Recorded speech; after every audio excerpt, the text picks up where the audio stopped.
Hey, what's going on, everybody? Welcome to the top 25 debate for July 9th, 2023. It's absolutely insane that we're doing this. It's less than 5 months since the launch of PlayStation VR2, and I'm pretty sure we probably could have done this top 25 debate the first day the PSVR2 was out, if only we'd had a chance to play all the games. Hello, everybody. This is great, though. I'm so happy that we got everybody assembled, the entire Gamescast crew. This was the first and one of the only days that we were all available at the same time, so thank you, AJ, for being here. Thank you, Wes. Thank you, Myles. And thank you, everybody out there in the chat, for hanging out on this special Sunday episode of Gamescast Live. We've got a lot to talk about. Guys, let's, while we're kind of getting this thing set up, while we're getting the show running, tell me, AJ, kick it off. How easy was it to make this list? It seemed like something that... no-brainer, right? Super easy, right? This is possibly the hardest thing I've ever done in my life. Well, I thought it was going to be pretty easy. But wow, there's just such a wide variety of stuff that all of them have all these different strengths and weaknesses. And yeah, it's really hard. Some of these games are not really ones that you can compare, and some are. Like, it's a lot easier to compare games that are a little bit more similar, but yeah, it was a really fun and challenging thing. I'm really happy with my own personal top 25 that I made coming into this, but even that, I'm like excited to see that change. I'm excited to watch it form into something else with the help of you guys. What do you think, Myles? Was this as easy as you thought it was going to be? I'd have to say it's easier just because when I was involved with the PSVR debates, I think there was actually just one I was involved with, I was still playing catch-up. Of course, there was a bit of catch-up happening here, but to be a part of this generation from the beginning has been really, really nice. And so, it has been a challenge, and there are so many different components that contribute to what makes a game excellent and above the rest, because, to be honest, there are lots of games that I absolutely love that are 26 and below, and I think it went all the way down to probably about 40. But that's just the way it is. But I'm really looking forward to having this debate because everyone comes from different perspectives and has different things they look out for. And also with this new format that I know you're going to be introducing should make it either the best thing we've ever done or a complete and utter disgrace. So, Bryan, is the trailer music playing? Yeah, along with it being a new format, a lot of kinks to work out as we go. So thank you, everybody in the chat, for keeping us and everybody texting me. Thank you. Yeah, we'll figure things out as we go. The sound has been taken care of. Appreciate it, guys. Yeah, we got it. I see them just still saying it, so I wasn't sure. Just wanted to make sure. There shouldn't have been any trailer sound, but again, I work this stuff out. I work it out offline. It's still texting, and so yeah, everything is good. Thank you guys very much for being patient out there. This always takes a little bit of time to kind of work out the kinks. Wes, talk to me about this process. Was it here we are at the beginning of a generation with probably the fewest games will ever be in consideration for a top 25 list, and was it as easy as you thought it was going to be? For the most part, yeah. I mean, it was a situation where the top 25 was pretty easy to define, but pretty difficult to refine. So, like, when I went through the PlayStation store and just made a list of, these are the good games, plus a few popular ones that I don't consider good games, but they're very popular. So we added those into.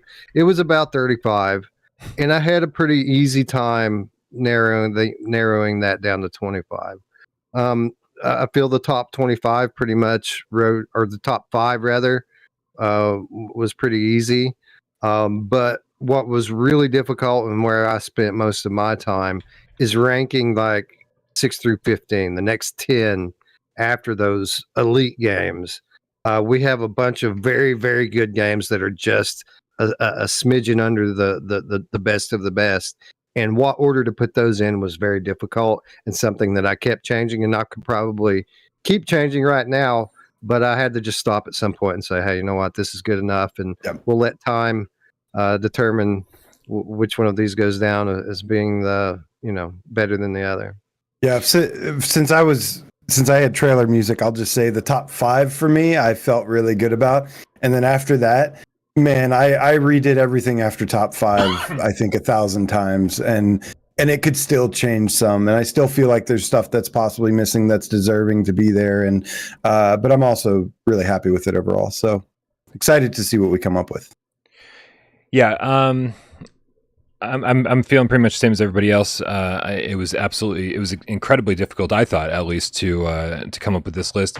And I kept finding games that I was like, man, I wonder if this game would be on my list if I spent more time with it. I wonder if my memories of this game are accurate. Like, I mean, it's only been a few months since I reviewed things like Call of the Mountain, but I forced myself to go back, spend more time with a lot of games that I hadn't given a fair shot to, and even spend more time with games that I had and see if they held up. I think Red Matter 2, when that came out, changed a lot of things for a lot of people. When Saints and Sinners Chapter 2, that came out, changed a lot of things for a lot of people, what we expected from the headset visually. And so having to go back and say, okay, well, in retrospect, how does this shit hold up?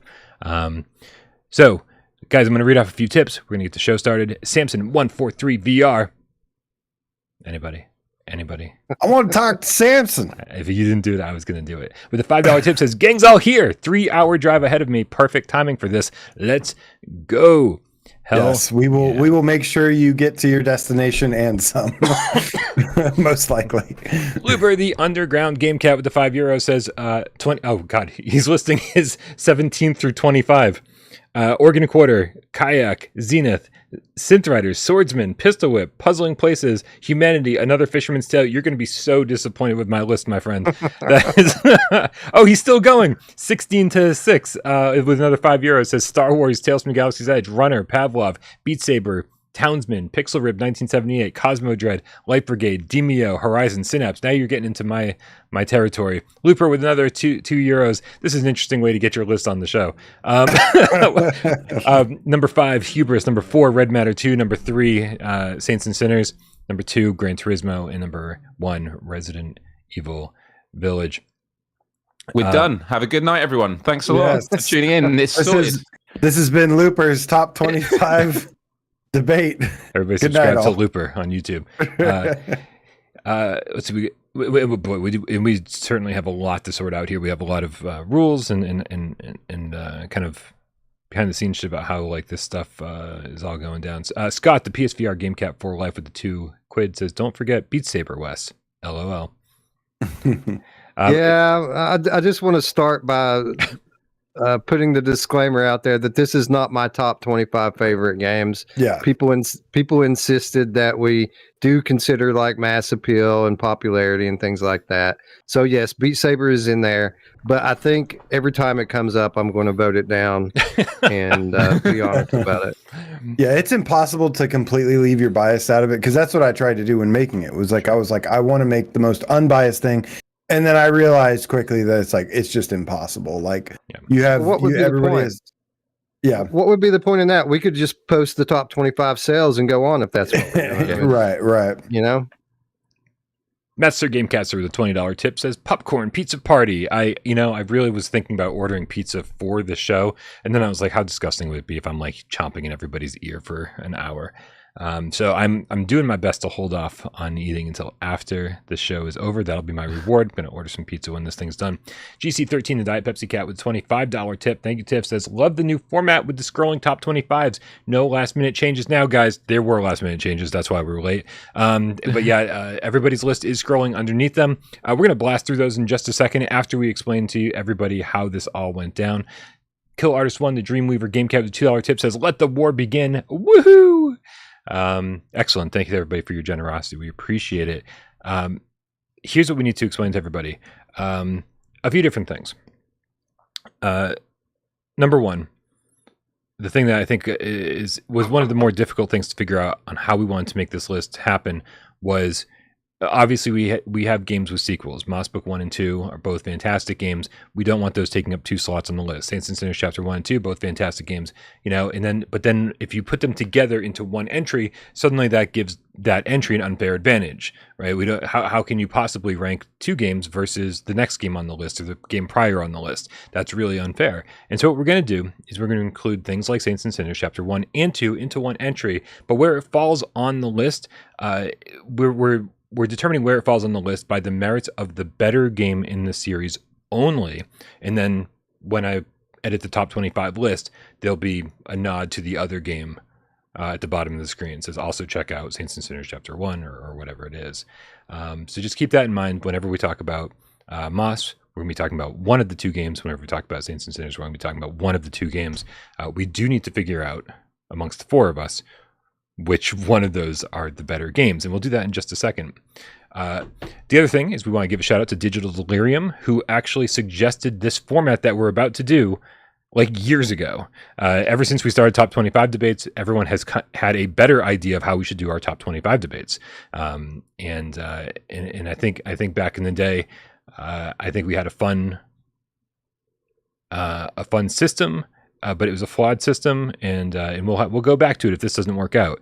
But what this is this we're using pubmeeple.com, and we inserted all the games from all of our lists, and all it's ever doing at any given point is saying which game is better, this game or this game, and then the 4 of us have to decide to vote which one is better. And today, if 3 of us agree, majority rules. Right? We cannot click a vote until at least 3 of us agree. And if it's 2v2, we're going to throw it to you guys in the chat. And of course, we're going to be paying attention to you guys in the chat anyway, right? The cats are super important when this stuff, with all of these lists. Yeah, sorry. It's your list AJ, too. We lost your numbers on too. your list. I copied and pasted, and the numbers somehow didn't copy and paste into the list. I'll try to get those in. What I'll do is I'll post a notepad in there, because I don't think it copies from Discord. So for some reason, all right, and I think that kind of gets us up to speed. Anyone have any questions? We all good? Where do babies come from? I'm just kidding. Storks. I've watched a lot of cartoons, as far as I'm aware, because I've tried sex and nothing happens. You're doing it wrong. Oh, I'm doing it right. Scott Zilla with the $2 tip says Lizzo, the only reason Beat Saber is top 5. Hell yeah. Works for me. I'm not a Lizzo fan, but I actually enjoy the DLC. Okay. So now, guys, let's start off. Let's take care of a couple major important things here. We're gonna read off everybody's top 25 list in just a second, but let's figure out which game, when it comes down to Moss Book 1 and 2, when it comes down to Saints and Sinners Chapter 1 and 2, which of those are the better games? I know. Yeah. I mean, for me, I've chose 2 for both of them. I know that there's a lot of people. I think it's a little bit different. I mean, for a lot of people that never played these games before, maybe you could choose the first title for both of those, but this is the next generation. This is PSVR2. And from my viewpoint, those iterations on the original make for some better enhancements, better quality experiences. They feel like next gen sequels. So, to me personally, it's 2, but it's the second of each, but I'm totally fine if we want to use one to kind of represent where the games came from, or just people that haven't played the originals. Yeah, I feel like the only reason that the original games wouldn't be considered the better in the series is because, the only reason the original games should be considered the better in the series is because they're the original games. There's more creativity there. It's not just expanding on a formula. It's the first time we had seen it, and so because of that, they feel fresher, they feel newer. It was more impactful when we get into those games for the very first time. With Saints and Sinners Chapter 2 and Moss Book 2, they were so similar to the first that there wasn't a lot of surprises. It was like, oh, great, look what they did. Look what they added. But they just both seem to be better, more enhanced mechanically games from the first ones. Does anyone disagree, Myles or Wes? Do you disagree with that statement? Do you think that the first game of either of these should be the better one that we're considering? No, and I mean, I find that, even if, we decide it's the second of both of them, when people see this top 25, if they've never actually engaged in those series and they see Moss Book 2 is recommended, then they're probably going to go and play the first one first before going on to that one. But at least knowing that that is the better of the two. And, when conducting this list, there's a lot of reasons we might choose particular games. But for me, I've got a list here. It's, whether stuff is VRAF, is there innovative gameplay mechanics, is there engaging storytelling, intuitive controls and movement, replayability or content depth, and comfort and accessibility, and just an overall fun and enjoyment with these games. And I think when it comes to both those titles, they've built on those things for the latter. So yeah, I agree. The originality of the originals is important, but as we're moving into this generation of PSVR2, I think that the latter of both of them are far superior in the way that they play. Also, the originality of those games are included in the second game as well. So just with more depth and more content. So agreed. But shout out to Neatcore for making things easy for us by just releasing them together as one title. Shout out to Neatcorp for making things easy for us and making sure that budget cuts didn't make my list. Right? So I'm sorry, budget cuts is fine, but man, that was not an enhanced enough version for me to care that much. I haven't played the updated thing, but it's not very updated from what I understand. But I feel like I enjoyed it a little bit more than most of you and most reviewers did, because I had never played the original budget cuts before just a couple of days ago, and I played all the way through it in one sitting. And I had fun with it. I'll never go back to it, but I enjoyed it. I couldn't finish the first one, and I really wanted to play the second one. And I had to play, because the way they did it, you have to play the first one to get to the second one in the remake. Right. So I was like, I just don't want to do this again. Like, I couldn't even finish this the first time, and I don't know. So one day I'll get to budget cuts too, and we'll better. Figure it out. Better. It is notably better than the first one. Everything about it, actually. Bad Robo in the chat says, shouldn't this debate, sorry, sirens on my end, shouldn't this debate be at the end of the year? Resident Evil 4 will come out and wipe the rest of the crap in short games from the face of the earth. I think, so all it'll do is knock out one game. The presence of Resident Evil 4 will knock out one game on this list, not wipe out every game. Also, this happens every 3 months, roughly. That's what we did during the height of PSVR 1. That's what we will continue to do through the height of PSVR 2, as long as there are new games coming out and new possibilities for this list to change. We will continue to do these debates, and I'm very curious to see how this one here today goes. Cool. End of the year too. We'll do we do a PSVR2 Game Awards show. It's a big thing. You'll enjoy it. Oh yeah. Which at the end of the year award show is all you guys. It has nothing to do with us. We make sure that all the games, all the good games are nominated, and then you guys vote out there. I don't know if I like that format. I've been meaning to have this conversation with you. Let's have it right now. Seems like a great place. Yeah, well, that's the difference between our top 25 list and an award show. It's the Viewer's Choice Award. Maybe we have the viewers vote if we vote for the games or if they vote for the games. How about that? Allow me to offer up a solution. There is also the Virtual Strangers End of the Year Show Award, and that is not a popularity contest with these games, although that is considered. Largely, it's decided by us and our patrons. So you guys are more than welcome to come and join that. And for what it's worth, today, here for me at least, that I feel like the top three on my list are interchangeable. I'm not really ranking those. I just kind of put them all up there, and any one of them could be 1, 2, or 3. If you want to know which one ultimately turns out to be the better of the three, then that's why you would want to tune in at the end of the year, because that's when I'm going to make that choice. Macho Vasquez in the chat with the $2 tip says, you guys see Geronimo? Looks great coming to PSVR 2. Macho. I have not. I don't believe anyway. But maybe you'll see it on PSVR next week, or PSVR this week, next week. All right, AJ, kick us off. Read me your top 25 list for anybody listening to this in podcast format that can't see it scrolling on the screen. All right. Yes, and I posted the updated thing. Maybe you can copy paste that in the Discord chat if you want to fix my numbers on my scroll. They're fixed. Oh, awesome. So at number 25, I've got The Last Clockwinder. Number 24, Until You Fall made it on here, which went off and on a couple times. At number 23, Star Wars Tales from the Galaxy's Edge. Boo. I know a lot of people are going to be angry about that. Bunch of nerds. Panorama Pajama will be like, that's fucking fine. That's where it belongs. You're too busy hating on everything on Star Wars to hate me.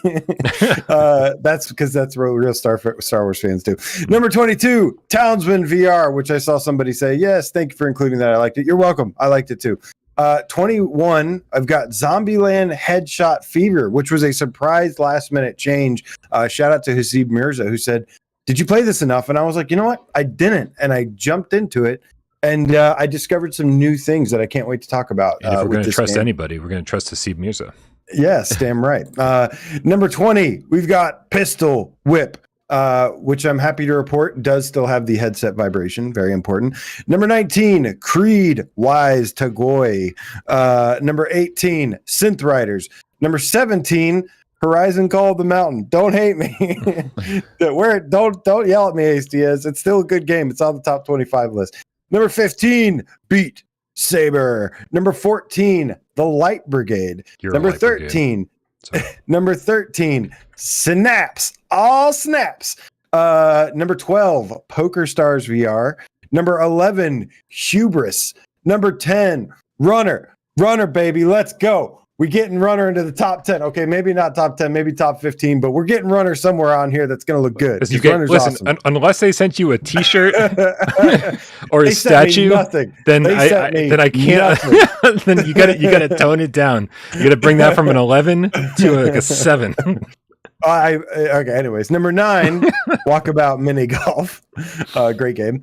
Number 8, Song in the Smoke. Was fun to revisit this one. Number 7, Demeo. Number 6, Moss Book 2, Electric Boogaloo. Number 5, Red Matter 2. Number 4, Pavlov. Number 3, The Walking Dead Saints and Sinners Chapter 2, Retribution. Longest titled name ever. Number 2, Gran Turismo 7. And number 1, Resident Evil Village. You actually sounded pretty close to the. You remember when you used to boot up the disc for the original Resident Evil? Yeah, that's awesome. I wasn't trying to. I mean, I was obviously doing that thing, but I didn't expect it to be accurate. So great. That guy's so dead. He's been dead for years. Really? Yeah. I'm just assuming because the new Resident Evil voice aren't as good as the old Resident Evil voice. Yeah, the new guy's got a little bit higher. He's like Resident Evil. No, it's not that bad. But what? I don't even know what kind of accent. Resident Evil. Resident Evil. All right, Wes, take it away. Give us your top 25, starting from the lowest to the highest. So number 25, Cosmodread. Number 24, Survive or Serve 1v3. 23, Pistol Whip. 22, Pavlov. Yeah. Yep. 21, Runner. Number 20, Zombieland Headshot Fever Reloaded, which, by the way, is different than the other version of Zombieland, and it is better. Number 19, Zenith, or Zenith, depending on where you're from. Number 18, Beat Saber. Number 17, Tetris Effect Connected. Number 16, Res Infinite. Number 15, Star Wars Tales from the Galaxy's Edge. 14, After the Fall. 13, Walkabout Mini Golf. Number 12, Song in the Smoke. 11, Hubris. 10, Switchback VR. 9, The Light Brigade. 8, Moss. 7, Demeo. 6, Synapse. 5, Red Matter 2. 4, Horizon Call of the Mountain. 3, Gran Turismo 7. 2, The Walking Dead Saints and Sinners Chapter 2 Retribution. And number 1, Resident Evil. That was pretty Village. good too. That's good. Are you the only one, Wes, with it was After the Fall and something else. Switchback. Are you the only one of the 4 of us with those 2 on your list? Did nobody else put Switchback on the top 25? Seriously? Like, I mean, yeah, no. Wow. Really? Wow. I'm really hoping Okay. this patch is going to do something special for it. Like, when this comes It's out, I can't not. wait to get back in. It's not. It's going to make it look a little bit better. The core gameplay's there right now, and like we'll get into it, and I guess maybe we won't. Not but much. I feel like you guys kind of underrated the scare factor of it, and I think that a lot of people are remembering Rush of Blood with kind of like looking at it through rose-tinted glasses. That nostalgia factor makes people remember it being a little bit better than it actually was. Switchback does a lot of stuff better than Rush of Blood, and I'm not saying that it's a better game. I like the core gameplay of the original game a little bit better, just because of how the stages are set up and the shooting and scoring works. But I feel like in terms of like visuals and sound and the different themes and the branching paths, like I feel like Switchback does a lot better than Rush of Blood did. And I don't know which one's the better game overall. I guess, we'll find out when we get the ultimate version. But yeah, if it's not in your top 25 now, I don't think that the changes that they're about to put in are going to make any difference in that. It's going to be mostly cosmetic stuff. It's not the graphics that were the problem for me. I actually really enjoyed the first 2.5 levels. It's the second half of the game in particular that I think it just slows everything down. It throws it takes the same enemy and puts like 50 of them, and it's really the second half of the game that hurts that game for me. I love the first few levels, but after that, I don't know. You've got a lot of love in the chat, Wes. A lot of people are agreeing with you, and I my hope is that I know you said that you don't think that the patch will change anything for us. It'll still be the same game, but sometimes the visual stuff, the technical stuff, can be very distracting. And I didn't find one of the things I loved most about Rush of Blood was how scary it was. And I've played that game over and over and over again, and it continues to scare me, even when I know what the shit that's coming up. Switchback never really scared me. It was fun as hell because it's a rail shooter on a roller coaster, and I just but I need it to be polished up. I wish it was scary. That's not going to happen. But I hopefully with some cleaner graphics, those kind of things won't distract me, and I can just sort of just enjoy being in that game more. And I think that's what the patch will do for me. Well, I'm sorry, Myles, I cut you off. What were you going to say? No, not at all, man. I mean, I feel that way as well. I mean, I definitely feel there are pacing issues in the game, but like the level designs, although you can compare it to Rush of Blood and say that was more varied and interesting. Obviously, that was tied to a different IP.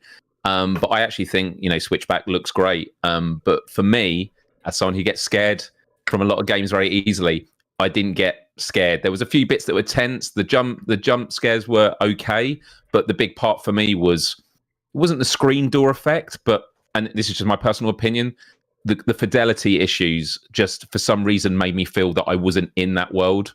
And I'm hoping with the update that if they fix that, that's why I stopped playing the game about halfway through. I was like, I'm going to finish this because I want to experience some of the levels for the first time once they fix those issues, just so I can feel it fresh. So for me, it's a good game. I think it's going to definitely be a contender next time we do this. I was hoping the patch was going to come out in June, but obviously they're waiting for the QA, aren't they, from Sony? So would have been cool to have played it before this, but that's the reality. So for me, the biggest downfall of Switchback, to kind of oversimplify, there's too much stuff to shoot in the game. If you want to compete on the leaderboard, you have to keep your multiplier up. If you want to keep your multiplier up, you have to shoot boxes and crates and bottles, and what happens is that makes it like if you're seriously trying to contend on the leaderboard, you have to spam the trigger the whole time through. and you can't really. There's no stopping and aiming. You're just spraying bullets, and what that does when you're in that mindset is it doesn't allow you to kind of get immersed in everything that's going on around you. It's more just about hitting whatever you can find. Right. And so what? There's this scary character getting ready to jump out in front of you. You're not even paying attention to that because was there a box in the floor back there that I missed? That's what I feel like why Rush of Blood's a little bit better, because there isn't as much of that stuff. There's some of it, but it's a lot more focused in terms of the shooting on the enemies. Yeah. And yeah, Rush of Blood also, I just think it executed a lot of stuff better. It's a roller, it wasn't just a great shooter. It wasn't just a great horror game. It was a really fun roller coaster ride. And Switchback, to me, it kind of starts off with some here and there stuff. But to me, it's like the second half of the game, everything slows down and it turns into more of just a slow paced rail shooter than it is like a roller coaster ride. There was that. And then there was things like the eye tracking. I was really excited about that, and I was excited to see how they were going to implement that and evolve it throughout the game. Yeah. They use it once and it like doesn't even matter. Like, in fact, you have to blink to get through that part, even though it says don't blink. There's no challenge, there's no clever game design used with it.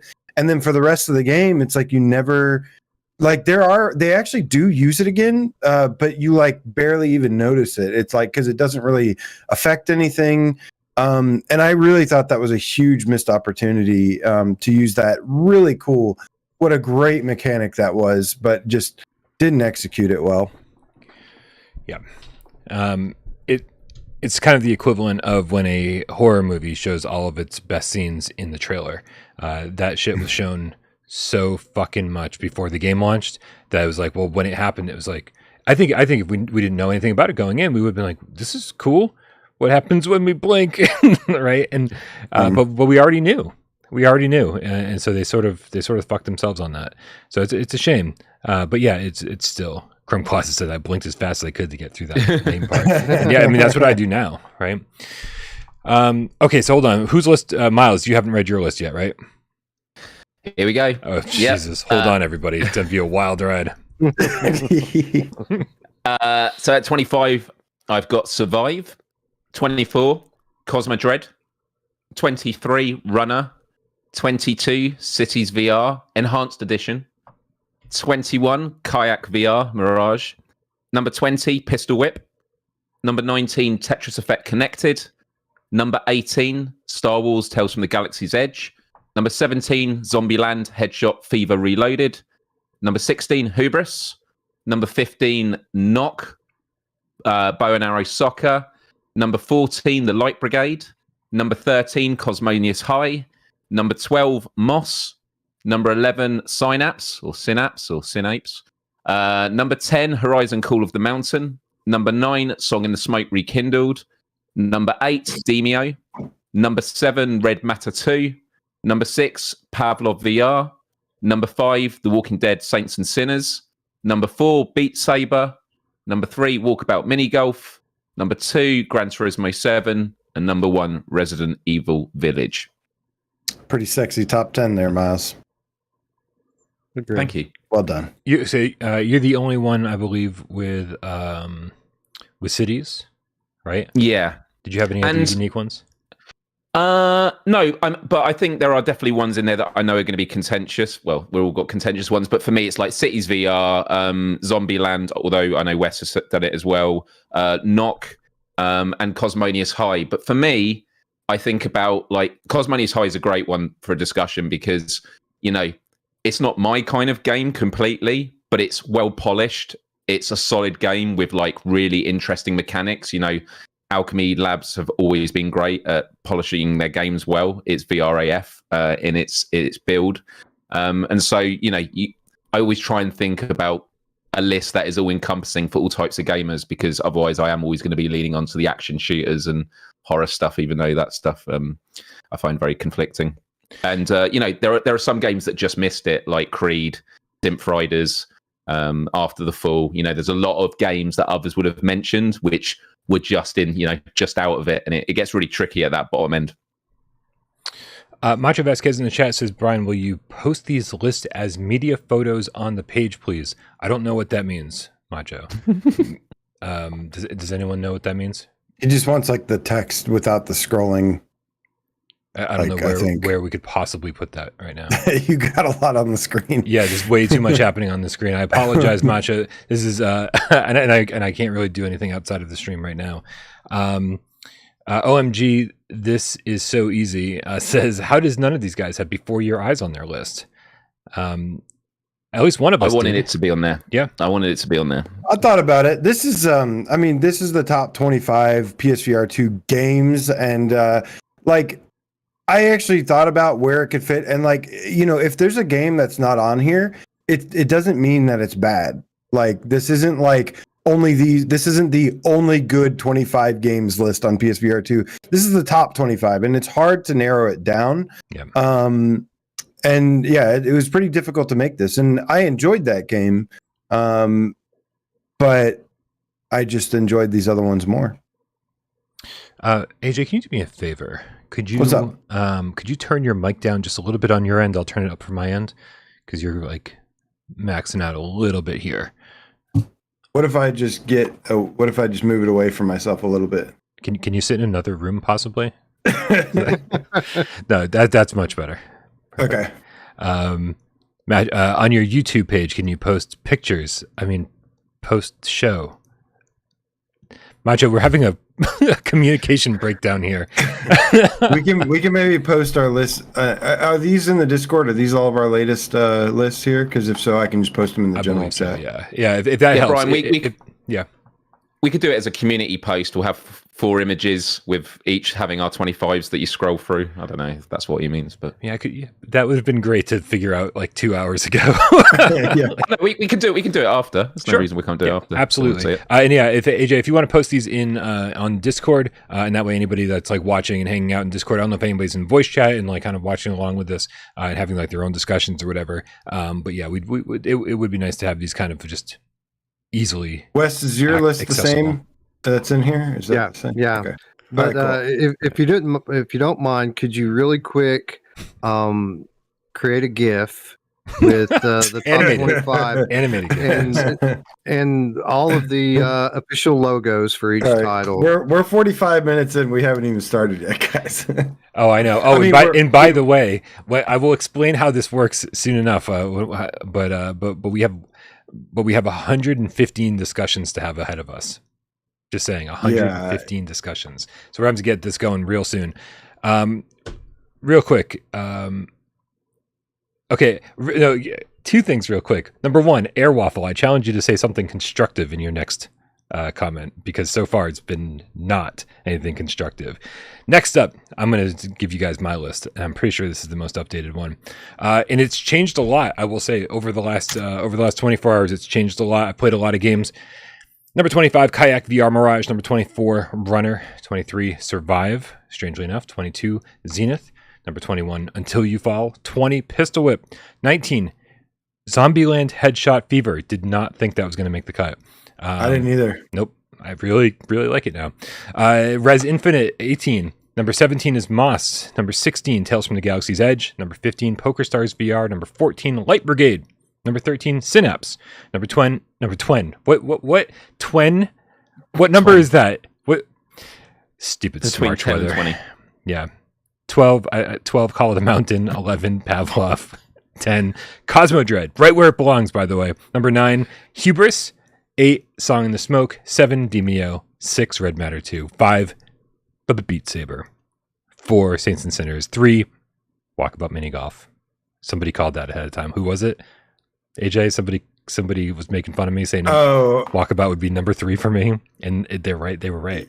Yeah, I don't remember. Yeah. Number 2, Gran Turismo 7. And number 1, obviously, Resident Evil Village. Cool. All right. Cool. Good list. All right, so here's how this is going to work. Basically, we put every single game that we could possibly debate into pubmeeple.com. And what it does, after you create the list, it goes into ranking mode, and it only gives you 2 games at a time. All we have to do is say which of the 2 games is better than the other game. Again, Digital Delirium suggested this 4 years ago, and I was like, whatever. And finally, I'm like, all right, that sounds like a good idea. So we're going to give this a shot. Are you guys ready to begin the voting process? It has begun. God. All right, guys. The first two games up for consideration are PokerStars VR and Demeo. Come on. So I just want to say first, the reason PokerStars was not on my list isn't that I think it's bad. I have a really good time with it. For me, it feels unfinished. There's a lot of jankiness with it. I mean, the core gameplay is fine, but simple example, in this game, you can buy cosmetics, like hats. And for most of the characters, when you wear a hat, their hair goes through the hat and covers the logo of the hat. So it's like they're selling cosmetics that you can't even see. And there's just a lot of elements in the game that I just feel like a lack of care, it feels like. And I hope they get it all fixed. But core gameplay is good. Demeo, on the other hand, is some of the most fun I've had in multiplayer, especially with people that are very new to VR. It was something they got straight into and were like, I get why VR is so good. Like, this feels amazing to play. Easily Demeo. I've spent 10 to 20 hours in this game, and I could play it some more. You said it's great multiplayer. I played the majority of the single player. So it's both got plenty of content for single player or multiplayer. This is a ported game, but this was a very enhanced game as well that looks even better, plays even better, everything on PSVR2. And it's just extremely fun. There's lots of content there. PokerStars is great, obviously. I love some of the next gen features that it was kind of a surprise for a small free title. Things like the eye tracking, the mouth moving, some of these social interaction features that actually we see utilized best in PokerStars. It actually does better than a lot of other games. So, but great games, both of them, but definitely a huge edge for Demeo. I mean, it's a top 10 game for me. Yeah, I agree. These games are in two different leagues completely. Demeo is just excellent. It's a great concept for a game. It's executed well. The production values are off the charts, and it's fun to play. Like AJ pointed out, either by yourself or with friends. It's kind of a no contest here versus PokerStars. Yeah. I like Mark Pringlesleaf says not one of them has Walkabout on their list. Dude, that's a 4 out of 10 game at best. I hated my time with it.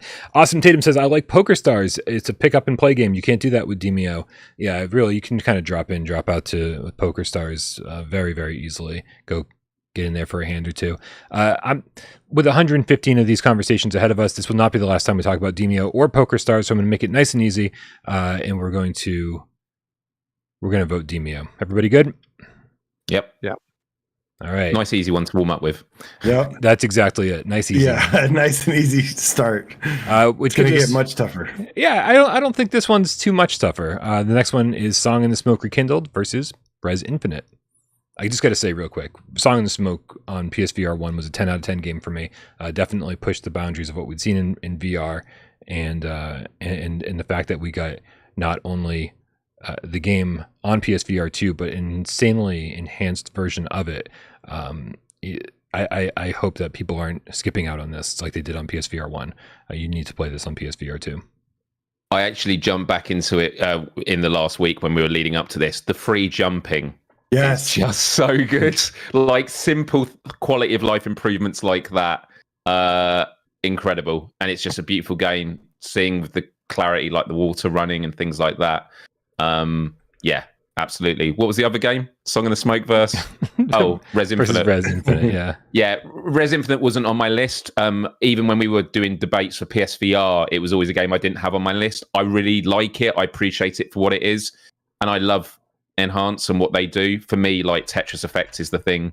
There's no reason why you can't say both should go on the list, but I just fall more in line with Thumper and Tetris Effect with those kind of games. Mm-hmm.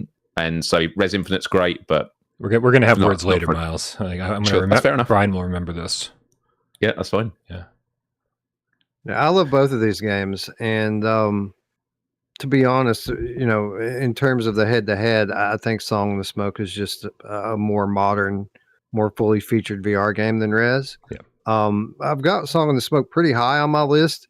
I would like to note, though, that it would probably be even higher, but I did knock it a little bit for maybe not being as palatable for everyone. Accessible. Yeah. Yeah, it's a little bit of accessibility thing, but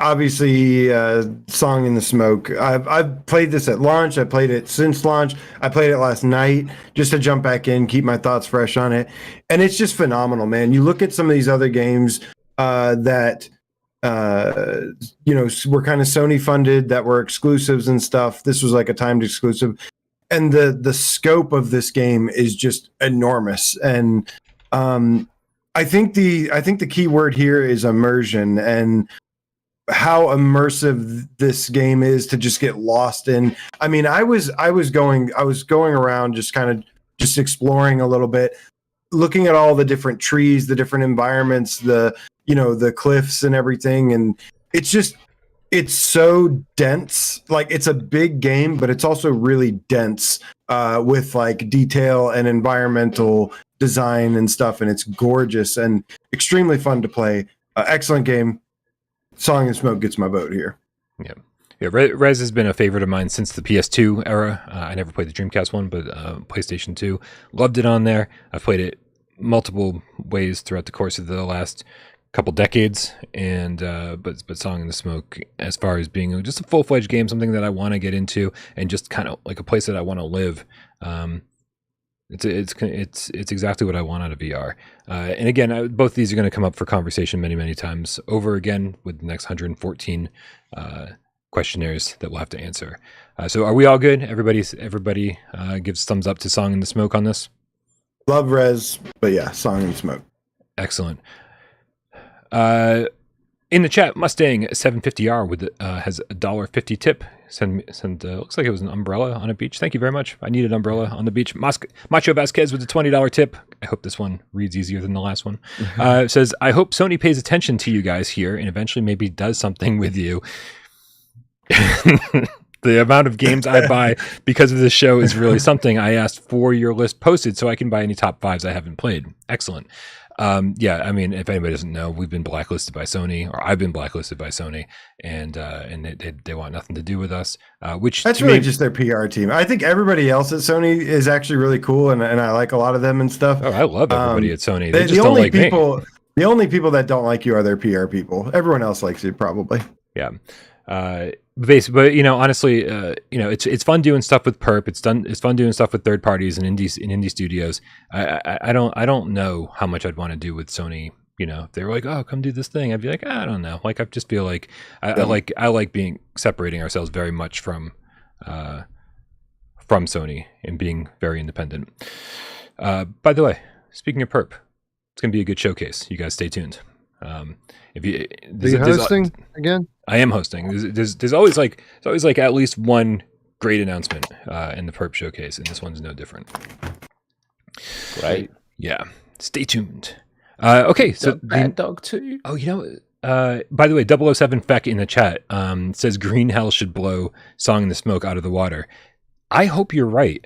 Because I desperately want, when we do this again in December, I desperately want this list to be radically different. And I absolutely hope you're right. But it's going to take a lot for Green Hell to blow away Song in the Smoke. Yeah, I'm really excited about that game, but sounds very promising. Yeah, they're very close. They're very close, in my opinion. I give Song in the Smoke the edge out of the two because I appreciate the kind of creativity, spiritual fantasy edge. I love the vibe in Song of the Smoke of the world and what's going on. Green Hell, on the other hand, is a very well done game, and it's more story driven. So I appreciate that about that game. They're very close. I give Song of the Smoke a little bit of an edge, but many people are going to prefer Green Hell. Fair enough.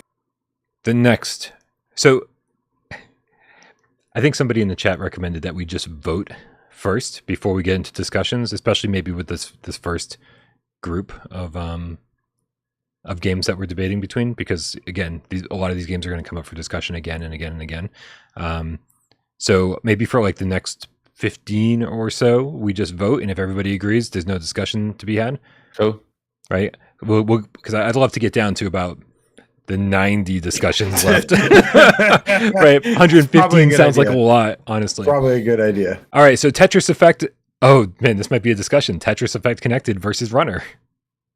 Runner. I'm pretty sure Tetris Effect got cut from my list when I decided how much I like Zombieland. So I'm gonna have to go with Runner. Tetris Effect for me. I love Runner, but I absolutely love Tetris Effect, but I would vote for Runner on this. Yes. I couldn't stop smiling playing that game. Thank And you, Tetris Effects always have a thing in my heart, but Runner genuinely was like amazing. So yeah, Runner's a great game. We're voting it because it's 3 out of 4. That's how the rules go. It will not be the last time we talk about these games, though. I promise you that. Runner it is. Shenanigans. I think you're going to get out. Where's Ace Phil? I think. Where's Ace Phil? Right. He's here. I saw him. I think you're about. I think your history is about to repeat itself, Wes. Zombieland Headshot Fever versus Switchback VR. Zombieland. Just getting steamrolled here, Wes. Zombieland. I won't argue as much here. Obviously, Switchback for me, but I'm glad to see that you all went into Zombieland over the last week and are starting to realize just how awesome it is. Over the last week, it was literally an hour and a half before the show. I was like, shit, I got to play more Zombieland. And I was like, wait, why didn't I like this? And then, I started getting really better at it, upgrading my weapons. And the harder the game got, the more I enjoyed it. And which tends to be the case with these faster paced things, arcade style. It was the one game that when we had the launch titles, I thought, am I just losing my mind here? Because I was just like, I'm loving this game so much. Don't sleep on it. But yeah, it's a good one. It takes a minute to get going, but yeah, once it starts getting more difficult, once you look at the challenges and stuff, yeah, it's really, really fun. Yeah. Plus, it's all about the leaderboard chasing too. That's the replayability of it. Yeah, I don't even care about that. It's just I just like the game, the style. I don't really care about the Zombieland IP, and the voice actors are like pretty cringy, but or the lines, the dialogue, like I don't need to hear him say "get her done" when it's like, seriously. Dude, that's so fucking old. Like I don't know, so dumb. But the game itself, the game loop, the game mechanics, once you get past that initial hurdle, really, really good. Yeah, I gotta say, I don't love the license. I don't love the art style. I don't love the voiceovers, but the gameplay is fucking fun as hell, and that's what matters the most. And it's crisp, it's clear, it looks really nice in the headset. So I like the art style. I just don't like the Zombieland IP or the dialogue. Like I say, we're doing a real good job of voting. Yeah, Zombieland. Zombieland, let's do it. Okay, next up on the list is it's Myles' turn to get steamrolled. C-Smash VRS versus Pavlov. Pavlov. No question. We'll get back to this conversation later. Moss Book 2 versus Before Your Eyes. Moss Book 2. Moss Book 2. Yep. Moss Book 2. Look at this. We're flying. Tales from the Galaxy's Edge versus Beat Saber. Ooh, this might be interesting. Beat Saber. It's more Star Wars than Star Wars. Tales. Oh man. Okay, so it's 3 versus 1. Man, we don't gotta get into it. We just vote. We'll get into Keep it later your emotions out of it. Beat Saber it is. Walkabout Mini Golf versus Zenith: The Last City. Walkabout. Yeah, nice and easy. I'm gonna blast about 15 more of these. Until You Fall versus Nock. Ooh. Until You Fall. Nock. Until You Fall. There you have it. Townsmen VR versus Survive. Townsmen. Survive, I think. Survive. And I really like Townsmen. Yeah, I did too. Survive it is. Demeo versus No Man's Sky. Who had No Man's Sky on their list? I don't think anyone did. Wes had it in his top. Yeah. Well, he had it at 28. Did maybe somebody had it on their first draft, and I was just making sure we had all the games in here. So maybe that's what happened. Maybe. I don't know. Maybe, yeah. So Demeo it is. Nice and easy, right? Yep. Okay. unfortunately. PokerStars versus No Man's Sky. PokerStars. No Man's Sky for me. Okay, so here I was leaving this up to the professionals, right? I was saying, well, if because Myles and AJ, you guys are the resident No Man's Sky players, right? And I've been waiting for this game to get patched because I've wanted to jump in when it's ready for me. Yes, same. It seems like the experience wasn't all it was cracked up to be on PSVR2, and so I've got to leave this up to you guys and tell me, like, does this game belong in this list? Like, what is so wrong with it that even first-time players jumping into No Man's Sky on PlayStation VR2 have never played it before, like, they're not going to have a better time with this than they would say something like Zombieland or something lower on our list? I think it's unfortunate that the PSVR 1 version is better than the PSVR 2 version of No Man's Sky. Unfortunate. Like, I'm waiting for this game. Like, to me, I hardly acknowledge this game exists on PSVR 2 because honestly, this was the biggest disappointment at launch, and I have a hard time separating myself from how disappointed I am that in the No Man's Sky PSVR 2 version. It's been it has looked worse than the PSVR 1 version did at times. They did fix it now. They did patch it. But it's like just barely acceptable. Also, I think some of their, if I recall correctly, some of the control implementation I wasn't too crazy about. It's been such a letdown that I don't know. That's why I didn't, despite No Man's Sky being one of my favorite games of all time. Yeah. It didn't even make my top 25 because I don't know. I'm just so disappointed and I don't even like thinking about it. Yeah. When the first set of games were announced for PSVR2, No Man's Sky was my most anticipated. I was like, this is why I want the next headset to finally feel in that world with the great visuals, because we had and so it's just been such a big disappointment for me to the point that I just can't go near it. So both these games that we're voting on both of them weren't in my list. I just feel that I'm gonna vote No Man's Sky. However, because the amount of content and everything, and it's still a great game. However, I wish I was voting for it because it was excellent, not because of I wish it won this outright because it's well implemented and it's got all that stuff sorted out. But No Man's Sky gets the vote for me. I mean, No Man's Sky would kind of get the vote for me too. No Man's Sky is not even on my list, right? But the fact is versus PokerStars, that there's just. Right. But this is just me kind of saying, very much being transparent, saying I haven't played it on PSVR 2. I'm waiting for this game to get better. But I will still vote for No Man's Sky because I know what that game's all about, and there's so much content there, and there's so much to do, an entire galaxy to explore, universes to explore. Y'all could easily, there's y'all have great points and all. I'm still gonna vote PokerStars because I think as a PSVR 2 game, I would recommend it first and over No Man's Sky still. And I enjoy playing it a lot more. I don't want to touch No Man's Sky right now, and I both want to play PokerStars. And if somebody asks me which one should I go play, I would say PokerStars. Okay. What kind of topsy-turvy world are we in? AJ's convincing me now because AJ, the fact AJ hasn't even put it, I was surprised it wasn't in his top 10. The fact it's not even his top 25. Yeah. So, I mean, yeah, you're right. If I was to, I'm not touching No Man's Sky. So how can I even vote for something that I'm not even? I'm not going to recommend something that I don't think you should play. Yeah. All right. PokerStars. Yeah, PokerStars. All right, PokerStars. That work for everybody?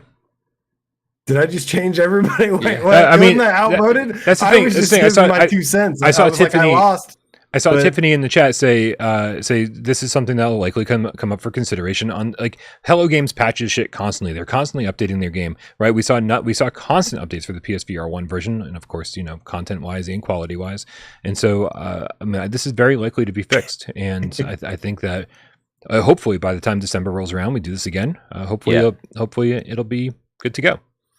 And it would be disingenuous for me not to vote for that on that when I've already said Switchback because I assume it'll be fixed and it'll be better for the next one. So I need to I don't know. consistency across the I board. think y'all should just let me take the L here and do, Nah. do No Man's Sky if you think so. But No, you're right. I don't even want to play No Man's Sky at the moment. yeah, Well, I can't vote for that. For me, it's there's a completely different class of game. I mean, having something that's very simplistic be super polished versus what may be one of the best VR games ever, but maybe not the best version. It's still a different class of game, in my opinion. I don't even think this should be a discussion. But I don't think it should either. However, who's got No Man's Sky on their list? Raise your hand. Who came here with No Man's Sky? I don't know how this even entered the discussion. Yeah, nobody even had it on their list. Right. I think it was on somebody's rough draft, and I included it to make sure we had every game. And the fact that So it's not even supposed to be here. So we got to move. We got to move on. Then we got to move There on. was the Mandela effect, Brian. This never happened. Right.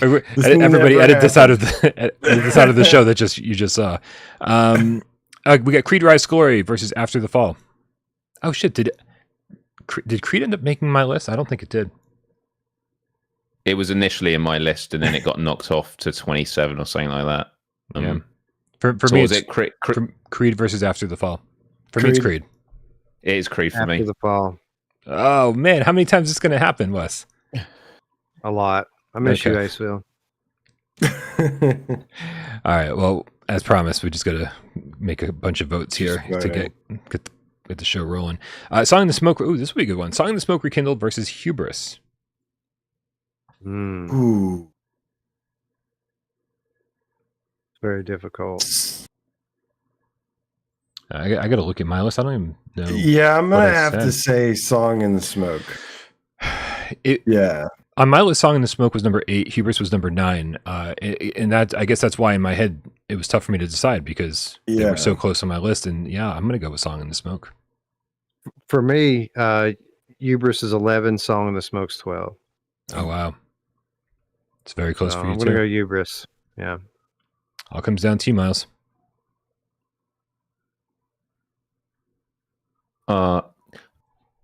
I feel like, Song in the Smoke was ranked higher than Hubris for me, so that's what I'm going to go with. Yeah. All right. So it's 3 for Song in the Smoke. I ain't saying a bad thing about either one. No, both of them are excellent. Yeah. This one should be easier. Res Infinite versus Hubris. Hubris. Yeah. Hubris. Everybody's Also, Wes, can I ask you something? Sure. Can we just pause the show for a second? I noticed you say Hubris a lot. Is that the way? Is there a reason for that, or am I just not hearing your H's? No, I think it's one of those things like Will Wheaton.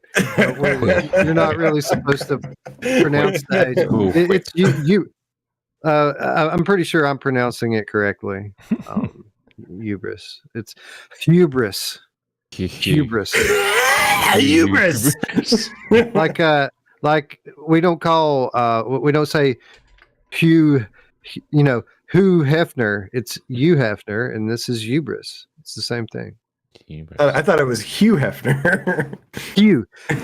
Yeah, I guess. Hugh. Yeah, I think it's Hugh. Hubris, Hugh Hefner. Anyways, Living legend with a Canadian $5 tip says my top PSVR2 games. This is a very tough one as there's so many great ones. Res Infinite, Area X, very specific. Red Matter 2, Runner, Saints and Sinners, Retribution, and Thumper. Does that go from 1 to 5 or 5 to 1? It could go really either way. Good one, Living Legend. Silver Nexus with a $10 tip says Master AJ of the Game Cat Dojo brings forth his mighty wisdom. A lot of love for AJ today. I'm not loving it. Not, I didn't know. I was seeing the opposite. I think he had to put that in a tip because most people are. But you know what? I don't care because I came prepared. A lot of people are like, what universe is this? And I was like, I don't know, but it's not the one I'm used to. Josh Zosky with the $5 tip says, do you guys not think that Until You Fall would be higher on your list if it was the PC VR version and not old Quest port that was on PSVR 1? I think it's already above it's better than the Quest. It's not just a Quest port. I mean, it's above that already. Yeah. Maybe not. It's just not the PC version. It's something in between. So, yeah. I'm yes, I wish it was the beautiful PC VR version. Yes, I wish it wasn't a paid full price purchase. I wish there was an upgrade path. But really happy with it somehow. It was a game that I gave a 9 out of 10. It was my favorite game of 2019 or 2020, whenever it came out. I can never remember. And here we are getting to play it again with better controls and sharper graphics. And I'm like, all right, maybe it's not the best it could be, but it's still fucking awesome, and it's the best version we've ever gotten. So yeah, it's not that much different. Like really, it's not. You can tell it was a game that was designed around the kind of weaker, processors and graphics chips. I mean, there might be some. The biggest difference are basically just a few new weapons in it. Yeah. And like you said, the slightly better graphics, slightly better controls. J Devil with the $2 tip says Wes seems like the only real gamer here. Well, you should subscribe to Virtual Strangers then. Click the link in the description below and go subscribe to Virtual Strangers, where you can watch him and all of his friends talk about all things VR all the time. You'll never go wrong. All right. It's time to vote. Call of the Mountain versus Humanity. Come on, guys. This is an easy one. Call of the Mountain. Call of the Mountain, yep. Humanity was on my list, and then it fell off last second. Same as. Wait, does anybody have Humanity on their list? I mentioned this before, I took it off. Okay. All right, so I'm wondering. So obviously the lists have changed since Yeah. the thing got. I wonder if there are any games that are on our list now that aren't in the equation. We did a check before the show for that reason, so we should be good. Yeah, because we crossed them off of our list, but we didn't cross them off of the master list. So this is what Aceville says Humanity over Call of the Mountain. Aceville, I'm so happy you're not on the panel today. Really enjoyed Humanity. Yeah, I did too. I think Humanity is great. And that's coming from me. I mean, I know I love puzzle games, but it's knowing that Humanity is not on any of our lists, we're going to pick Call of the Mountain and move along. Runner versus Gran Turismo 7. Easy one, Gran Turismo. Oh. I got to think about this one. As a biker, a fan of bikes. Yeah, I like bikes more than cars. GT7. Oh Wes? yeah. Moving on. You still gotta say something, man. You gotta say something. All right, Last Clockwinder versus the Light Brigade. Light Brigade. Yep. Light Brigade for me. Light Brigade for me as well. Last Clockwinder almost made my list. Really good. Yeah. I had a 26, I think. Yeah. Zombieland Headshot Fever versus Saints and Sinners. Saints and Sinners. Yep. Okay. Scissors. Cosmodread versus Cosmonious High. Cosmodread. Cosmonious High. Right, you got outvoted, Myles. That's fine. I knew it. Cosmonious High was on my original list. I actually really like that game a lot. You and I did a whole episode on it, Myles, and I think it's very charming. I think it's the best game that Alchemy Labs has created so far. Yeah. It's not bad. It's not bad. Pavlov VR versus Synapse. Synapse. Pavlov. Easy. Pavlov. I gotta look at my list. I gotta make sure I'm not voting against myself. Is this going to be the first debate? Definitely Pavlov. Pavlov. I put it in 11, Synapse 13. Wow. Yep. Wow. Unbelievable. All right, that's 3v1, right? We can. Pavlov, just the TTT mode alone is some of the most fun I've ever had in VR. Synapse does things that we've never seen done in VR. Agreed. Yeah. Agreed. It does. Yeah. It does one thing. We're going to talk a lot about Synapse. I'm guessing. It's a game I absolutely love, despite hating a lot of things about it. What do you guys play Contractors? Anyway, go ahead. Ooh. All right, Pavlov. C-Smash versus Synapse. I think we got called Synapse. Yep. Synth Riders versus Cities. Neither one on my list, by the way. Synth Riders, yeah. Synth Riders. Synth Riders. And I would like to say that even though Beat Saber is on my list, I think Synth Riders is a much better game. Interesting. Synth Riders was my 26. I like the style. I like the aesthetic of. I mean, we haven't gotten here yet, but I like the style, aesthetic, the music more in Synth Riders. But I just love Beat Saber's gameplay Same. I'm glad you've come back around. More. Yeah. Because I also love Synth Riders gameplay too. Moss Book 2 versus Resident Evil Village. Village. Yep. Red Matter 2 versus Kayak VR Mirage. Red Matter 2. Yep. Red Matter 2. Yep. No objections here. Beat Saber versus Pistol Whip. Beat Saber. Big Saber. Beat Saber. Pistol Whip. Voted. Pistol Whip versus Tales from the Galaxy's Edge. I gotta look at my list for this one. Like, I don't Yeah, remember Pistol my Whip. thoughts. Look, you Tails. don't. You guys don't have to check your list. So you just vote for with your heart, and I vote for Tails. Yeah, Tails is mine. I vote for Tales. Yeah, I don't care if I'm the minority here. Pistol Whip. I hope we get to talk a lot more about Tales from the Galaxy's Edge. Until You Fall versus Walkabout Mini Golf. I wish I could change these trailers as fast as I need to, but I just can't. These conversations are Soon going there'll be AI that will respond to your voice as you say them. Walkabout. Walkabout. Yeah, for sure. Until You Fall versus Zenith. These are the games that kind of all fall toward the bottom of our list. They're on our list for sure, but well, some of them are on some of our lists. But Shit. yeah,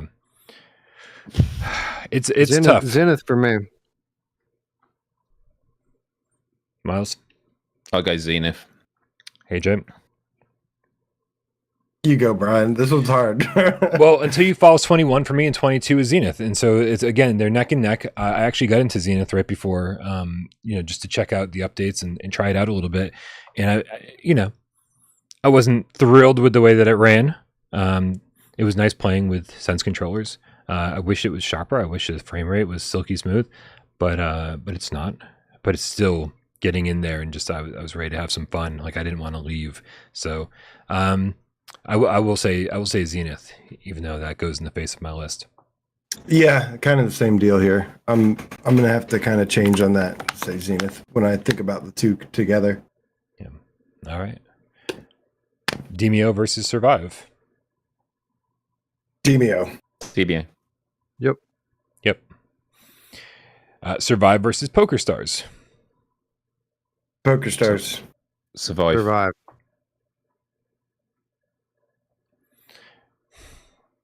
Okay, I'm going to go against my list because if somebody right now was to say, Brian, do you want to go play Survive for 2 hours or PokerStars for 2 hours? I would say Survive. And so when I look at these two games side by side, I'd rather play Survive, even though PokerStars I think is more polished. So Survive gets the nod here. I love this. This is what we should be doing. We should be honest about it. And if we are confronted with things that suggest that maybe our list could have been ordered better, then that's why we do this, right? Yeah, I mean, I'm using both here. Not same. I'm just kind of using saving myself the time of thinking about it for the things I've already thought about. Yeah. Right. I'm gotta say I'm surprised, but here we go. Survive. Yeah, I'm gonna say PokerStars, but yeah, outruled. PokerStars versus Townsmen. PokerStars. PokerStars. Yeah. PokerStars. We're all in agreement. Townsmen versus No Man's Sky. The game that shouldn't be on the list. So we're picking Townsmen. Can we all agree? Yes. Yep. Yeah. All right. Fine. Song in the Smoke Rekindled versus Creed Rise to Glory. Song in the Smoke. Song in the Smoke. Indeed. Yeah. Creed Rise to Glory versus Hubris. Hubris. Hubris. What was the choice? Creed versus Hubris. Oh, Hubris. Yeah. Hubris. See, now I want to point out Yeah. that the way I say it's at least closer than the way Myles said it. I agree with that. Yeah. I'm going to go with Hubris as well. We got Creed Rise to Glory versus Hubris. Hubris. A breeze. Creed versus Rez. Rez Infinite versus Creed Rise to Glory. Creed. Rez. Res. Res. Love it. Close. Res. Gran Turismo. This is. I think things will start to get interesting here. No, maybe not. Gran Turismo 7 versus Call of the Mountain. Gran Turismo 7. Gran Turismo 7. I'll say Gran Turismo 7, but it isn't because I like it better. I actually like Horizon a little bit better, but that's just personal. Okay. I'm looking forward to getting to talk about Call of the Mountain more later on, because I did get to play it a lot today or last night, I think. But yeah, Gran Turismo 7, absolutely. Call of the Mountain versus Runner. Call of the Mountain. Runner. Yeah. Call of the Mountain. Call of the Mountain. Yeah, we'll make this one nice and easy. Runner versus Humanity. Runner. Runner. Runner. Runner. Tetris Effect Connected versus Humanity. Tetris Effect. Tetris Was- Effect. Tetris Effect? Was Humanity even on the... I'd actually say Humanity, even though it shouldn't even be here. There you go. But Tetris Effect for me. Moving along. Saints and Sinners versus the Light Brigade. Saints and Sinners. Saints and Sinners. Yep. Agree. And by the way, anybody in the chat, I haven't been keeping an eye on the chat, but if anyone's confused why we're just blasting through this and not consulting you guys, is because the first half of these questions are pretty easy to answer. The back half of this is going to take like forever, I think. And so, so we will be conferring with you guys soon enough. Zombieland Headshot Fever versus the Light Brigade. Light Brigade. Yeah. Light Brigade. Yeah, Light Brigade. Yep, Light Brigade. Zombieland Headshot Fever versus the Last Clockwinder. Zombieland. This is tough. Was it Zombieland, one of them, yeah? Yeah, Yeah. Zombieland. Yeah, Zombieland. There's There only goes two. Zombieland. It's definitely one of them. I'm going to go Zombieland here. Yeah, I'm going to go with Zombieland. Is that your vote, Myles? Yeah, it was Zombieland. Okay, good. Just making sure I heard right. Last Clockwinder didn't make my list, which makes... Oh, no, but neither did Switchback VR. Switchback VR versus the Last Clockwinder. Dude, I would give it to Switchback, honestly. Last Clockwinder. I'm going to go Last Clockwinder. Just because, yeah. Wait, It's is a that charming... first tie? Yeah. Yeah. So So- so Switchback versus the Last Clockwinder. Holy crap. Hold on a second. We finally get to do a poll. Sounds just like my mom. For so many reasons. Yeah, man. I was really, really impressed by Last Clockwinder while I was heavily disappointed by Switchback. Again, I think I ended up rating it like a 6 out of 10 or something, but I don't know.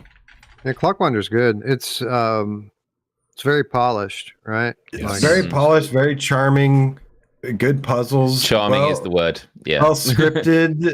It looks nice. Yeah, it's just really well made. It's not even one of my favorite games, but I included it because I think it's truly deserving of being amongst the top 25. Yeah, I will say there's a few games on here on this list on PSVR2 that I feel like my opinions will change over time. It's gonna be nice revisiting this when we do this again in December after I've had a chance to complete the Last Clockwinder, because it's a game that I was sort of enamored by, and I love that they give you this freedom so that, unlike a lot of puzzle games, if you get stuck on a puzzle, you just go move on to do something else for a little while, and then come back to it. And then sometimes you realize you're like, oh, I wasn't even supposed to be there. It's got a nice flow to it. It doesn't seem terribly stressful. Also, after you voted, don't forget to hit the like button, everyone. All right, we're coming up We to should 100. definitely have a timer on this just to make people rush to the vote thing. I'm gonna call the first 100 votes the answer. How about Okay. that? So you rush to make sure that your vote counts. Okie dokie. Hopefully that works out for everybody. We're up to 91 votes. Keep it coming, guys. It can. We might be able to turn the tides with 10 more votes. I don't know how math works, but we're damn close. We're damn close. The Last Clockwinder is trailing It's starting to trail further. I wish you could. It's like Macho says, please only vote if you have played both. I doubt that's the case here. So I look forward to getting back into Switchback again because, even though I have finished that game, there are areas I haven't seen yet, which is really cool. That's it. The branching paths. All right, guys, with 54% of the vote, Switchback has taken it. Nice. Good. Thank you, everybody, for your help. We're gonna lean on you much, much more, I promise. Yep, helps. Next up is Pavlov versus Cosmodread. Pavlov. Yeah, I'll go with Pavlov. Although I'm more of a fan of Cosmodread, but I get why people like it. Yeah, Wes, do you mind turning your mic up just a tad over there? It's usually How about that? That's nice. I like that. It's good. I'm going to go with Pavlov too, even though I am in love with Cosmodread. Like I couldn't stop playing Cosmodread when I started playing it. But Pavlov, I think, has the longevity that we're looking for here. So Pavlov it is. Cosmodread versus Synapse. Synapse. Agree.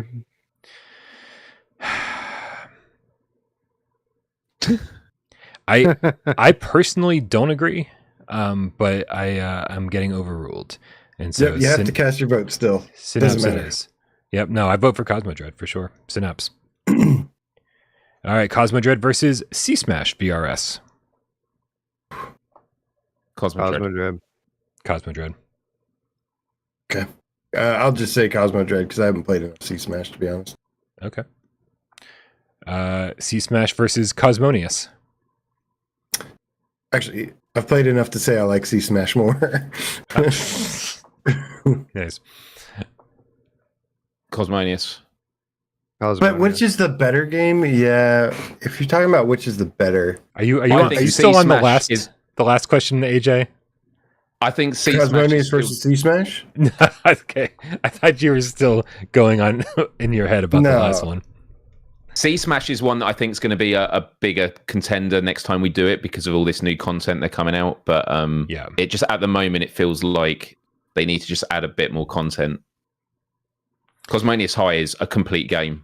It has a good arc. It made me push for the platinum. It was a good completionist thing. I loved it.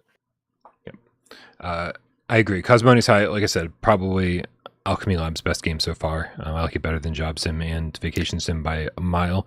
I love the powers.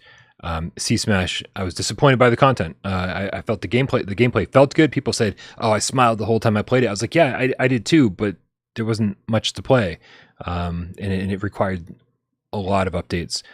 Really, really hoping that that will update that by the time we talk about this in December, that C Smash will be our spark. This game that we and Cosmonious High taught me about the importance of friendship as well. I will say I think when I think about which is just seems like the better game, I will say Cosmonious High. Yeah. So wait, was that 4 for Cosmonious then?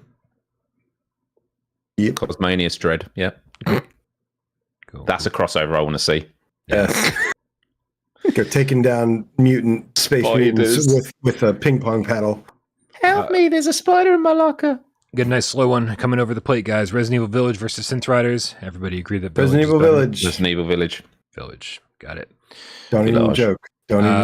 Moss versus Synth Riders. Moss. Synth Riders versus Before Your Eyes. Synth Riders. Sorry, say that one again. Synth Riders versus Before Your Eyes. Oh, Synth Riders. I'm going with Synth Riders. Before Your Eyes versus Cities VR. Before Your Eyes. Ooh. I love Before Your Eyes, but yeah, I'm gonna have to give it to Cities just based on scope, the scope of the game. It's more of a game. Yeah, Cities is one I'm gonna have to spend more time with. I did not love when I got into it. I didn't love the interactions. I didn't like the control scheme, the layout. Everything felt needlessly complicated to me. I've played city builders before, and I didn't like. But the problem is with Before Your Eyes, I think I was the one it just didn't resonate with. So I'm still gonna have to go with Cities over Before Your Eyes. Yeah, Cities VR at the start was like, it took a bit, and once it clicks and you get the hang of it, it's just, I take the headset off and I realize it's been like 4 hours. Yeah, I'm sure once I get the hang of it, it'll be a completely different story. So we go with cities. Yeah. Before your eyes, I had waterfalls after that. It was amazing. 1 tier, Myles. I should 1 tier, like the Native American when we litter. Red Matter 2 versus Beat Saber. Red Matter 2. Yeah. Beat Saber. Yeah, I'm Beat Saber, but only by a smidge. This is going to be a great vote. I can't wait to see this. All right, I'm putting it up in the chat. Red Matter 2 versus Beat Saber. Let's do a 60-second timer for voting to rush people. Well, then I'm going to tell you when to start the timer, Myles, then. Okay. Start a poll.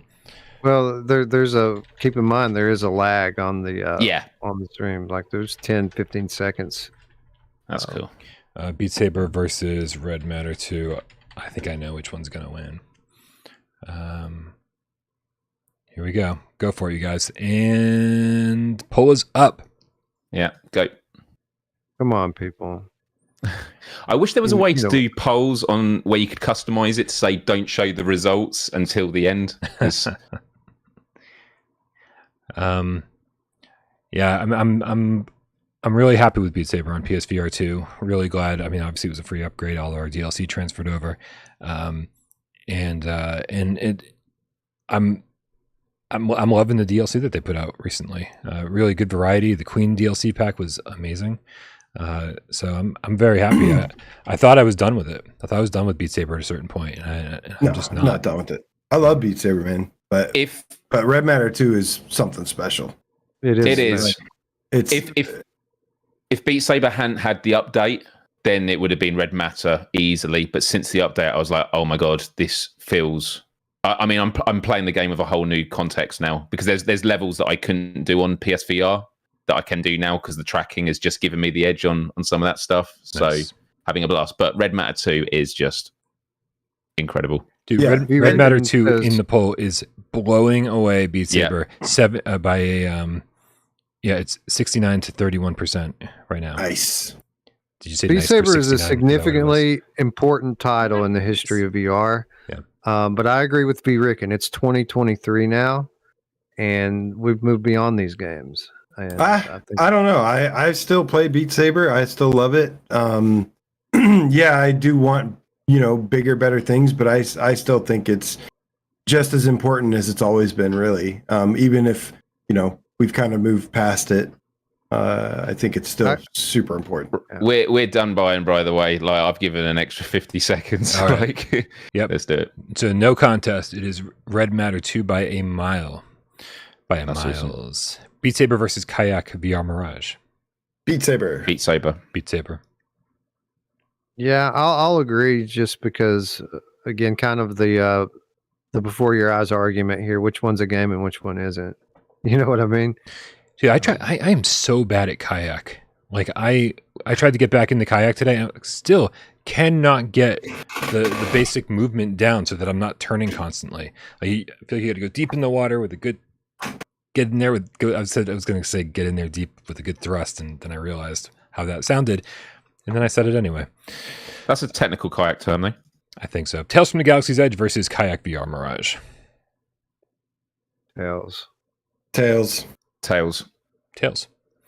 Kayak versus Pistol Whip. Pistol Whip. What was the first one? That's a tough one, though. Kayak VR versus Pistol Whip. Kayak VR for me. Wes? Yeah. Actually, Pistol Whip. Pistol Whip. And I'm Pistol. Wait, did you just change your vote? I did. I looked on my list because they were actually next to each other. So yeah, Pistol Whip just pipped it by one. Wes has deemed looking at your list. No, I don't care. Unacceptable. But I'm going to refer to it. I have spent so much time putting this list together. Like, all right. I've had a lot of thinking. Things are starting to get complicated. We got Demeo versus Walkabout Mini Golf.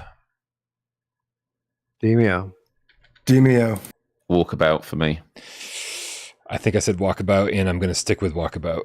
I love both of them. However, I'm going to Gothic says want Spark back. Agreed. Yeah. I was going to throw a trailer up for Walkabout up here, and And then we can take it to the. I mean, Walkabout's gonna fucking destroy Demeo because way more people played it. I can only find the fucking meta commercial for it, obviously.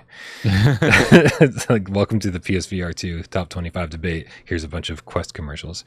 You think Walkabout's going to destroy? You think so? Yeah. If you leave it up to a vote, absolutely. Yeah. Well, we are going to leave it up to a vote.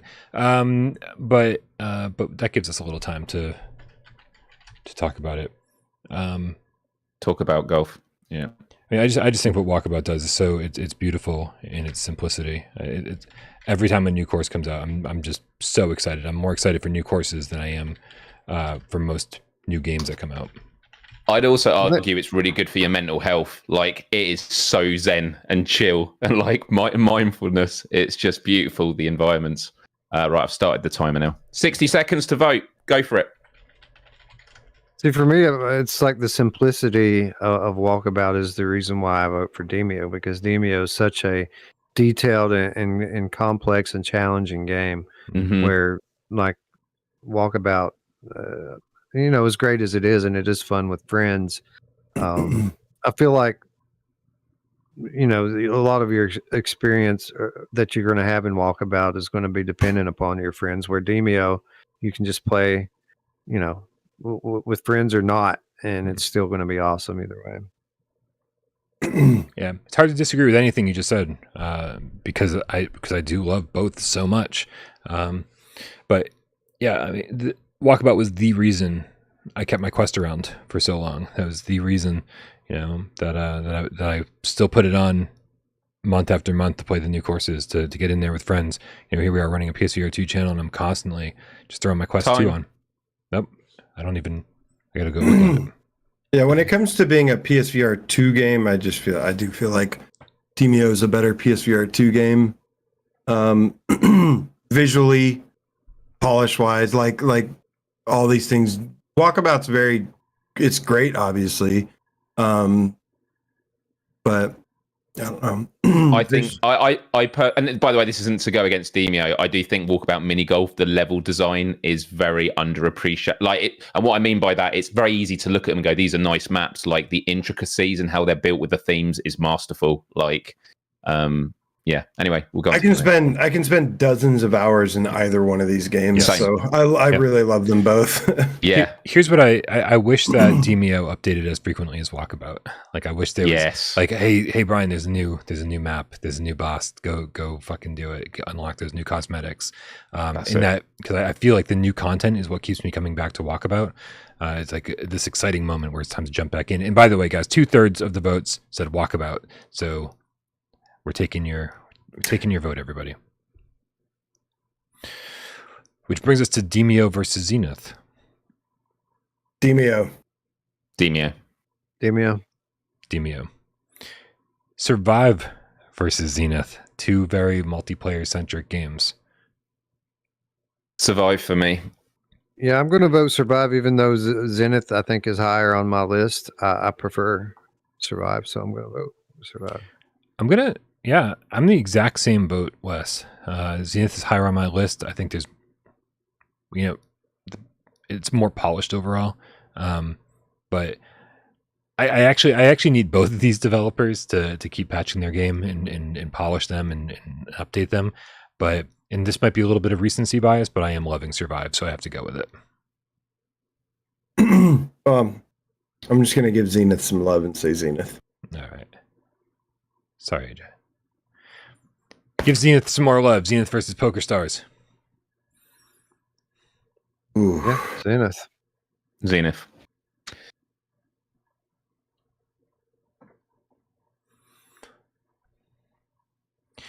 When we do comparisons like this, it makes me look at my list and go, it makes me question my list. Because when I look at PokerStars versus this game or PokerStars versus that game, I go, well, maybe PokerStars should be falling further down on my list, and so I have to go with Zenith. Yeah, when I was doing my list, it's like I just go up the rank with a game. Would I rather play it more than that one? Yes. And as soon as I get to a no, it doesn't go up anymore. But you're right, there are things higher up the list I might rather play it as. So it's always very complicated. If I just think about what do I think is a better game?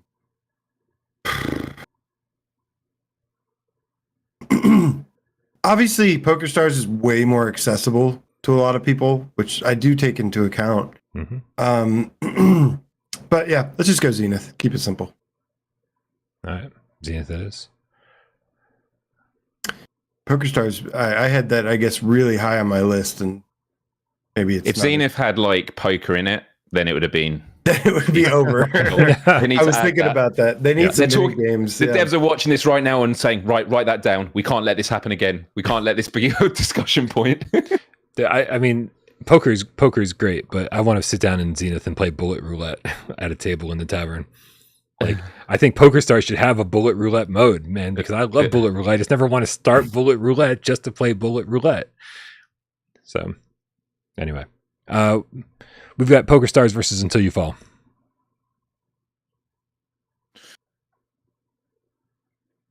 PokerStars. PokerStars. Both of them weren't on my list, but I go PokerStars. Wes. I'm waiting for you, Brian. Because, I don't know. Also, I must say, I've not played Until You Fall on PSVR2. So I've only gone on, like, I can only go on what Bryan said in terms of they haven't updated it a huge amount. You said it's much sharper with obviously sense controls, and which is, I mean, a big deal. I think. A free game with more next gen features versus a game that made you buy the game again at full price. Listen, as much as some of this shit angers us, I don't know if having to buy it again. Yeah, I think it all counts. It doesn't hold a lot of weight, though. Okay. So for me, Until You Fall, I prefer to play Until You Fall, but PokerStars is much more accessible to people. Until You Fall is freaking hard, man. Yeah. It's hard. So I'm kind of down the middle on this. I don't know which way to go. I'm down the middle, and I'm going to vote against my list. I'm going to say Until You Fall, just because, again, one of my favorite games of the year that it came out. PokerStars is great, but I like both. I have them both on my list. All right, so I'm going to go with Bryan just so we can let the chat decide this one, because I feel like it's an all right spot. Such an instigator. All right, engage with your audience. Click the button. Start a poll. Which is better? I am looking forward to getting back into it though, because I did love it on PSVR. So yeah, it's so satisfying. It's so difficult. I do think it's Until You Fall has when you get in, you're like, this is just. I think most people when they play Until You Fall for the first time go, this is just too goddamn difficult. I just don't think I'm gonna be able to do this. But that's again why I thought Until You Fall was a better roguelite than Synapse. You know, why I think a lot of games are better roguelites than Synapse, because you're supposed to feel overpowered. You're supposed to feel overwhelmed when you get in there for the first time. And it's only after getting better at the game physically, and then on top of that, leveling up your character, where that difficulty curve starts to lower and you start to be able to get over the hurdle, over the hump. By the way, 30 seconds left to vote, everyone. Go, go, go. See, Until You Fall is taking it so far, 60-40. Surprising. Yeah, I don't think it's a good game. If I was a betting man, I love it, and I do agree that the roguelike structure. We'll get into it more later, I'm sure, about roguelike structures. Yeah. Man, these games are coming frequently now. Like, I used to hate roguelite. They're the new zombie game, man. They're the new zombie game is now roguelike. Now I just need a zombie roguelike game. There's so many of these games, especially on Quest. I mean, there's a lot of them coming now, and I feel like it's good, but I feel like in a year from now we may be like, God, another one, really? Yeah, I mean, it is a great way for indie developers to reuse assets and not have to make the biggest game, but give it a ton of replay value, extend the game clock pretty easily. Is time up, Myles? Yeah. I see you stopped okay. it. Until You Fall has taken it with 62%. Nice. I'm ending it now. All right. Macho says Poker VR is very niche, guys. I'd argue that Until You Fall is as well, with that level of difficulty. Like, but I understand. Yeah, gambling. I guarantee you there are 4 to 5 times more people playing PokerStars. They may not be here voting, but there is way more people playing poker than there are Until You Fall, most likely. It is free though. Right. Yeah. Yes, but I think even I don't know. Yeah, maybe. It's so good. Why don't I charge for it? I'm not talking about in terms of a good thing. I'm talking about in terms of niche. Like poker is way more of a mainstream thing than a roguelike fantasy thing. You're right. Yeah. Point taken. You're right. Yeah, I agree. I think poker is fairly mainstream. I think when you look at something like Until You Fall and you say it's a roguelite, it's synthwave, it's neon colors, it's more DDR than actual sword fighting, right? It's like very rhythm based. It's incredibly difficult like that. I mean, that's just niche on top of niche on top of niche, top of niche, and I'm just surprised. I'm surprised and happy that a lot of people liked it. And also, a lot of people are glad they can finally in VR play the rocket game that we always see in casinos. Yes. All right. PokerStars VR versus Nock. Nock. PokerStars. PokerStars. Nice and easy. Nock versus Townsmen. Nock. Ooh. Townsmen, maybe. I'm going Nock because Townsmen didn't make my list. I thought I feel like I got to maybe a third or so of that game, and I liked it. But I'm going to go for Townsmen VR because I spent 10 hours in that, and I still have plenty more content to play. okay. I don't know but Nock is like there's not even any like single player content really. I mean, you can play against bots, but you can't get any XP for it.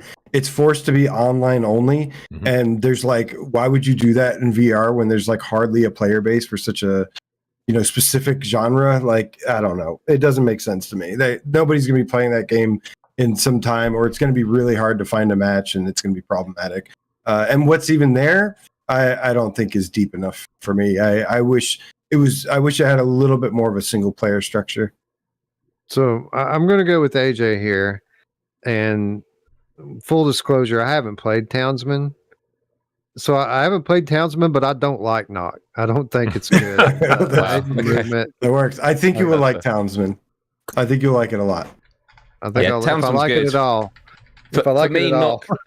For me, Nock for me, the pill with Nock. I'm going to do the timer once it's up there, Brian. We're doing No. For me, Nock was like, I think it's VRAF. It was like, this is Rocket League in VR. Rocket League is a really popular game. The feeling of it. There is a bit of a learning curve, but as you get better at it, it gets better and better. And when you fight like computer players at the hardest difficulty, that can be a good challenge. But like when you get into the competitive, I do think one of the big issues is player base, absolutely, and that will determine its longevity. But I even had a friend come over because he was thinking of getting it, and he's someone who has a lot of comfort issues. He often feels motion sick, and he played it in my settings, which has no comfort settings, and he was like, "Oh my god, this is amazing! Like, I don't need it." And for me, it's just incredible, and I think it's a must play for people that are fans of the sort of like. We think of like what are the esports for VR, and Nock is, for me, it just feels incredible. But once you sort of learn it and get the hang of it, yeah, agreed. Nock is one of those games that I looked at, saw the trailer for on Quest. People said, "Oh, when it comes to PSVR, you're going to love it." And I looked at the trailer, I was like, "No, I'm not. Absolutely not. I don't like Rocket League. I think Rocket League is boring, and I'm probably Rocket League. Yeah, and I'm the only person on the face of the planet to say I'm not a fan of Rocket League. And so I was like, this is just gonna be Rocket League in VR. Like, how could I possibly get down with this? And I absolutely love it. I think the movement scheme works really well. Normally I would be like, what am I doing? Grabbing the air and pulling myself? What is this, like 2016? I'm not enjoying this. But it's perfect. It's the only system that actually works in Nock, right? Because you're pulling yourself in all directions. And so I just have a blast with it, and anytime that ball is, yes, progression system has a battle pass. It does have a battle pass, which I don't care all that much about, to be honest. Usually, you're right. I wish they had more interesting things. Although the different bows are kind of cool, but yeah, you have stuff to grind for, and they have leaderboards which are good. Yeah, Mark Smith says Nock is exhilarating for me. Yeah, when the ball is flying toward your goal and no one's guarding it, and you're like, go! It's too much fun. But it looks like Townsmen has taken the poll with over 2/3, almost 2/3 of the votes. Excellent. That is not definitive. Not a whole lot of votes, though. I got to say, between Nock and Townsmen, I'm guessing not a lot of people have played either because only 63 people voted. So let's give it to Townsmen.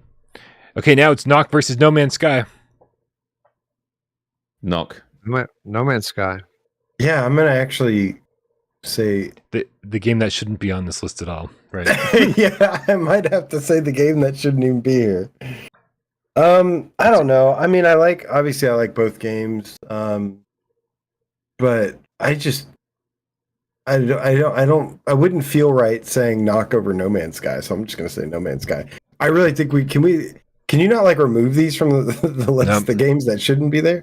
No. Okay, too late for that. So I thought we were all on the same page and said it's not on the list. We have to vote for the other one. But since I can't remove it, I guess it's up for it's up for vote. I guess I will vote for the Phantom No Man's Sky. Yeah, because I mean, no, you know what? I mean, I would vote No Man's Sky on this. So that's 3-1, right? Yeah. AJ's never going to trust again. He's been hurt.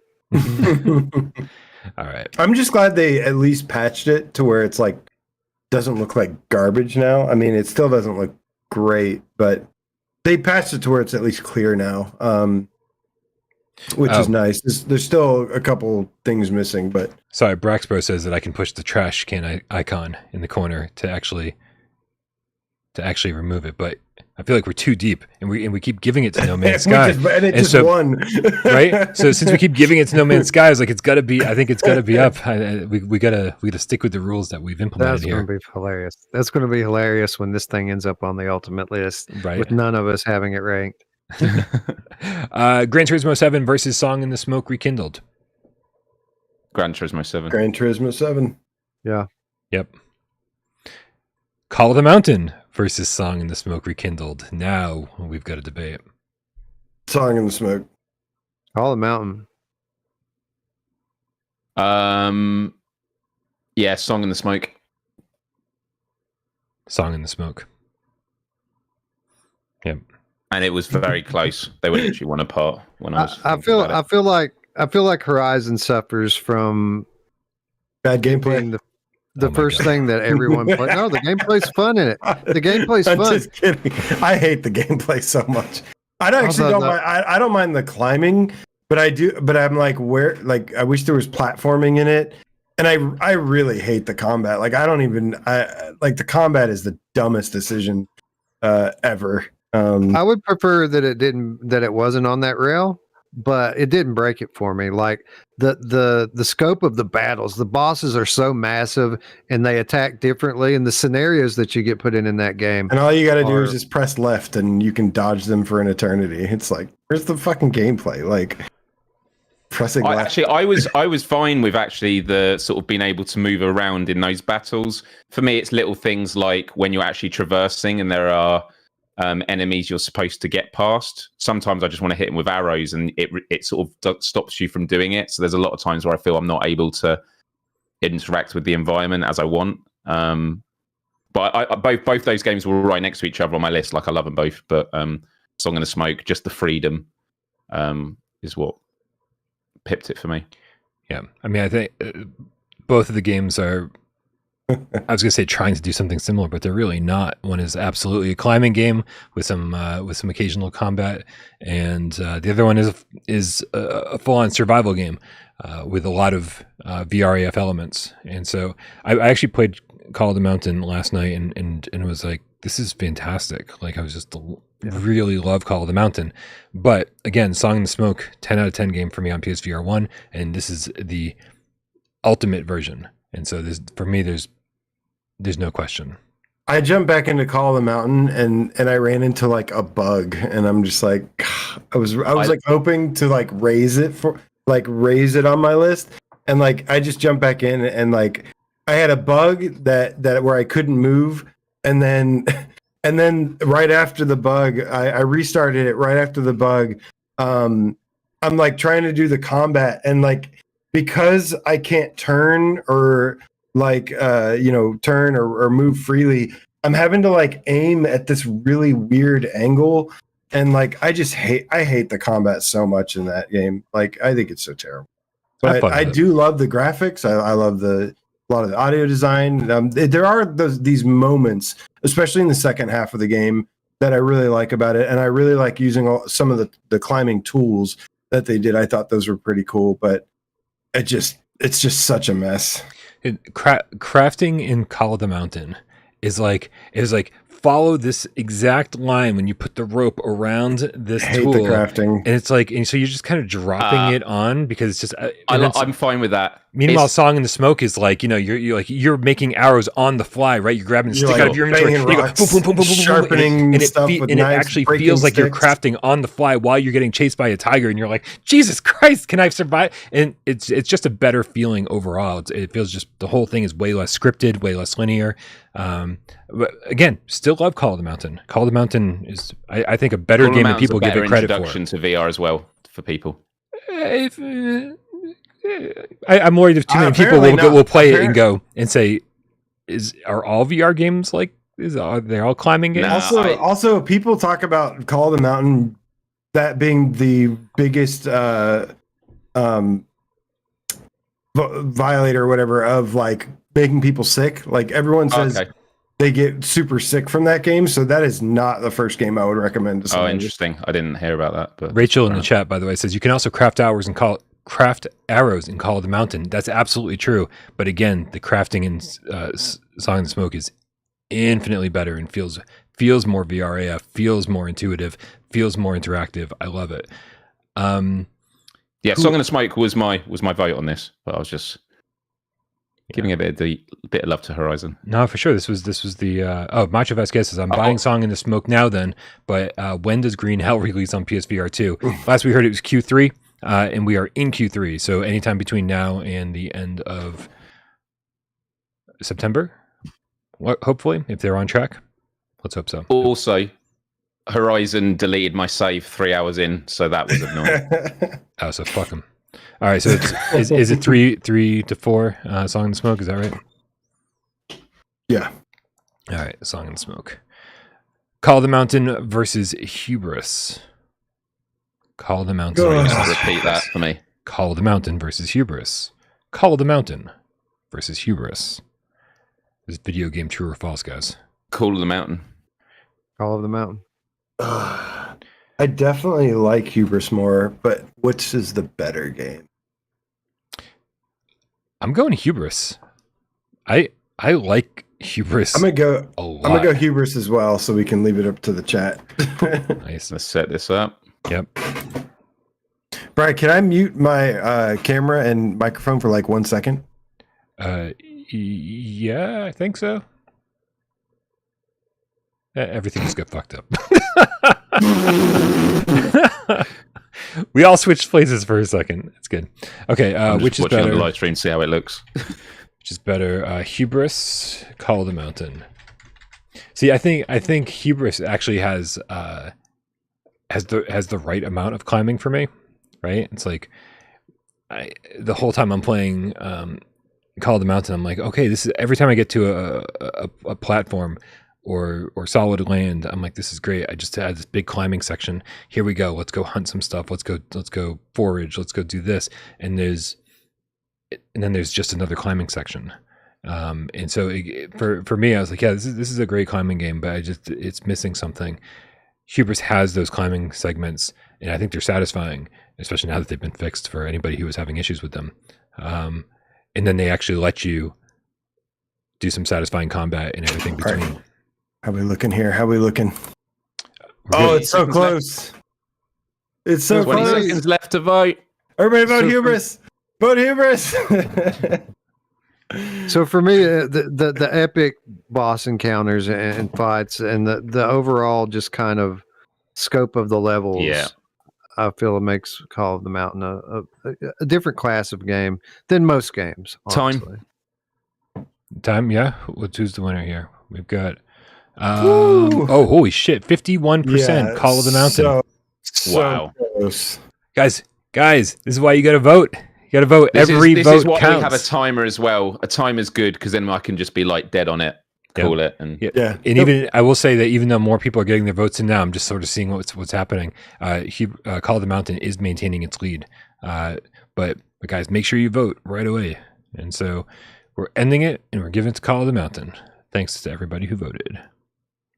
Adam in the chat was just saying, Myles, you should watch the live so you can see the matchups. It's actually on a lag for me, so it's just quicker for me. Otherwise, you're going to have to keep waiting for me to wait for the live stream to catch up. Guys, we're up to Runner versus Hubris. Okay, Hubris. I'm going to be in the minority here, but Runner, because I'm fighting hard for Runner today. Yeah, I'm Hubris all the way, big time. So sorry, did we get 4 votes? I don't think Wes voted yet. Yeah, I think I voted first. Hubris. So it's 3-1. All right. I will not stop fighting for you, Runner. I will not stop fighting for you. Everybody go out and buy Runner right now. Runner is really good, and we're going to be talking a lot more about Runner, especially now with Runner versus Res Infinite. Runner. Res. This is tough. I don't even know what I said on my list, but I'm going to say Runner. I love Res. I love Runner, but I think Res is it's VR royalty at this point. Hold on a second. Nothing's getting handouts today versus Runner from me. Can I just say a big shout out to Bryan, because the layout on the live stream, having the trailers next to the vote, is awesome. It looks good. It's I do need a Roots here though, operating the whole thing behind the scenes, because it's a lot to do. But thank you very much, man. I appreciate that. So did we get it? We got 3 out of 4 said Runner. Is that what we said? Yep. All right. Now it's Tetris Effect versus Res. Res, hands down. I'll go. I'm going to be on my own. Tetris Effect. You said Res. Everybody said Res, but yeah. Myles.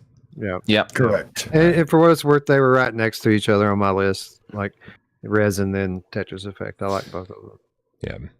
Yeah, both fantastic games for very similar reasons. Amazing, flashy visuals. I feel like if you put people new to VR into any of these games, either of these games, yeah, they'll get a great experience, and they'll be like, "That was overwhelming. I loved it," kind of thing.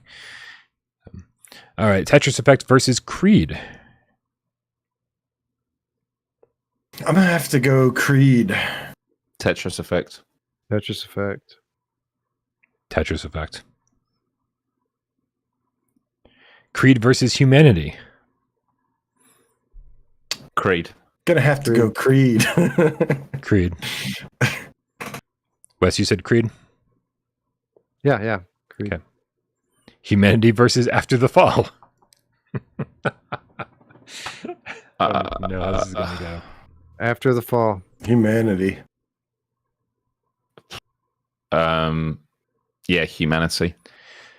I'm not really a fan of either game, but I will say I shout out to Vertigo Games for the haptic improvements and the visual improvements on the PSVR2 version of After the Fall. But that gameplay loop, man, it just does not work for me at all. Same. So I am giving it to Humanity. Natty was up says neither. The gameplay is there neither option?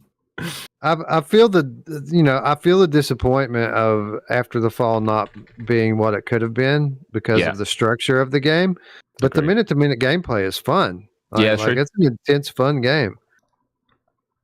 Yeah. I don't totally agree, I guess. Bryan hasn't liked that from the beginning. Yeah, it's cool. It's always fun to shoot stuff in VR. It's always fun to shoot stuff in VR.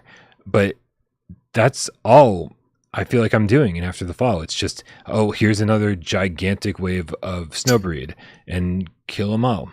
And it's like, and you're going to the same places over and over and over and not getting and not being rewarded for it. It's like Vertigo tried to make some kind of roguelite structure and then didn't implement any roguelite elements. And so I feel like it was so close to being a great game, and instead it ended up being below average for me. I will never forgive the unsociable social space. Like Where you can't even that talk was to one of the each other. selling points. Honestly, it irritates me. Like it genuinely, because there's a lot I love about the game, and it is fun. I like the action inside it, but the whole structure, the glue of everything, I just find it needs an overhaul. But yeah, Humanity is an incredibly well polished game. I tried playing it on flat screen afterwards. I can't enjoy it like in VR. It's nice, but I appreciate people that won't like Humanity. It's not their kind of game, and we'll go, why are you choosing that over it? But for what Humanity sets out to do, it's a joy. Yeah. Agree on all points, Myles. Right. Well, then it goes to Humanity. The Humanity. Pavlov versus Saints and Sinners. Saints and Sinners. Yeah. Yeah, Saints and Sinners. Yeah, no Saints question. and Sinners was one above it on my list. Pavlov versus the Light Brigade. Pavlov. Pavlov. Light Brigade. Can I just say? That's right, Wes. You stick to your guns. Yeah, the Light Brigade. That alone is so good in game. I love it's so good. I was playing it last night too a bunch, and I was just like, God, it's like so gorgeous. And that beginning, right where you start out, it's so beautiful. Where it starts out, and yeah, it's got it's a great roguelike. It has great roguelike depth and variety. I'm gonna start Fun a poll to play because I think I'm going Light Brigade. The whole kind of mystic mythology of it, like the aesthetic is awesome. Yeah, like I love that game. It's really good. Here we go. You doing a vote? 1 minute. Yep, I put it up because again, I think Pavlov was higher on my list, but Pavlov is gonna crush it here. But when Bryan, comes, I'm just gonna predict. I'm gonna take a quick bathroom break if that's all right. Yes, sir. And when I'm back, that's when the timer stops. Perfect.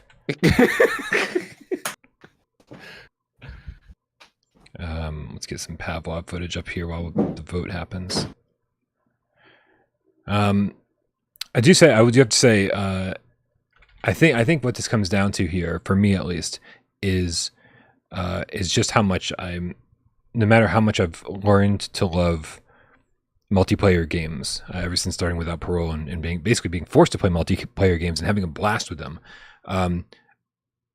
In my heart, I'm still very much a single player person, and I love that solitary feeling in VR. I love the solitary feeling in video games, and the Light Brigade really delivers on that, like where I want it to. And I love the progression in there so much, where Pavlov has none, like zero progression. So I think that's what it comes down to for me personally. And how about these guys overachieving with Light Brigade? Light Brigade has no business being as good as it is, but man, they really knocked it out of the park with this one. Yeah. This is closer than I expected. 50-50 right now. Holy crap. Yeah, with 109 votes. Guys, every vote counts right now. 109 votes. It is still split 50-50. I see the bar. Okay, it looks like Pavlov's pulling ahead. It's 51%. Oh, back to 50-50. Guys, every vote counts. Hurry up and vote before Myles gets back. Oh, no, Myles is back. No. Ready? Well, the chat, I hope he didn't have to go. It looks... the very next vote, we're in sudden death. Whoever pulls ahead next... There's 20 seconds to go until 2 minutes. Your vote's Oh. Well, I thought you said when you get back, it's over. Oh, yeah, well, I'm back. Well, it's done. It's done now. All right. The very...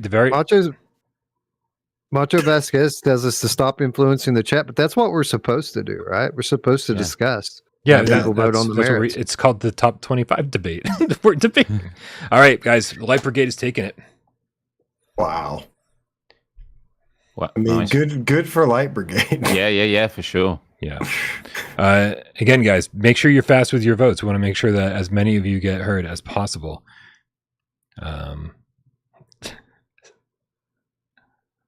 Pavlov versus Zombieland Headshot Fever. Pavlov. I won't fight it, although I'd rather play Zombieland, but okay. That's cool. Zombieland versus Synapse. Synapse, yeah. Okay. Synapse, yeah. Zombieland versus Cosmodread. Zombieland. Yeah, I gotta agree. Oh no, I just got steamrolled because Cosmodread all the way for me. But Zombieland is good. I'm definitely having fun with it. Cosmodread versus Switchback. Switchback. Cosmodread. Cosmodread. Switchback versus Cosmonious High. Switchback. I might be on my own for this. Yeah, but Cosmonious high. No, you're not. Cosmonious here too. Cosmonious. Oh, Wow. Now it make me sick. Don't underestimate the power of learning about friendship. Switchback makes me sick. Listen, if Switchback gave me superpowers, maybe we'd be talking, right? If Switchback taught me about the power of friendship, it would have been no contest. But yeah. Wow. C-Smash versus Switchback. Ooh. I get it. You know what? Switchback. Switchback. Thank God. Jeez. They were both not on my list that I feel can improve for the next vote. So Yes. they're really cool for me. So it's going to be Switchback. Neither. What's the votes right now? Switchback versus C-Smash. And what did you guys vote? So far, I think. Switchback. See, I think everybody's Switchback. Okay, I'm going to say neither. All right. Well, then, thanks for making your vote count, and also not influencing the chat. The Last Clockwinder versus C-Smash. Last Clockwinder. Agree. Oh, and I'll say for the C-Smash versus Switchback. Too late. No one cares. Last clock. I still don't know. Yeah. I'd have to think on that. I'm going Last Clockwinder. Last Clockwinder almost made my list so many times, and C-Smash never came close. So, Last Clockwinder it is. Red Matter 2 versus Resident Evil Village. All right, Pub Meeple is now getting into the top tier. Yeah, Village for sure. Village. Okay. Red Matter 2 versus Moss Book 2. Red Matter 2. Agree. Agreed. Moss Book 2 versus Beat Saber. Moss Book 2. Beat Saber. Beat Saber. Come on, Quill. All right, chat, get ready. Actually, I don't know. I think I know how this is going to go. Let's do this shit. Let's fuck up Beat Saber, Quill. Come on. My gut feeling is this is going to go y'all get rejection overwhelmingly for Moss, but I might be surprised. Y'all were wrong about Light Brigade being better than Pavlov, but you have a chance to make it up here. Do it for Quill. All right, here we go. Everybody vote. And start 60 seconds. Go. Everyone's going to vote Beat Saber now because I said that. Stop influencing the vote, AJ. I should have said, yeah, I don't know. I think it's very telling that a lot of us have ranked Beat Saber higher than we would like rank it on our favorites because of what we consider to be mass appeal and popularity. Yet every time we go talk about it, the chat goes the other way. So maybe it's not as popular among VR gamers as it used to be. Wes, I beg to differ with that statement. I'm not putting it on my list personally due to popularity. Otherwise, I'd put Jobsim on here somewhere, right? Because I didn't say you put. I said maybe you have it ranked a little higher than you would have it on your list of favorite top 25. I've had to do some serious soul searching, I guess, when making this list, because part of me says if I was buying a PSVR2 and I was getting into VR for the very first time, it's not what games would, are the most popular. It's not what games are the most accessible, what games are the easiest for people to do. It's what games, if I was playing them for the very first time, would blow me away and be like, oh my God, I love VR. And which games would I want to play over and over and over again? It's tough to remove the 300 hours I've spent in Beat Saber from my brain and say and get back in there and on hour one and remember how exciting that was and how great it was and how much I wanted to get better at the game. And then when I decided I was going to get better at the game and just spent day after day after day, hours every day until I could finally do expert and expert plus, like that was an amazing time for me in my VR life. And I want that for other people. It's hard to get back time, to by the way. Okay. And I would just add to that, which was when Beat Saber came out to PSVR2, I really wondered, okay, I really wanted it to come to PSVR2. Am I actually going to spend a lot of time in it? And I found myself playing it loads like I did before. I will be playing it a lot more once I've got through, all these games and got a lot further in a lot of them. It will become a part of a regular routine and stuff. I remember when Beat Saber got announced for PSVR2 and how angry everyone was for weeks after that. Wait, who was angry? Why? Everyone, because we were expecting some good stuff, and they brought us Gran Turismo and Beat Saber. Oh. Sorry for PSVR2. My brain was on PSVR1 for some reason. Vaggio in the Vaggio 10 in the chat says Beat Saber is the most overrated game since Call of Duty. I mean, Call of Duty is a phenomenal game. Like, Beat Saber's great, man. You might not like it, but Call of Duty is a fucking incredible game. There's a reason they keep making it, right? And if it was in VR, and they don't have boardroom meetings going, what we're going to spend millions of dollars making. Oh, I think this is overrated. Let's make this overrated game. Supply and demand. If Call of Duty was in VR, Baggio, we'd be like, why the fuck aren't you playing Call of Duty in VR right now? This is amazing. I'd rather play Call of Duty on a screen than play Beat Saber. Whoa.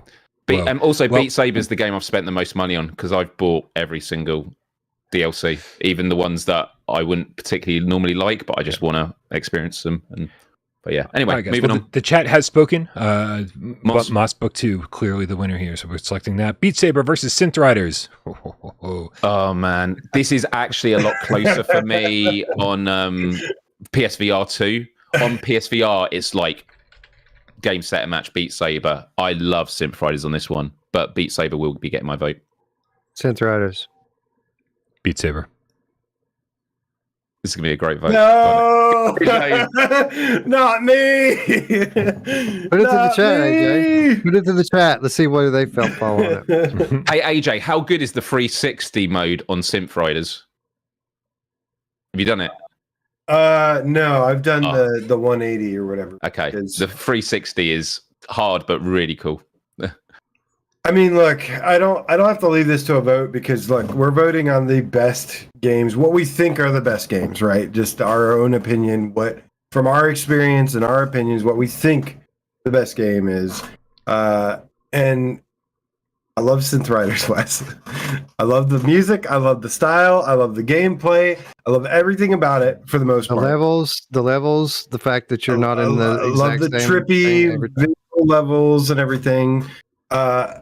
But I really love the technical sword fighting gameplay. I'm a big sword person. I got a big sword in the back. I love. I heard you had a big sword in the front. Yeah, I got both. That was a dick joke, by the way. For anyone who didn't get it in the chat. I gotta go. Everyone say, "Don't do it, AJ. Don't betray the metal." They're keeping the vote out of your hands, ladies and gentlemen, because they know how it will go. It's all a conspiracy. We're gonna steal the election.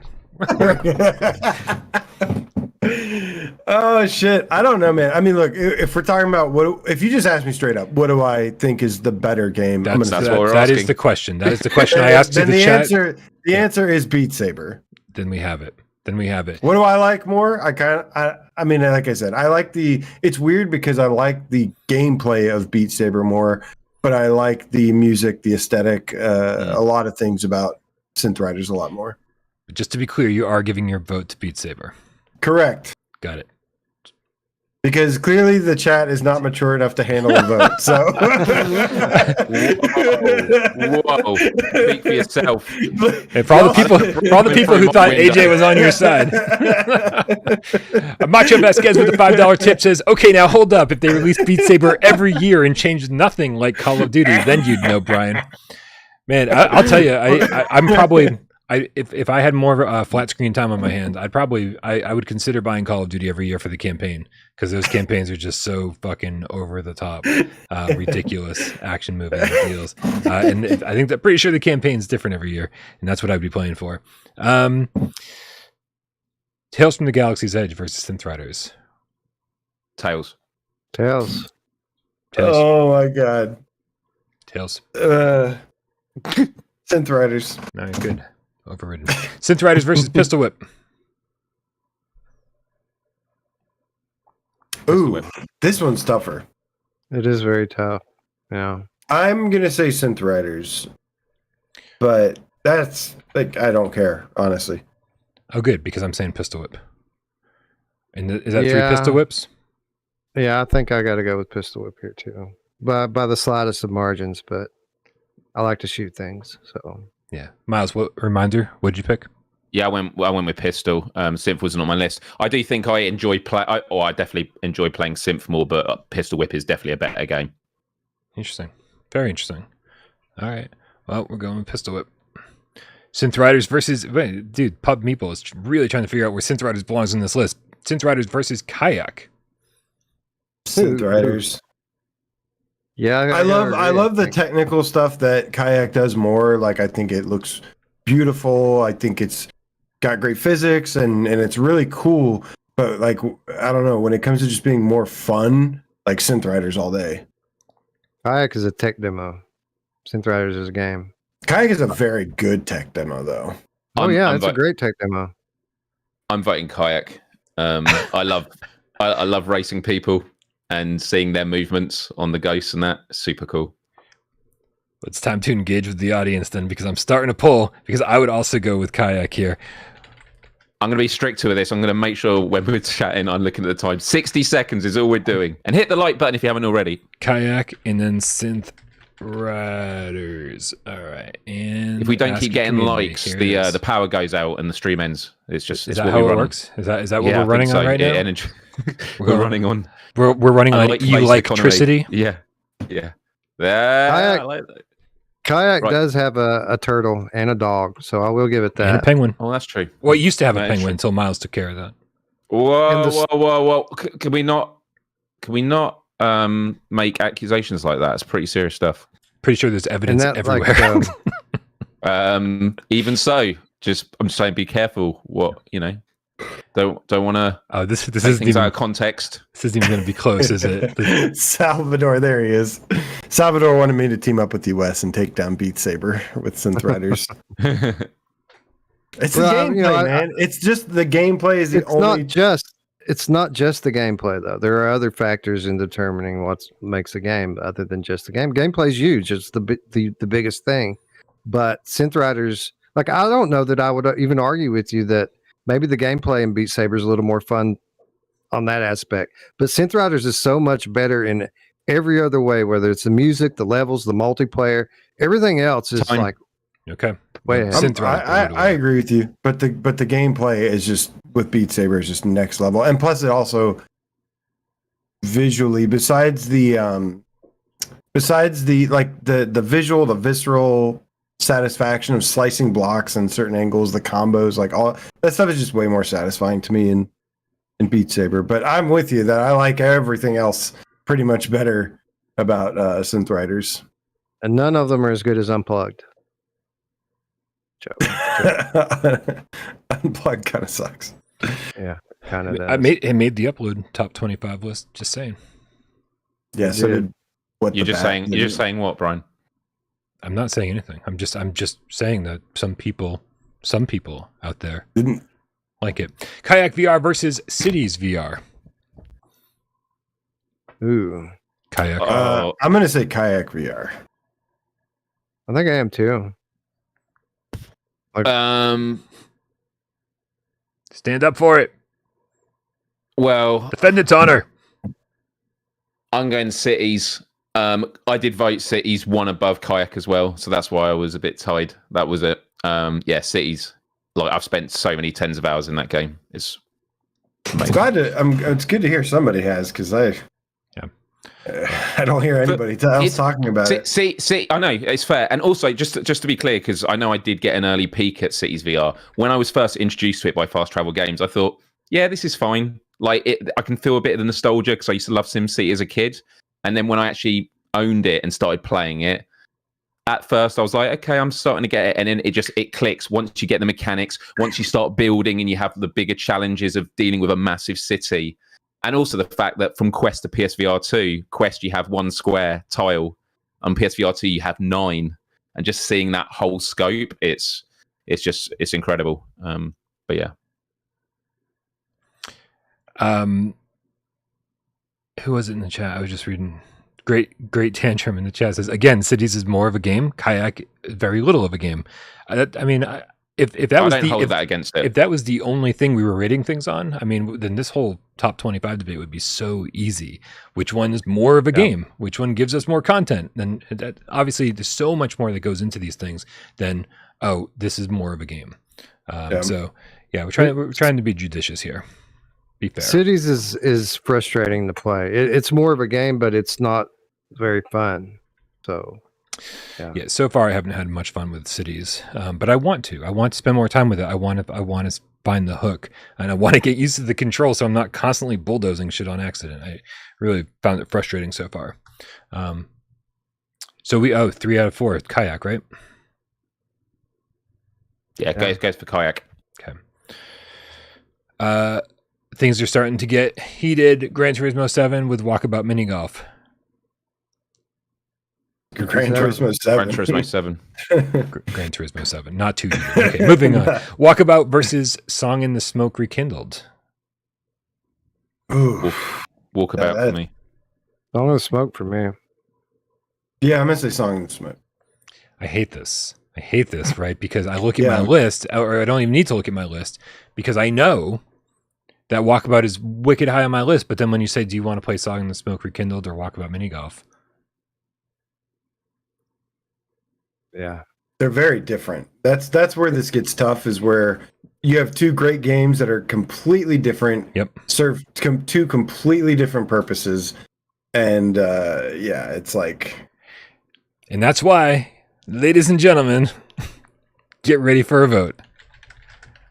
Yeah, Walkabout's probably going to crush it again, I imagine. I don't know. Last time I said that, Light Brigade beat Pavlov somehow. So I think you're on point here. I think Walkabout's probably going to run away with it. Which I would be fine with, obviously, because it was much higher on my list.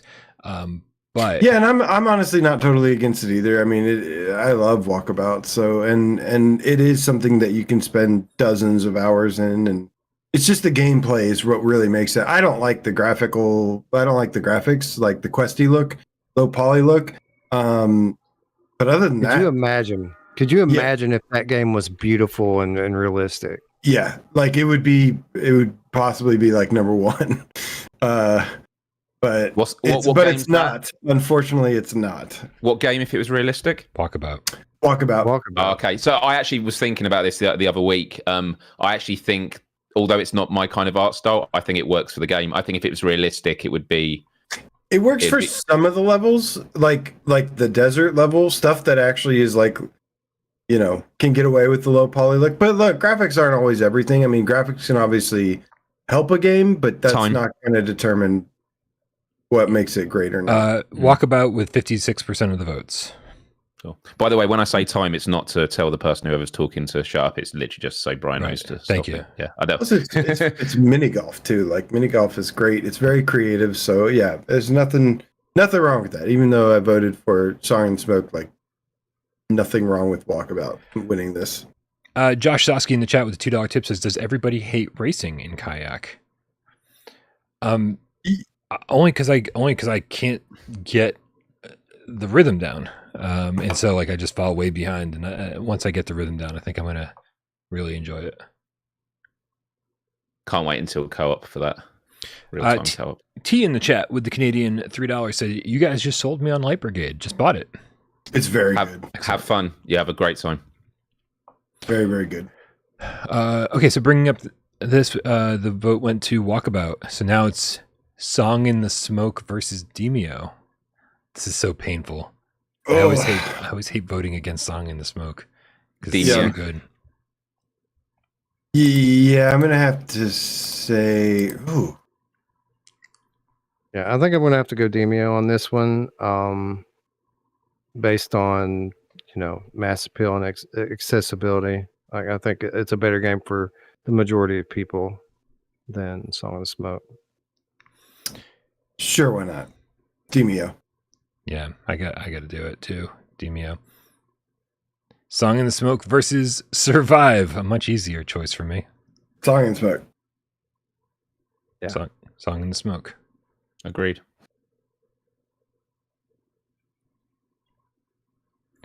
Survive versus Call of the Mountain. Call them out. Yep. Call of the Mountain. Call of the Mountain. Only half the people watching have hit the like button. What's wrong with you? Hit it. Hubris I want to versus see how this Survive. whole thing plays out. Yeah, right. Hubris. Some of those people are Yeah. going to take their likes back in a minute. Yeah. You can change it Hubris. to a dislike later. Yeah. Hubris versus Survive. Let's hear it. Hubris. Hubris. Hubris. Hubris. Hubris. Yeah, unanimous. Hubris. Runner versus Survive. Runner. Runner. Polished, good gameplay game. Yeah, I'm fine with that. I'll say runner. Well, I'm getting outvoted. It was very close on my list, but I would have said Survive. But Runner it is. Yeah, I'd rather like if we're cutting the show off right now and let's go play something, it would probably be Survive over Runner.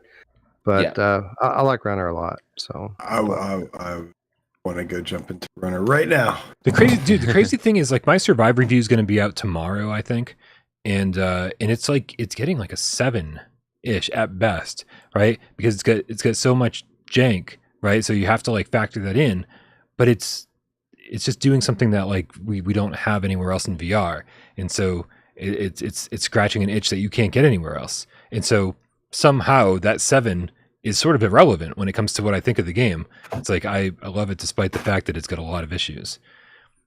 Yeah. Which brings us to Survive versus Res Infinite. Res Infinite. yeah, I think so. Survive for me. Res Infinite for me. Yeah. Yeah.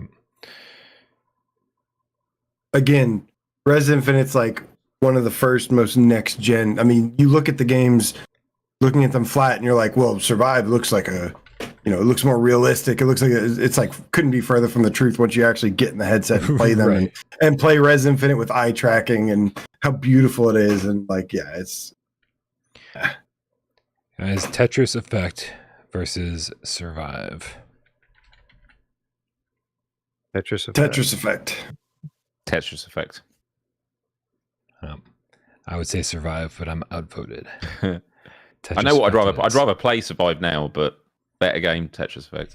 Yeah, I think for me, there's some recency bias going on when I'm voting for Survive, right? It's like I'm very interested to see 3-4 months from now when we do this again. Am I still, gung ho about wanting to get in there with 3 people and kill zombies? Survive versus Creed. Creed. Survive. Again, Survive. polish and stuff goes a long Yeah. way. Because Survive has way more content, but the polish, boxing, I really like the Creed version. But sounds like I'm getting outvoted anyway. That's so. true. What are you going for, Brian? I was going to say Survive. I'm going to say Creed then and put it out for a vote. No, I feel this is a good one for the chat to vote fine, for. man. I'm thrilled that the chat's going to vote on this. All right, let's get a poll It's going going to be here. interesting. Has, Yeah. anyone, There's a lot more has anyone people out play there Creed, even I feel played like. Survive? Oh, that's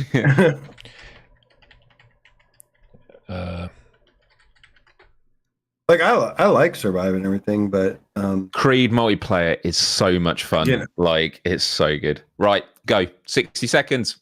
which one's a better game? Like I think Creed. Yeah. Well, it's more polished and stuff like that, but like Yeah, I think yeah. Creed is more polished, but I will agree with VR Chicken. It says Creed's not polished. Like it certainly could use another pass. I definitely ran into a few things that were just how is this the Yeah. Hmm.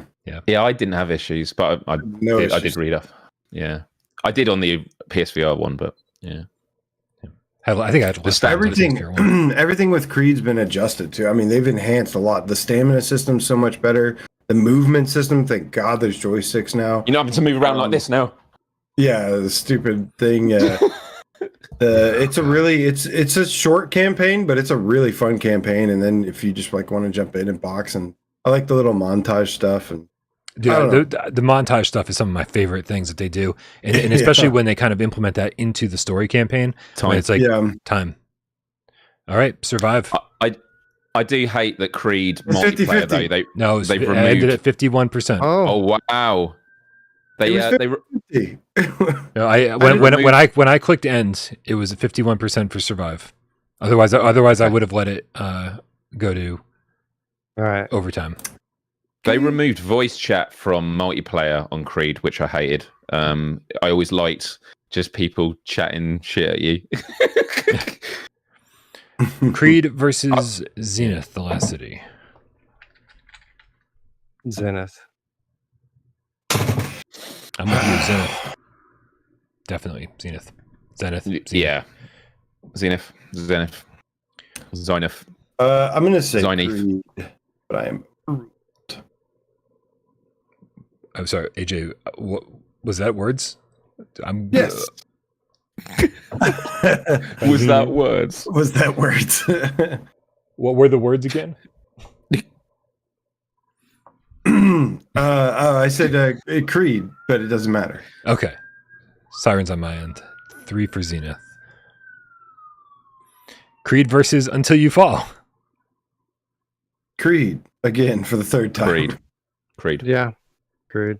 I would have said Until You Fall, but moving along. Creed. Until You Fall versus Humanity.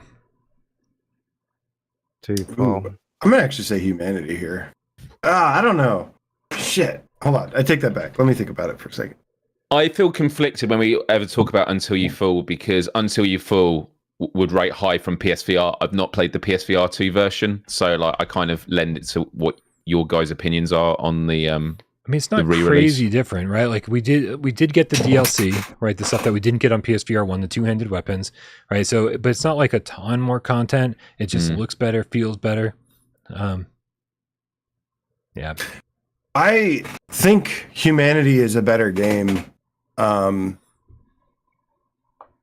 So maybe I should just go with Humanity. But I do think I could potentially have more fun with Until You Fall. From what the chat's saying, if AJ is going to be saying Humanity, I'll say Humanity and put it to a vote. Humanity was in my 26 to 30 ranking. What I also love about Humanity is the kind of like thought-provoking story. Like the way that they do the presentation, the way they present the story and stuff was so much better than I was expecting. You mean? Never mind. I was gonna rag on it, but I won't. I won't be. You can. Trust me. I don't care. Okay. But yeah, sword fighting is kind of my thing. I'm gonna go with. What do I think is the better game? Can we get can you raise your hands if you knew that sword fighting was just kind of AJ's thing? Did anybody else know? I didn't know. I'm putting my hand down. I love sword fighting. Put your hand up in the chat if you knew that sword fighting was AJ's thing. I mean, for when it comes to VR games, yeah, I've said that for like 5 years. See, I just don't listen when you talk. I apologize. It's my fault. I love melee combat way more than shooters, although I do like shooters too. And puzzle games, of course. All right, Humanity versus Until You Fall. I don't remember what anybody voted for. I'm voting Until You Fall. What did y'all vote for? Repeat on, por favor. Until You Fall for me. It's 2. Bryan? All right, Until You Fall. It's 2. So it's down to me and Wes? It's down to you and Myles? I'll say Humanity. Me and Okay. Myles. It's down to you. Let's go to a vote. It's down to you. Do you say Humanity? Yeah, I'll leave it up to the chat and say Humanity. I think Humanity's a better game anyways. So I'll leave it to the chat. All right, here we go. Asking now. And the time starts now. Man, oh man. These are both of like, if these were included, these are both like the back of the thing anyway. So it's like I don't have a lot of fight for these. Mark Smith raised his hand. He's like, I knew that AJ liked sword fighting. I'm not going to vote for this. I'm sorry. Are we allowed to vote? Yeah. Okay. Prentice says, 0 puzzling places on these lists makes me sad. Puzzling Places is another game that I think could be a contender in future because there is a co-op mode over the horizon. I mean, that might not do anything, but I'm curious to see what that does to the game. But I don't think it even made my top 30. Yeah, humanity is absolutely screwed in this, unless a massive wave of votes come for it right now. About 2/3 are going to Until You Fall almost. I last minute actually kicked off humanity off my list for Until You Fall. Actually, it was for Zombieland, but but Until You Fall stayed and humanity dropped off. Macho Vasquez in the chat with the $2 tip says Grimlord versus Until You Fall. They look like, I mean, I haven't played Grimlord. I'm hoping that you have, Wes, but it looks like Grimlord looks like a game I will absolutely love, in a very different type of game than Until You Fall. Did you get to play it, Wes? Yeah, it's definitely better. I played it a little bit. I played it like 90 minutes or so of it, and it's indie, but it's pretty impressive in terms of scope. Like there's a very deep progression system in it.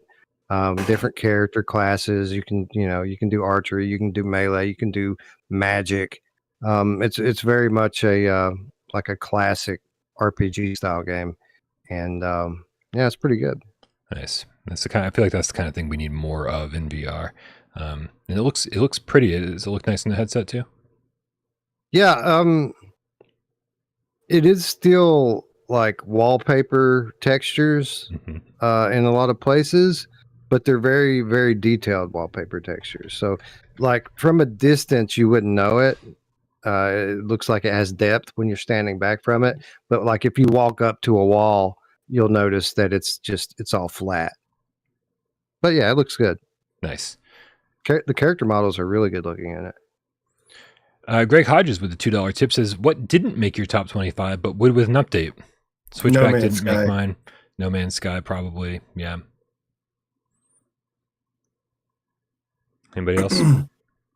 I mean, it's the ones I've mentioned already. So, C Smash is, and as a contender, that is C Smash, Switchback, Puzzling Places, arguably, PokerStars VR, I think, Resident Evil 4. Waiting for that very important update. Oh yeah, the update, the release update. Yeah. All right, so now we're up to Humanity versus PokerStars VR. Poker. Yeah, easy one for me, poker. Yeah, PokerStars. Sure. Okay. Humanity versus Townsmen. I'm going to go Townsmen. Townsmen. I'm going to go Humanity on this one, yeah. Wait, so we get 2 Humanity, 2 Townsmen? Are you guys ready for the lowest vote ever? Lowest vote count? Start a poll. Here we go. Which is better? Humanity, Townsmen. Townsmen is pretty VRAF. Does Humanity have a physical release? I'm sure. It's a traditional game. It has to have one. You'd hope so.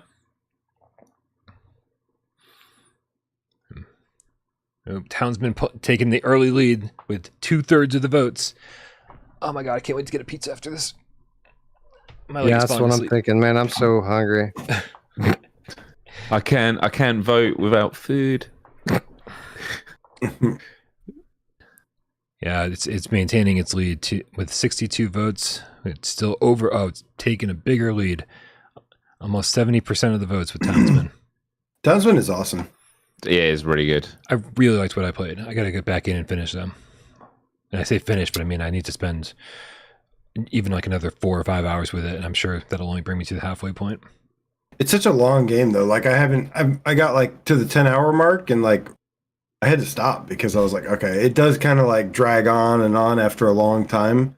All right. But I think I got further in that than I did Humanity. Humanity I played for a good What on Townsmen? 6-7 hours or something, and then just said, I just don't feel like continuing. In the chat, just had a Taco Bell Mexican pizza. Wait, is that a thing? Does Taco Bell do pizza, or is it a pizza company that's partnered with Taco Bell? Taco Bell has a pizza. I don't think I've ever had it though. It's not really pizza. They call it pizza. It's not. Nice. I'm glad we had some. I mean, to be fair, Taco Bell isn't really food. I don't know if it's food, but it's definitely delicious. We just started. They've just come to the UK in the last year. Really? 1 to 2 years. Oh, you should probably go to a Taco Bell, yeah. Dude, taco pizza though, taco pizza from like any pizza place, so good. One of my favorites. Julia really likes the Taco Bell pizza. I might go get a burrito after. We'll see. All right, so I think 2 games that didn't make anyone's list are up for debate: Humanity versus No Man's Sky. Oh my god! Can you just delete them both? No, yeah, we really should at this point, but too late. We've already wasted too much time on both of these games. Humanity gets my vote. I'm going No Man's Sky just because. Yeah, same. Just couldn't get down with Humanity that much. Well, I got down with Humanity more than I could with No Man's Sky, so I'm going to say Humanity, which I know is crazy, but. So I guess it's up for the vote again. Wow. And get in my belly. Cat. Bryan and Wes are the ones that voted No Man's Sky. Right? What is happening here? You are Get in my belly game. Cat Wilkins with a $20 tip says a little extra. Pizza. Yeah, Here we I go. feel like The I vote know. You guys is are up. killing me. Dude, get in I my need belly a game, pizza Cat after Wilkins. this. Dude, listen, I know usually during the votes we talk about the games that are being voted on, but let me tell you, I told you about Kelly Square Pizza and how it's my favorite pizza of all time, but then how they just kept disappointing me over and over, and their pizza kept getting more expensive, and it was more likely I was going to get a bad pizza from them. So it was just like the risk reward was just getting, the ratio was getting horrible for me, and I finally had to give up. I got to be honest, I'm kind of digging on Little Caesars right now. Dude, I was just thinking, like, Little Caesars isn't that far from here. Like, I wouldn't mind. So good. The only thing I've had from there was the deep dish that I thought was actually surprisingly not bad. Everything else tastes like fucking cardboard. That's what I've been getting. I've been getting the deep dish pizzas, the meat lover one Yeah. with like the sausage, pepperoni, and bacon or something on it. Or Their ham, I deep don't- dish is their secret thing. They should really advertise that more because it tastes so much better than the fucking cardboard that they sell everywhere. Oh, No Man's Sky by a mile, 74% of the votes. Thank you to the 99 people who voted. I like it when the votes are definitive. It's good. Yeah, also, who was it? Greg Hodges says Little Caesars is good for what you pay. Yeah, for real. Like, you can get their cheese bread alone, like their, whatever it is, garlic cheese bread, like $6 or $7, and it's almost like a pizza on its own, and it's fucking delicious. Okay. Kino Dude says I Pizza can't. Pirates. I've never heard of Pizza Pirates. Is that a chain? That's a great name. What is it? Pizza Pirates. Never heard of it. We got Kroon in the chat with the 50 Sekiros. Said, which PSVR2 game has disappointed you the most so far? And he said, ignoring performance issues. That's a hard one because that is usually the thing. No Man's Sky. Because of performance issues. Yeah. Yeah. I can't ignore it. Yeah, the performance issues. Yeah. I This mean, is tough for me because I haven't, like, if the game's not good, I just haven't been playing it. Like, you know what I mean? I've been playing the ones I want to play, and I can't really think of anything specifically that I was like super disappointed in. Same. For me, it's only been because of performance issues, and that's where the disappointment is. There's a good game here. Like even Hello Neighbor. I'm like, there's a good game here. It's just that there's these issues that I'm surprised were in the launch. Yeah. Things that have been reportedly bad by other people. People have been telling me, "Oh, don't avoid Kazuna AI. Like, there's just nothing redeeming here." That kind of stuff. I've avoided it. I haven't gotten around to even trying it yet. So I feel like I've avoided disappointment by just playing and reviewing the games that I want to play and review. So yeah, if I'm being honest, probably Switchback, No Man's Sky, and maybe Horizon. Maybe. Oh, you know what? I would say Galaxy Car. I'm super disappointed because it's super fun to play, but there's just not enough content there. And so hopefully when those new tracks come, if there's even a chance that we have like those 3 new tracks that they were talking about by December, like it could very well fall in the back half of my top 25 because it's just so much fun to play, especially if they get the wheel support and the sense control like combined. Maybe a little disappointment in The Last Worker. Like, I could have been a little better. Oh yeah. Yep. The last work. Feel the magic here. The Raw Thundercats are loose with the $2 Australian, or Australian dollar, should I say it that way? It's 4:48 a.m. Go back to bed. Hopefully you haven't got work. Because we might be here a bit longer. Right. Zenith was a huge disappointment at launch, but luckily they fixed that. They fixed all that the technical issues. I know that wasn't the question, but the technical issues, I feel like, they need to sort that out a little bit too. Jesus, more humanity. Humanity versus Nock. Definitely Nock. Nock for me. Jeez, humanity. That's gonna be another vote. Humanity. Oh my God. Humanity's getting all the votes here. Oh, the humanity. Oh, the humanity. Oh, what a waste of time. Okay. Right. And can we confirm humanity wasn't actually on any of our lists because of last minute not changes? on mine. Not on mine. Yeah. It was not. All right, which is better, Nock, humanity, and ask the community? Let's do this shit. Nobody's played either. It's pretty Go. funny. Good stuff. Nock doesn't have enough goldies in it. If it had goldies, Love the goldies. Ooh, I can Goldies feel it. are It's going to be wicked. close. I can feel it. Look at this. It's bouncing back and forth. Get your vote in. Get your vote in. 49 to 51%, 48 to 52%. Humanity's got a slight lead. Oh, but it just came back half and half. No. Humanity just took the lead again. 52%. 56 of you voted. I do think these are going to be games that are just a big part of it is taste. Like Neither. some people just aren't going to like Nock style games. Some people just don't like puzzle games. Like there was someone in the chat saying like Humanity's not even really a VR game. It's just a port kind of thing. It's like I disagree. Like It's great in VR. It's also a great game. But yeah, it's obviously not a native game. Sorry, go ahead, Wes. I think next time we do one of these lists, that neither one of these games will be on it. Yeah. I don't think agreed. either one of these games right now are even going to make the top 25 today, but it's fun to see people say which one's better. That's true. It's true. How much time? All right. Humanity definitely pulled ahead with 55% of the vote. So let's make sure we give it to that. There was more votes for that than the player base of Nock that I've seen. Real It quick. tells you the amount of people playing. The highest I've seen it is 50. Well, you have to be 18 to vote.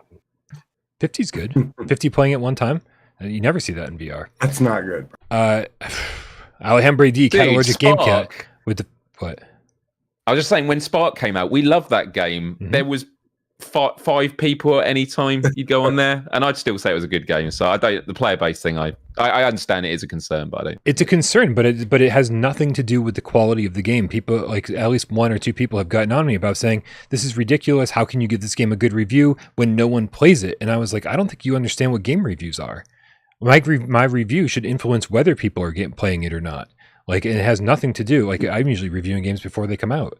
So Yeah, but it is. The only concern is like saying, "Hey, go play this great multiplayer game that has nobody playing it." Then that's not a good experience. That's but Nock, if Nock has 50 people playing it, then that's really good for VR. At 50 at once, that's a good number. That was at launch. That was at launch. I went on last night. I went on last night to show my friend who hadn't seen it, and it took a bit longer to load than normal. But I was in a competitive match within like less than 60 seconds. Like, Cool. But Yeah, I have not so far. Like if I don't mind You have crossplay, what? I Oh, said you have I not. have not had a problem yet. That doesn't roll off the tongue. No, it doesn't. Especially because I don't turn off crossplay, which means I end up getting into a game with like a bunch of kids on Quest, which calling me racist and homophobic names. It's like, all right, Ugh. but at least I can play a game, even if I'm getting yelled at horribly. Alhambra D, Catalorgic Game Cat with a $5 tip, says No Man's Sky should have had a new update by late August with new content. Oh, should have a new update by late August with new content and fixing its VR versions, just so it could steal Starfield's thunder. Yeah, that would that's be actually glorious. that would be great. would be really cool. That is true, actually. I wonder that, actually. I've never thought about that. And it's an obvious thing to consider. But it's like, yeah, they probably are thinking about... They know this wave is coming that's going to take people across. So, because No Man's Sky is playable on Xbox, isn't it? Oh, yeah. Absolutely. It's playable on everything. Yeah. Mr. Tasselhoff. With a $20 tip says, this should cover a Mexican pizza for each of you. I have a PS5, but no PSVR2, although I do make some things for it by request. All consumed by Diablo 4 at the moment, though, with wife. Love some couch co-op. Great show. Thank you, Mr. Tasselhoff. Thanks, homie. That's awesome. Thank you, That's Taz. awesome. Man, I could use some Diablo in VR, I'll say that. Like, even if it's just like the Yeah. top Oh my down, God. like, I played the crap out Yes. of Diablo 3, and like, just seeing that in VR would be all I need. I'll play with the DualSense, I don't care. It works really well. It works great. All right. That means we're up to After the Fall versus Nock. After the fall. I'm going to say Yeah. Nock, but After the fall, for sure. I know it's going to be over 3-1, which is fine. Yeah, Nock. So it's That's 2-2. That's a split. Oh, you're Yep. doing Nock as well? Okay. Yep. Yeah, I mean, After the Fall is just not on my list, and Yeah, same. you know, for All various right, reasons. let's get this schedule up. I like the increase in polls, though. This is cool. And also, I like having them more involved. Me too. Well, that's why we were trying to blast through as many of the early ones as possible. Should we do? Should we tighten the time now on voting to 30 seconds? No. I don't think so, because things do get, you know. Dude, After the Fall has like so much more content. After the Yeah. Fall. I agree. has so much Crazy, more right? content. It does. I agree. It has so much Completely more different content. class. But there's this indefinable aspect to a lot of games that make you have fun with them or not have fun with them. Sometimes it's just like I'm loving this. I love doing this. I can't, like, and that's all games are for me, is they're entertainment. You're supposed to be having fun. And some games I have a lot of fun with, and some games I don't have a lot of fun with. And that's sometimes there's easy ways to figure out why you're having fun and why you're not. But sometimes there's less easy ways. Or it's not as obvious. Chrome says Nock has in-game chat. Burn. After the Fall is killing it, by the way, with over 77% of the votes. Which is what I'm I not expected. surprised. Yeah, As Yeah, it yeah. should. Yeah, As it definitely. should. I agree. I do not, but that's totally fine. How much time we got, Myles? Time now. Time now. You're There we getting go. good. You're good at guessing it. You're good. You're Thanks at 58 seconds when you asked. Thanks, everybody. Well done. Well done. After the Fall takes it. All right, Teamwork guys. makes the dream work. We're talking about some higher end games here with or higher tier in our top 25 with Resident Evil Village versus Saints and Sinners. Oh no. I I abstain. Like What? this is 1A and 1B for me. Like Really? I don't know. I don't know. Resident Evil Village. Village for me. For Yeah, sure. Village for me. All right. There we have it. Feel the magic, hear the roar, fun the game cats are loose with the 5 Australian dollar. I'd like to personally congratulate Myles. Well done for securing the voice acting role of the giant in the upcoming Xbox game Fable. The guy who plays, is it Moss from the It Crowd? Richard Eduardi, I think his name is. Yeah, a lot of people outside the UK think I sound a lot like him. There are similarities, but yeah. I wish I was getting a check for that. Guys, we got. I mean, who doesn't want to get a check for stuff they didn't do? We got. For the record, I think the Resident Evil Village is probably a better game. I feel like The Walking Dead Saints and Sinners is probably a better VR game, and I love both of them. Yeah. I would have That's fair. agreed last gen. I mean, Saints and Sinners has deeper VR mechanics for sure, but yeah, these are definitely the top of the list for me. I will say that what Village lacks, and I'm assuming we're going to be talking a lot more about Village at some point here. I'm not sure, but because we might not. I don't know. I don't know exactly how this is going to pit things. Well, I think what I'm sorry. Go ahead. Well, I'll be what Village lacks in like VRAF mechanics, like, because it does, I think, have a lot of VRAF mechanics, not as many as Saints and Sinners. What it lacks, it makes up for in all sorts of other ways. I mean, just opening locks in opening cabinets, the haptics in the Sense controllers and the haptics in the headset are just some of the best I've ever The felt. gameplay, man. The gameplay is amazing. That too. Sorry, Wes, what were you gonna say? I don't even remember anymore. See, just this is thinking my about strategy. these games that you're talking about. My Yeah. strategy, I just talk for a long time, and then my opponents forget what they were gonna say. I love Red Matter. Village. I love both of them. They're both great. Yeah. Agreed. Red Matter 2 versus Saints and Sinners, you guys. Saints and Sinners. Saints and Sinners. Saints and Sinners. Now I remember what I was going to say now, and it's basically you said hopefully we'll be talking a lot more about Village. I don't think so. For me, the only controversy was that matchup, and outside of that, it's Village hands down, no matter what else comes against it. Yeah, this is. I feel like this is one of the easier number ones we've come up with on the top 25 debates. Very frequently, it was when Astrobot came around, when Beat Saber was new, when Saints and Sinners was new. Actually, when Saints and Sinners was old, and then Resident Evil 7, of course. Like there was always this jockeying for first place, and I don't think we have that right now. I think we're sort of all in agreement that there's some amazing games, but there's also sort of a natural number 1, 2, 3, 4 type listing. Yep. So we all said Saints and Sinners over Red Matter. Yep. All right. How about Red Matter versus the Light Brigade? Red Matter. Red Matter. Red Matter. Was it Red Matter or the Light Brigade? Yeah. Yes, sir. Red Matter. The Light Brigade versus Moss, or Moss Book 2, technically. Boss. Mm. I mean, in This is terms of tough. like a This is really polished tough. game. Like I love Light Brigade, but I mean, you're talking about like when it comes to just like the polish, the design stuff, visuals, and probably the game. I think the gameplay is where Light Brigade takes it. I think Moss kind of takes everything else almost. But the gameplay of the Light Brigade and the progression is just. I do excellent. love the gameplay in Light Brigade and the progression, but I don't think it's better than I enjoyed Light Brigade more, but I think Moss is for me the better game. Yeah, I think I got to give it to Moss. I actually hadn't played Moss Book 1 or 2 on PSVR2 until this morning. I wanted to get in there and see how it looked visually. Wow.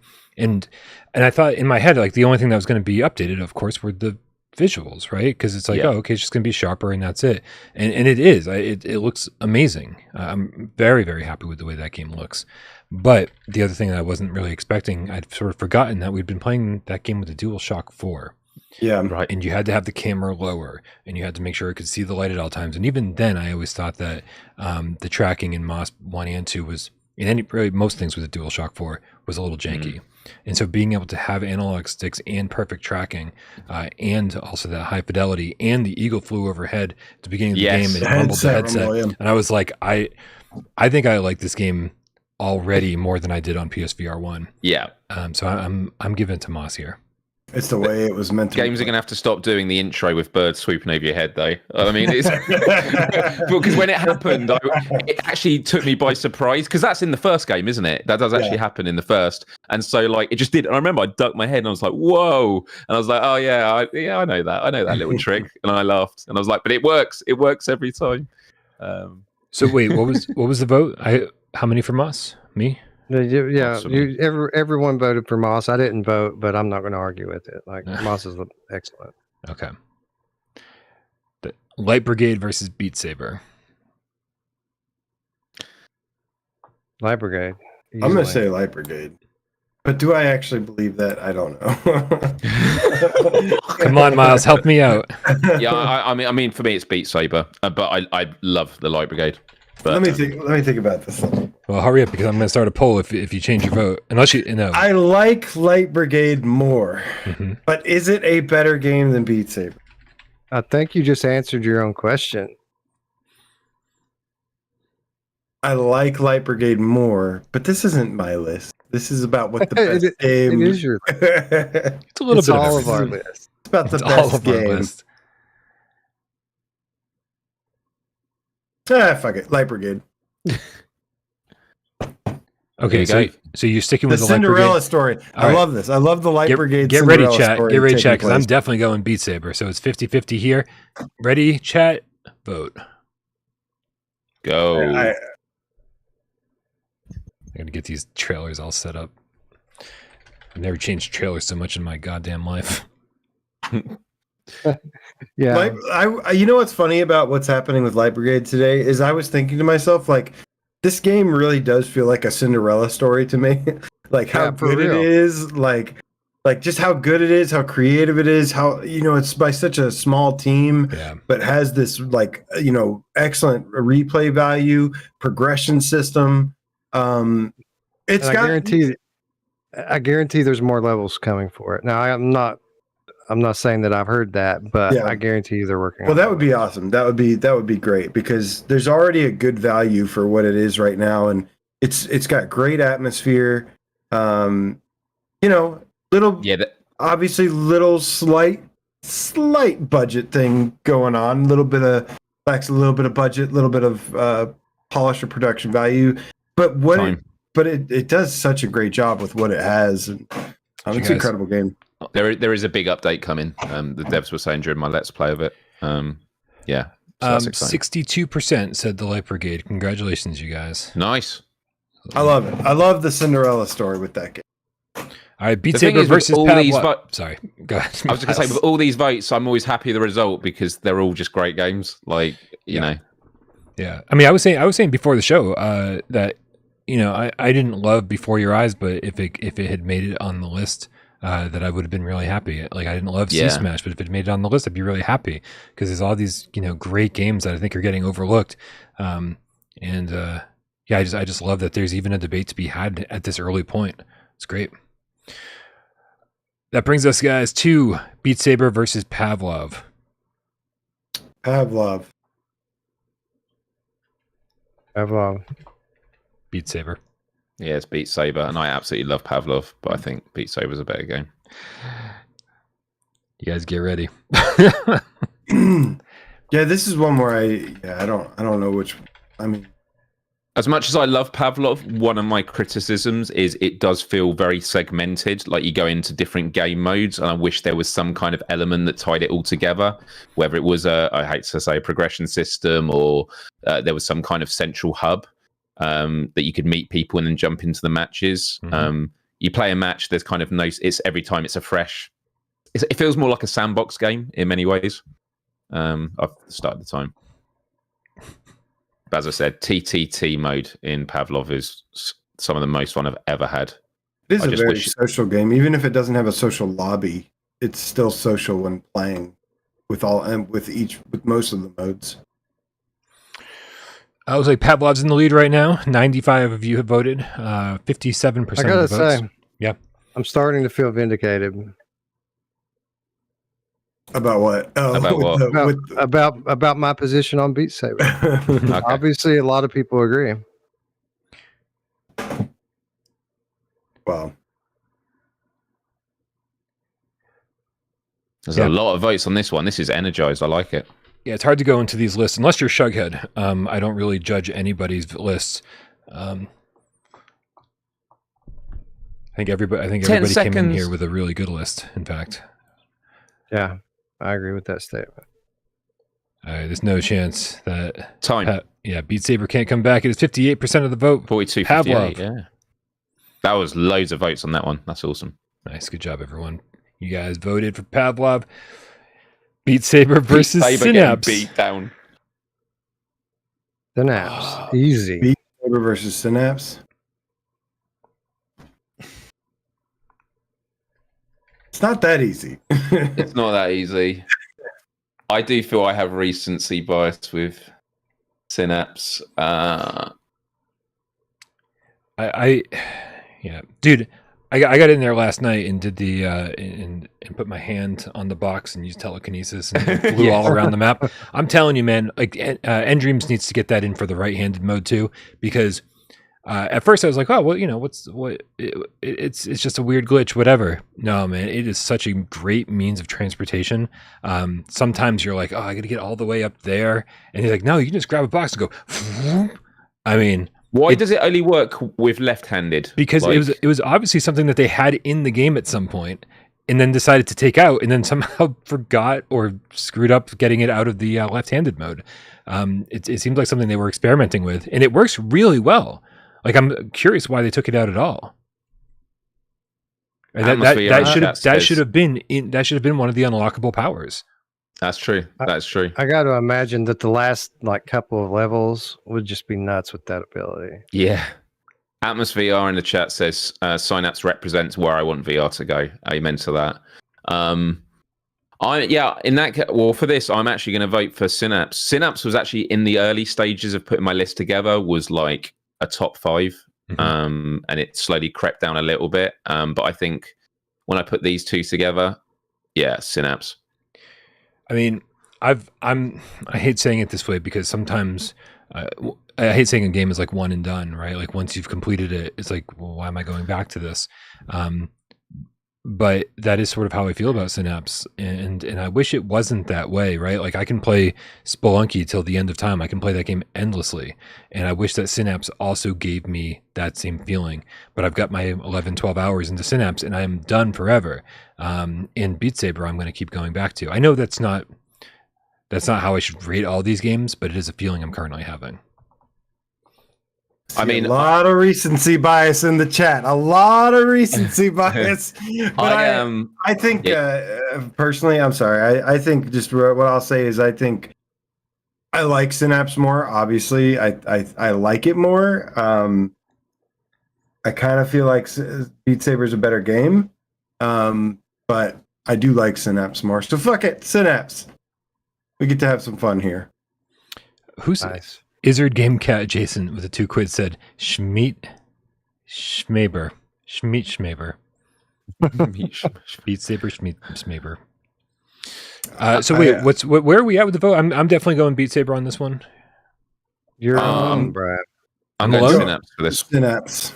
Everyone's Synapse but me? All right, cool. Yeah. I like it. Synapse it is. Beat Saber versus Zombieland Headshot Fever.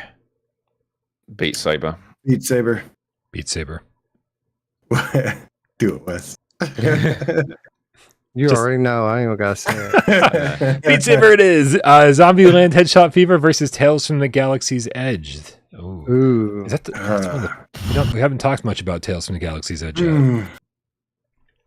Mine were neck and neck on the on my list. I have to say, like, one thing I definitely will say about Star Wars Tales from the Galaxy's Edge is, firstly, I mean, actually, both these games have really good haptics. The guns feel great in Zombieland, but in Star Wars, like, using the drill, like, it feels so great. But also, when you're fighting the enemies in Star Wars, and I don't mean this as a comparison, they're very different games, but the Star Wars game, when you're sort of navigating and you've got all the enemies coming out and fighting, my first impression was, wow, this feels like playing a PS5 game in VR. Like, they didn't feel wooden. You felt like they felt like real enemies. You felt like you were in the action. And I was really blown away by it. But for Zombieland, I've said since the beginning, like, having a sort of time crisis. Yes, there's no full locomotion, but the idea that you have to sort of sometimes choose the paths.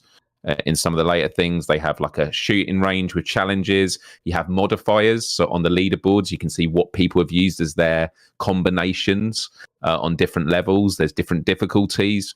There's plenty of stuff to get good at. And as you start learning to get good at headshots, like doing the double tap to get adrenaline mode where everything slows down, and the different enemy types and environments, Zombieland is very well polished. And although I didn't play the Quest version, and Wes spoke about this earlier, they did, when they released it, made a promise saying this isn't just a reskin. Like, we have taken advantage of PSVR2, and I think they've achieved that. What do you think, Wes? Yeah, I agree. I think the only thing that they left lacking is I think they should have used the eye tracking for movement, because you're doing node based, but based on where you're looking at is when you move. So why do I have to point my head in that direction? Why can't it just read my eyes? But besides that, yeah, I mean, it's great. There's more content in the PlayStation version. Oh, really? Better. In what way? Yeah. There were I think one or two more actual levels, and then a few more like B-side remixes. So, oh yeah, there's the remix as well. Yeah. yeah. But I don't know which way to go on this. Like, I think I'm going to go Tails based on like scope and like production value. I do think Tails could have been better in terms of like the action gameplay. Like they could have done a little bit better with that, and I think Zombieland takes it in that respect. But I think the overall total package, which is a better game, I'd probably have to go Tails. I think with Tails, my only disappointment with that, because I loved the environments, I loved upgrading some of my shit. It felt good. There's so many collectibles to go in there and get the platinum for. My biggest disappointment was that when they finally let you use the lightsaber, it's with like training missions and stuff, and they really, it's sort of also where the game slows the fuck down very quickly.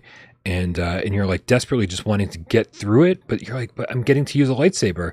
And then when you get back to the core game where it's fun again, you don't have your lightsaber anymore. And I feel like it was very shoehorned in to be like, we just want to make sure that if you're playing a Star Wars game, you get to use a lightsaber in VR.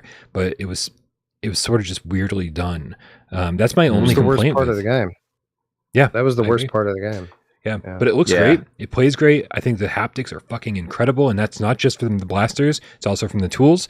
Those tools should have been so boring 2 hours in. Yes. Right? Opening yet another metal plate, and I love the haptics so much that I was like, I still like this. I did get kind of bored of it. Like, I thought it wore out its welcome. Like, I thought it was really cool at first. But yeah, after a while, I was like, this is all that you're going to do, game? Is just... like, it's like generic shooter, and then like what's the other thing you can do? Well, you can open these crates with this tool. I was like, this, I don't know. That being said, I still will probably vote Tails here. Even though I've had more fun with Zombieland personally. Yeah, the other thing I'd say about Tales as well is I'm not particularly a huge Star Wars fan. Like, I've seen the movies. I think it's enjoyable. I love the world that they've built. Obviously, it's super popular.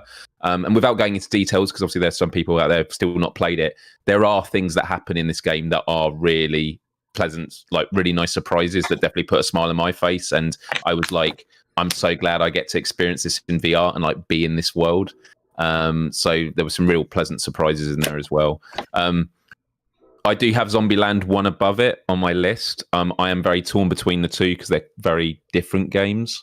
I think what Zombieland set out to do has been achieved better, but there's no doubt that the Star Wars game, you do feel like you're in the Star Wars world, like the art style, the music, even having the credits at the start and the title sequence and, going to all these different eras and planets, they really smash it. So I'm going to change my vote to Zombieland. Oh yeah, I'm interested to hear everyone else's votes before I make mine because Zombieland. I think Zombieland. It's not as popular as an IP. Obviously, if you're like this huge Star Wars fan, yes, you want to go live in the Star Wars world, then yes, you'll get the Disneyland version.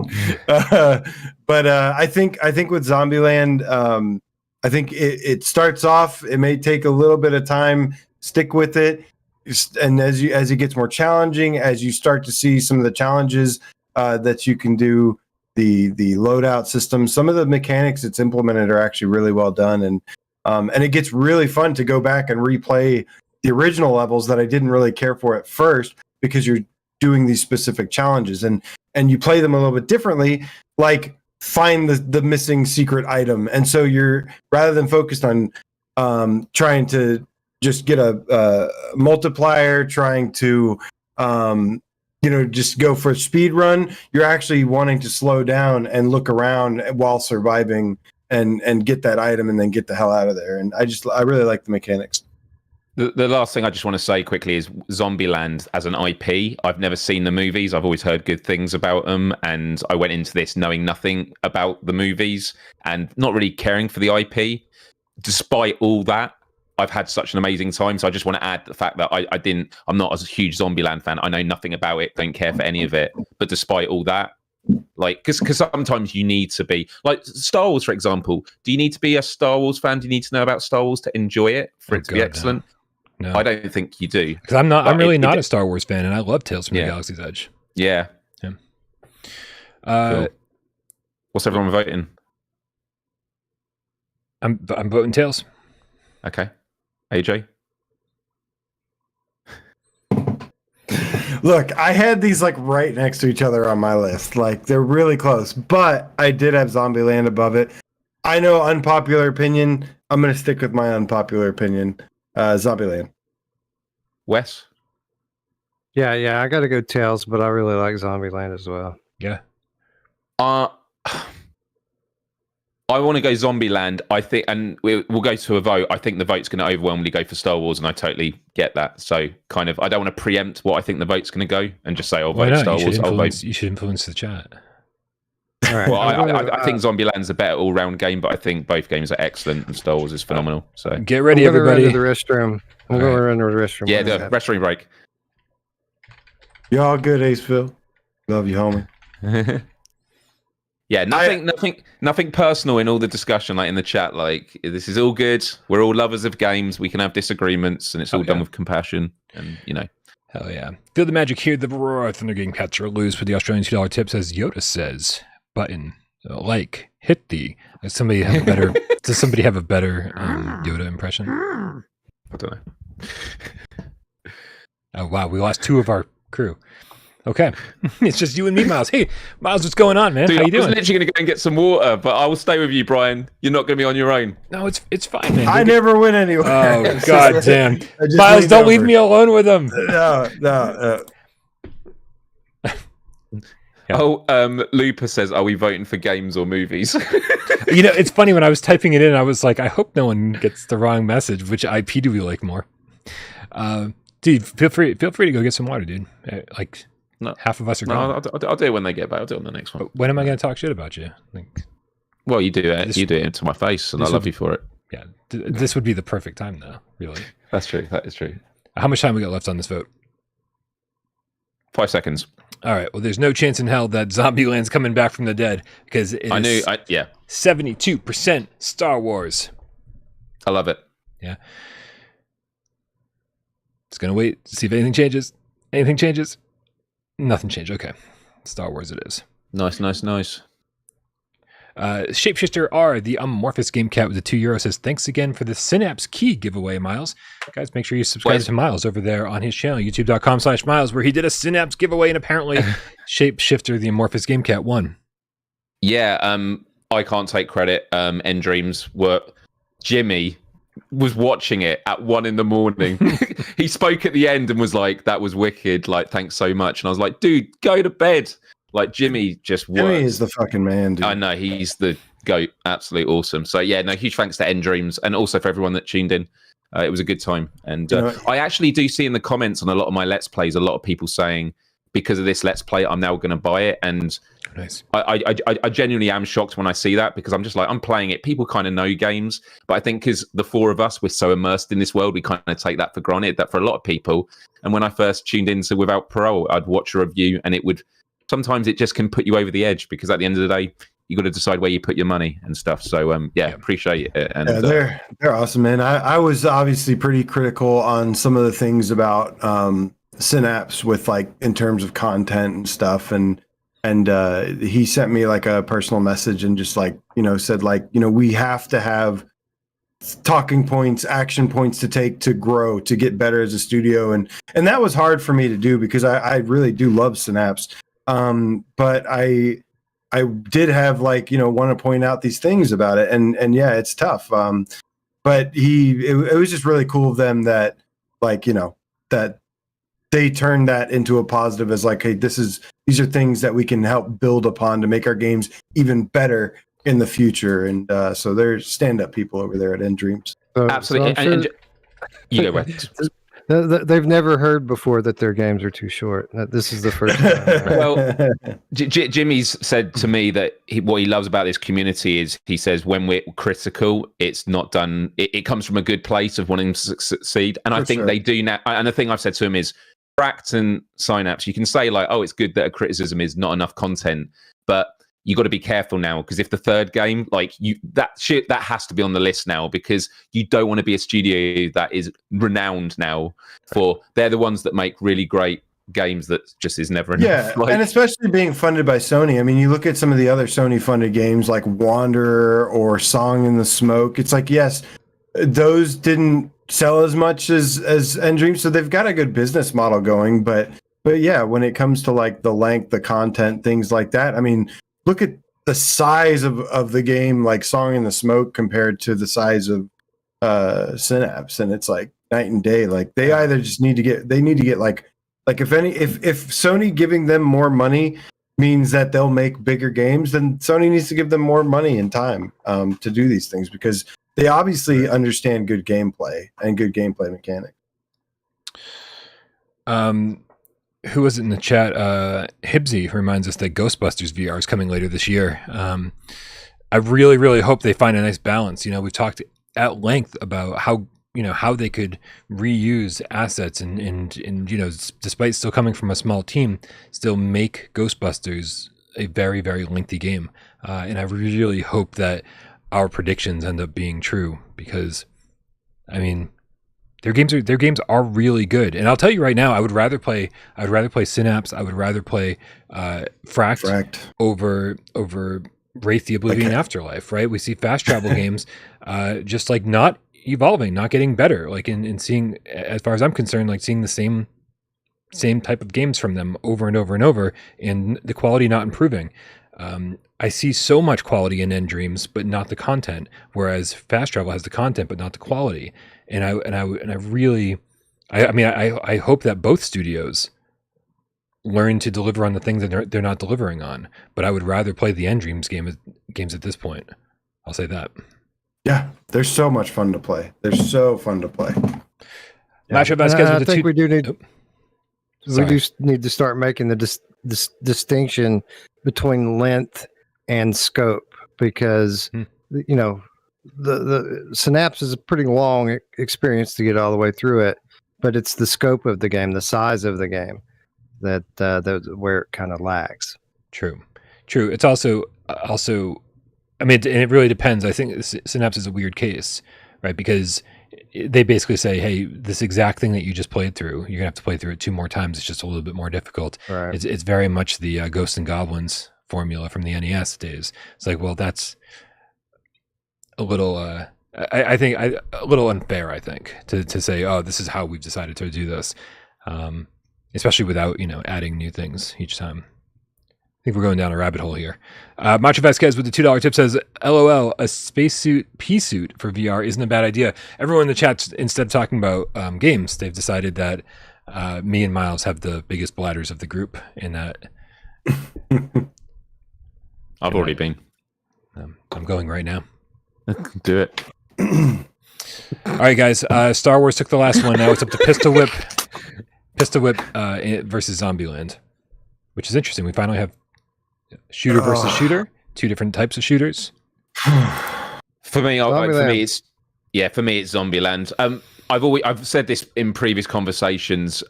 Pistol Whip is on my list because I know it's a great game and lots of people enjoy it. For me personally, I've always been annoyed that I don't enjoy Pistol Whip as much as I know I could. It's a game that I just wish I would keep going back to, and I just never have that feeling. But I know what they do is absolutely excellent. Like, it's a well-built game, lots of content, lots of cosmetics, great music, campaigns, everything. And with these two, Zombieland gets it for me. I have both of these right next to each other on my list. Me too. And that's they're both rail shooters, and yep. I think Pistol Whip is a little bit more just immediately satisfying. Like, you get it right away, right. and it's super fun, and like, yeah, anybody can enjoy it really, and it kind of yeah, it gets away with being. I'm gonna go. They're right next to each other. I'm gonna go Pistol Whip just because of the dodging, the physical dodging, and the immersion that adds to it. But I do think Zombieland has better game structure and progression. I gotta ask. When I was playing Zombieland today, things were being thrown at my head, and I was trying to dodge them. You can't, right? You have to shoot them out of the way. You have to shoot them. You have to shoot. Or you can get a perk in the game too, Right. that gives you like a helmet that it's like projectiles don't hurt you, which is really fun because an arm comes flying at you and stuff. Yeah, but they add to your combo. Exactly. Shooting the projectiles is a good way to keep your multiplier going and keep your keep the clock from running. Yeah, dude, Zombieland is so much better than I thought it was. Like from launch. Yeah, like same. I jumped like really when you dive deep into that game, you start to see, man, it's so much better than it seems on the surface. What's the name of the final level? It's called the Zombieland Invitational. Invitational. I don't know if you got to that bit, Bryan, but like the very end, the Invitational, like it's bigged up throughout the game, and you're like, well, what's it going to be? It's actually really cool. It does feel like, okay, this is where you master the game. Like it does feel like endgame content, and there's also a B mix, isn't there, or remix, whatever it's called. A B version of it. And even like the regular version has multiple branching paths. Yeah. So like it's not the same every time you play through it, or I mean, I guess it can be if you make the same choices. But there's a lot of variety in that last level, and the way they do it is, if you want to like get an official score for it, you have to enter, which costs you. You have to pay toilet paper to do it. That's it. Yeah. See, yeah, you're right. Yeah. Nice. Yeah, I mean, I'm saying Zombieland. It's up to you, Wes. You're the deciding factor. Yeah. Zombieland all day. Oh. All right, we only had one for Pistol Whip, so going Zombieland. I'm happy with that. I thought Pistol Whip was gonna do it, and I was kind of sad. So Right. yeah. Well, that brings I us think up I to, like Zombieland a little bit more. That brings us up to Pistol Whip versus Cosmodread. Pistol Whip.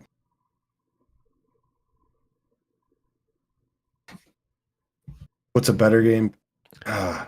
I think Pistol Whip is a better game, and like both Pistol Whip and Cosmodread were on my list. They're both games I don't go back to for very different reasons. Pistol Whip, it's just like I will show it when I have friends over. I think it's VRAF and it feels good. But there's just other games I'd rather be playing. And Cosmodread, once I found a spider in a locker, that was me done. I just like that thing alone is like the scariest thing. All the other monsters that have scary components flickering in the light, great, but I can deal with them. The spider thing, they have captured the movement of a spider and they scream at you. I mean, how else do you want spiders to be more horrifying? And it annoys me that Bryan was like, oh yeah, that was 4 hours in. 40 minutes. I didn't even get to warm up into it. And I couldn't open a cupboard for the next hour. So yeah, for me, Pistol Whip. I gotta say with Cosmodread, it's been a long time since so Synapse actually kind of felt somewhat similar, but Cosmodread, it happened with Cosmodread first, that I just did not want to stop playing once I started playing. I wanted to see what else was out there. I wanted to see all the different blueprints. I wanted to achieve all my goals, and I loved the variety they threw at you. I love the randomness that they throw at you. I didn't even understand how anything in that game really worked. I didn't understand the batteries. I didn't understand how to get rid of enemies that you had killed. You're finding all of these audio logs throughout the course of the game that are teaching you. And so like I feel like I played Cosmodread, or Cosmodread played me in the exact right way. I was finding out stuff hours and hours and hours into the game that any other game would have just told you from the get-go. And so I was gradually learning how to play, gradually getting better at the game, gradually finding more blueprints, learning to craft. And so I experienced Cosmodread in the perfect way. And that for me made it one of my favorite games of the year. I mean, I just had so much fun with that game. So Cosmodread all the way for me. Yeah, I'm going to go Cosmodread with this just because I enjoy it better personally. I think Pistol Whip's probably more of a, in terms of scope, in terms of mass appeal, more people will probably like Pistol Whip. But I'm okay with letting this one go to the chat and let them decide. If Cosmodread had a little bit more, and I know this isn't, I don't know if this is considered the most fair thing or not, but Cosmodread lacks a bit of production value to me. It's really the kind of like, especially visually and the audio design, like our audio quality, like the audio design, the way that it's designed is fine. It's just the quality of it takes away from it. I wish if it had a little bit more production values, it'd be closer to like the Persistence or something that I'd really like. But it's such a, I think the really, really low budget really hurts it for me quite a bit. And yeah, I don't know. It was low budget, but it wasn't like crazy low budget. Like it was when walking around, the audio in that game was fantastic. Like, I mean, constantly looking over my shoulder. The interactions all felt pretty good. There were certainly things like not enough. I mean, if we had more haptics, if these futuristic space weapons actually felt powerful when you shot them, I think we'd be looking at something a lot different. Yeah. But I mean, the whole thing was made by one guy. Not that we, play that into the factor here, and not that we play that was $15 into the factor either, right? We don't factor all this in. However, still pretty fucking impressive. Whenever I see a game that I like this much, only made by one guy and only cost $15, I go, damn, that's fucking cool. But just for sure, these are examples where I'm like, give this guy a budget and a team and see what they can make. You know what I mean? I feel like that with a lot of these VR. Can I ask a question about the mechanics of the game? Although this is not what it's about. When you move the lights in the game, if you light up a room, it kills the enemies for good, right? Well, yeah, that's something I was trying to avoid saying though, Myles, because it's not something not something you really should know when you first get into the game because they don't tell you. And so eventually, eventually that's something that gets easier because they've taught you. Now enemies don't come back, and here's how to do it. But okay, well, my question was going to be, but then when you make it dark again, do enemies spawn? I mean, I don't believe so. No. Okay. So you have to kill the enemy. Yeah. And then turn the light on to kind of melt their corpse. But they don't come back after that. Okay. I didn't know if you create an area and make it dark again, that becomes like, it's like in Minecraft where enemies just spawn in darkness. It's not that kind of thing. Okay. Oops, that's not the one I want to go to. Even if that's spoiled for anyone, you're still going to be terrified. So yeah. All right, so guys, let's get a vote here because we need to figure this out. How many for Cosmodread? Me? Am I the only one for Cosmodread? No, I think you and West. Me and West. Yeah. That's it. So it's 50-50. Let's get this to a vote. And I'm going to get myself a drink of water while it does this. Yeah, let's get our votes in pretty early so that if we know that there's a vote coming. We know that we have to put a poll up. We can talk about the games during the poll because this is the point where it's going to start getting really, really. These talks are going to get really long.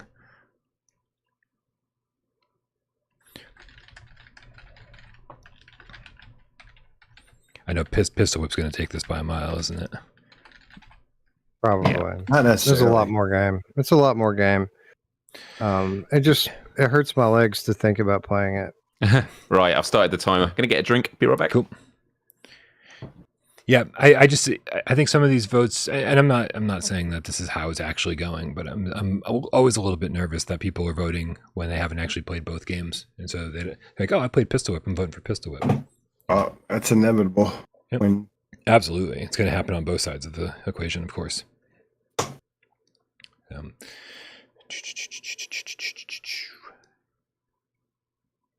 I think so.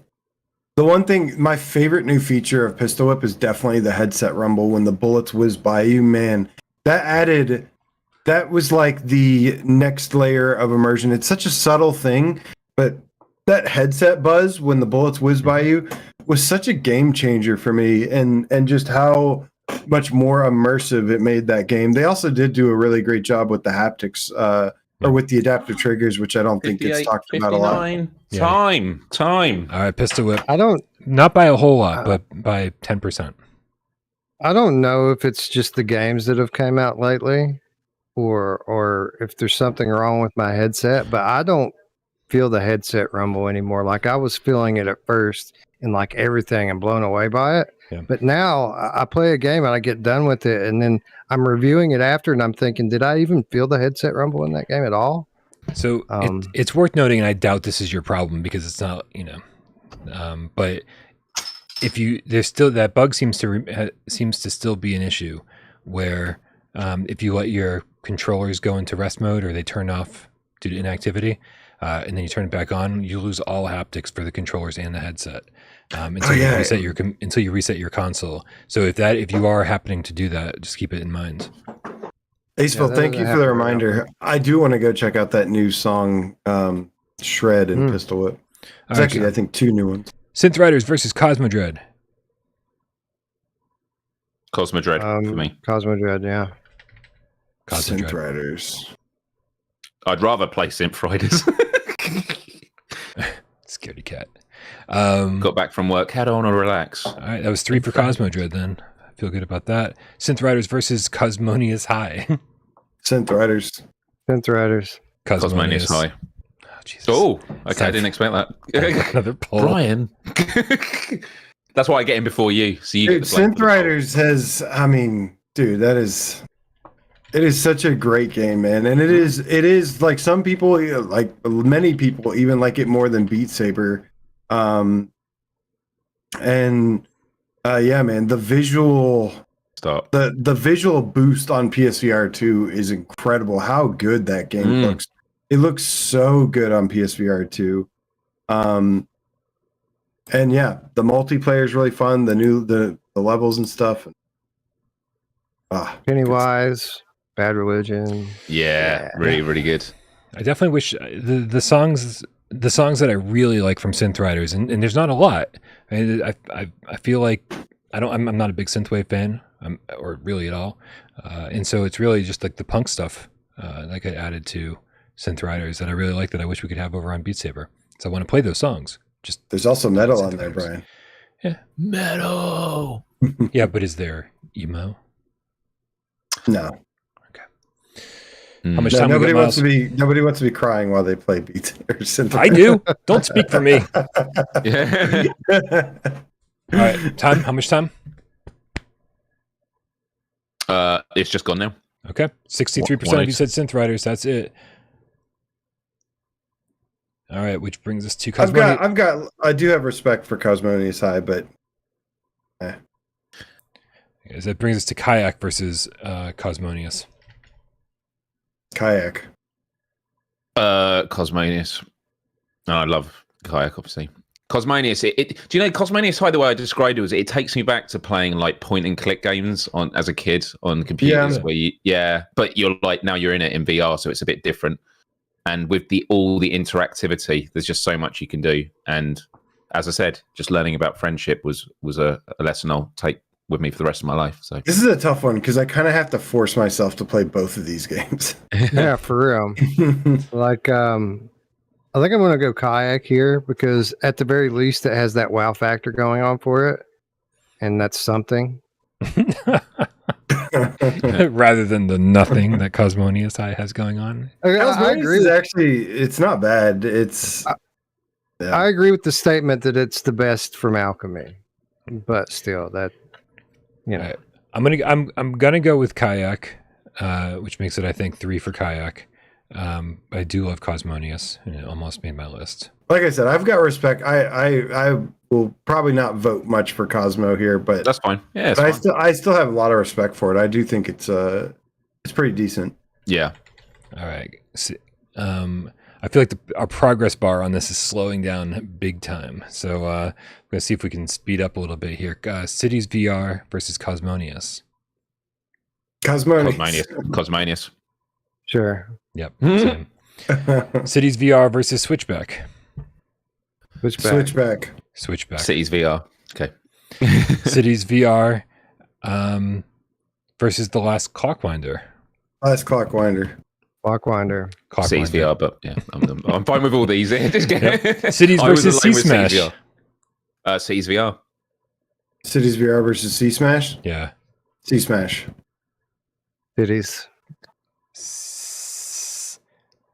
Cities. Give it to Cities. Hey. C Smash versus Before Your Eyes. very. It's the fact they're so different. Before your eyes. Yeah. Before your eyes. Before your eyes. Okay. All right. Finally, Resident Evil Village versus Gran Turismo 7. Ooh. Right now, we're shit starts counting. I love Village. It's so good. I love all Resident Evil games because, like, if you cut the game in half, it would probably still be number one. Yes. Right. But it just keeps going and keeps going.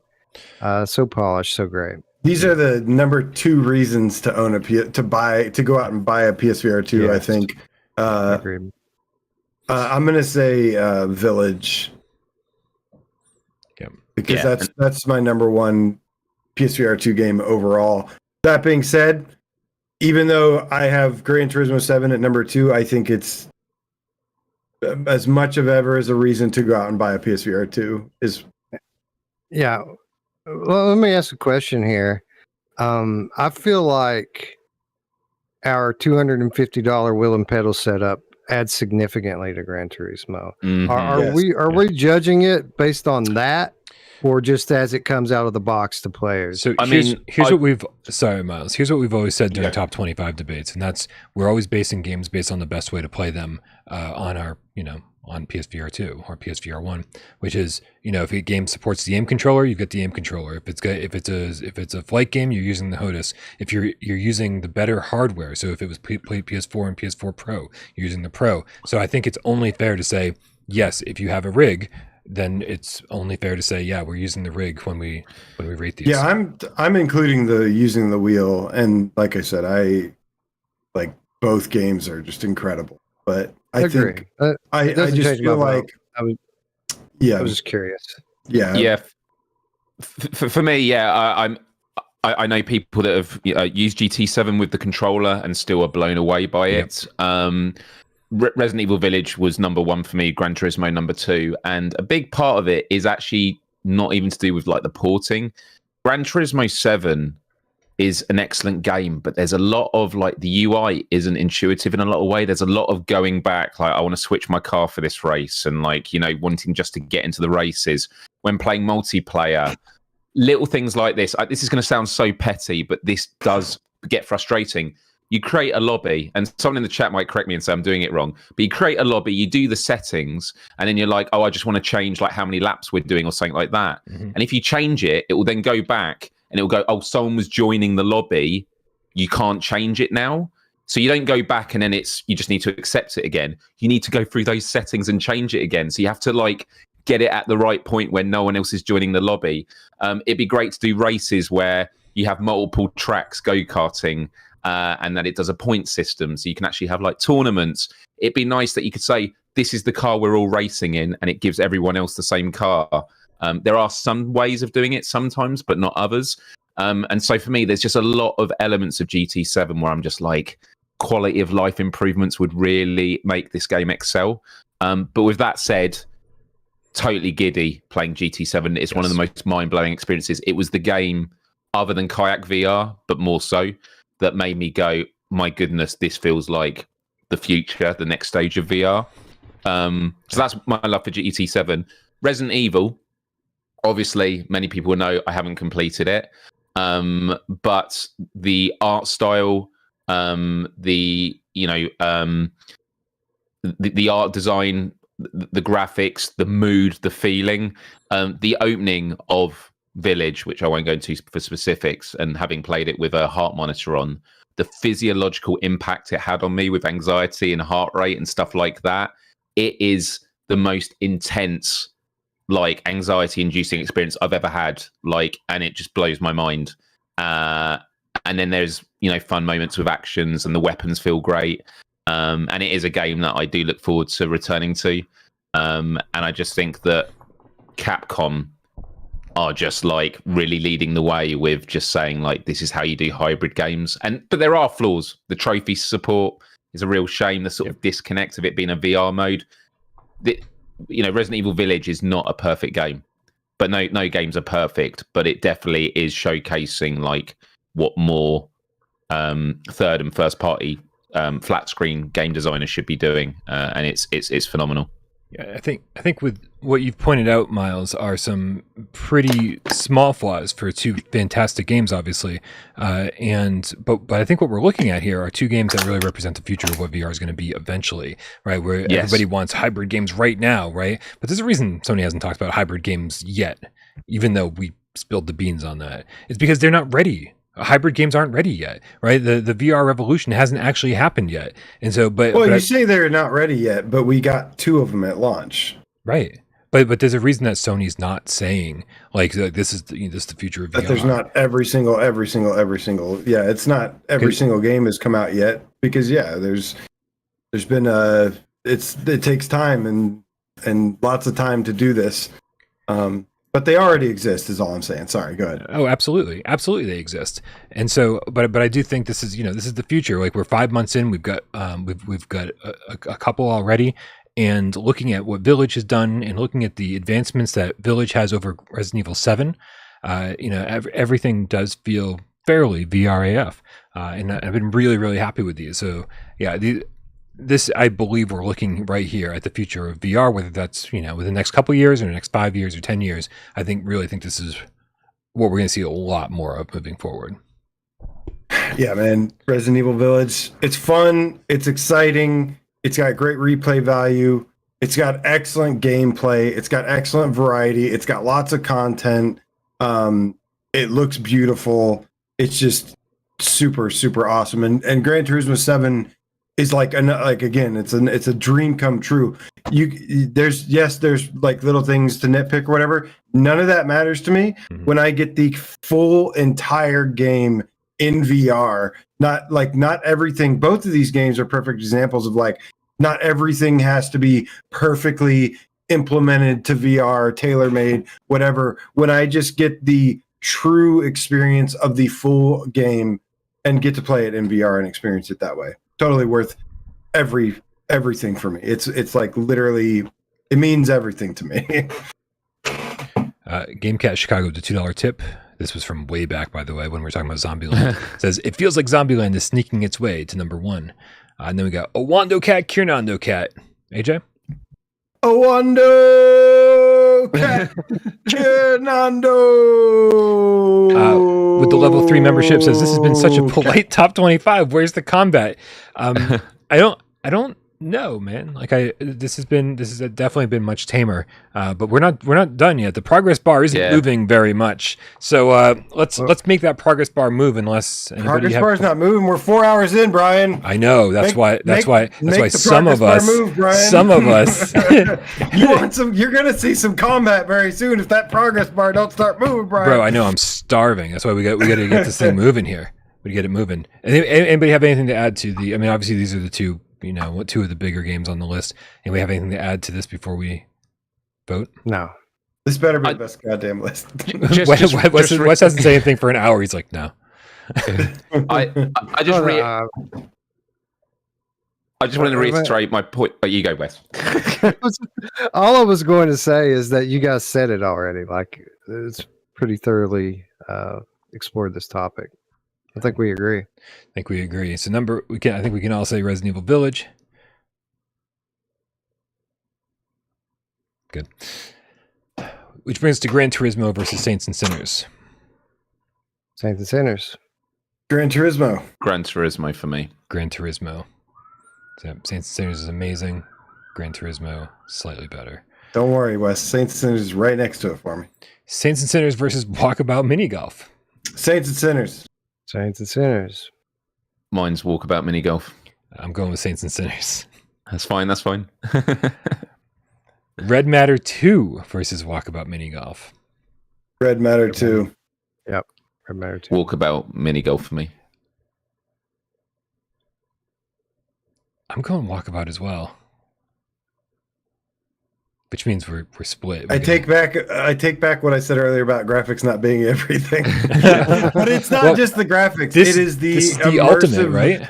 Yeah, this is like I think, obviously Walkabout's a fantastic game and everything, but the production value, the polish, the adventure, the story, and the style of Red Matter 2, to me, that's what really separates Red Matter 2 It's in its own league, man. I mean, a game by such a small team looking this good, outdoing AAA games graphically. Yes, there's some parlor tricks involved with that. It doesn't matter. The end result is there with some fantastic production values.